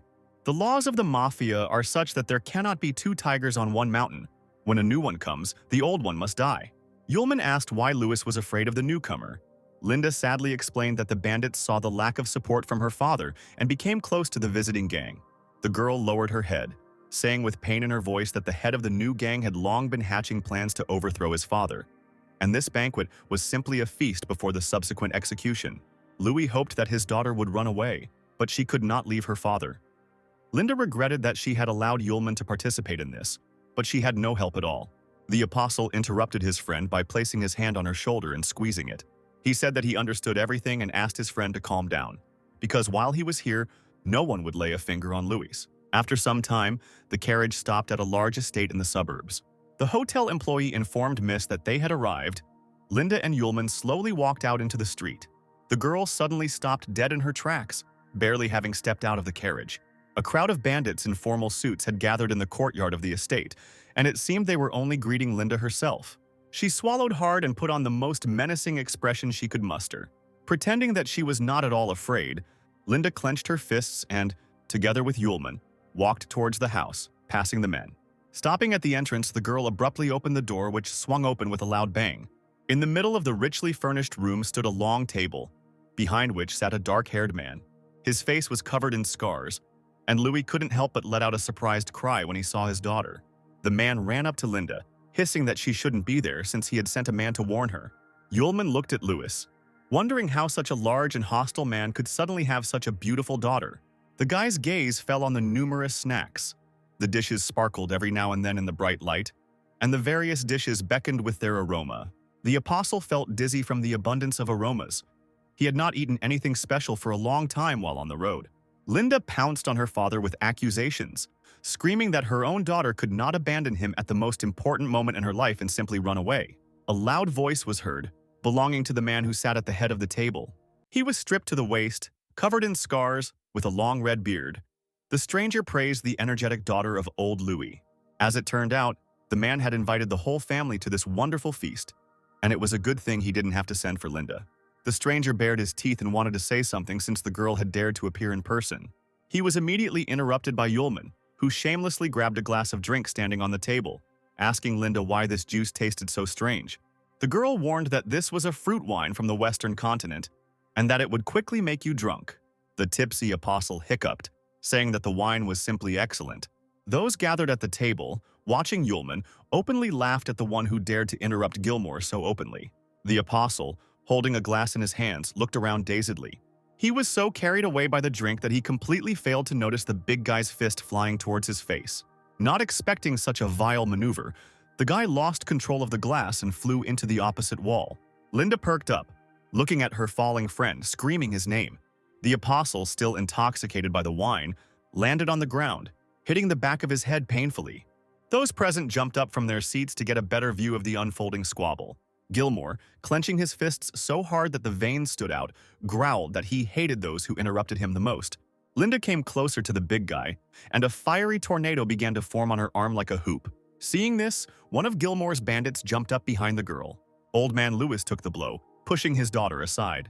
A hurricane swept through the room, sweeping away everything in its path, including the sumptuously laid table. One of the bandits, remaining seated on the surviving chair, managed to grab only a glass from the table and now looked with disappointment at what was left of it. He turned sullenly to old Lewis, saying that he certainly had not expected to eat that evening. In the confusion, the man missed the moment when a red-haired woman ran up to him.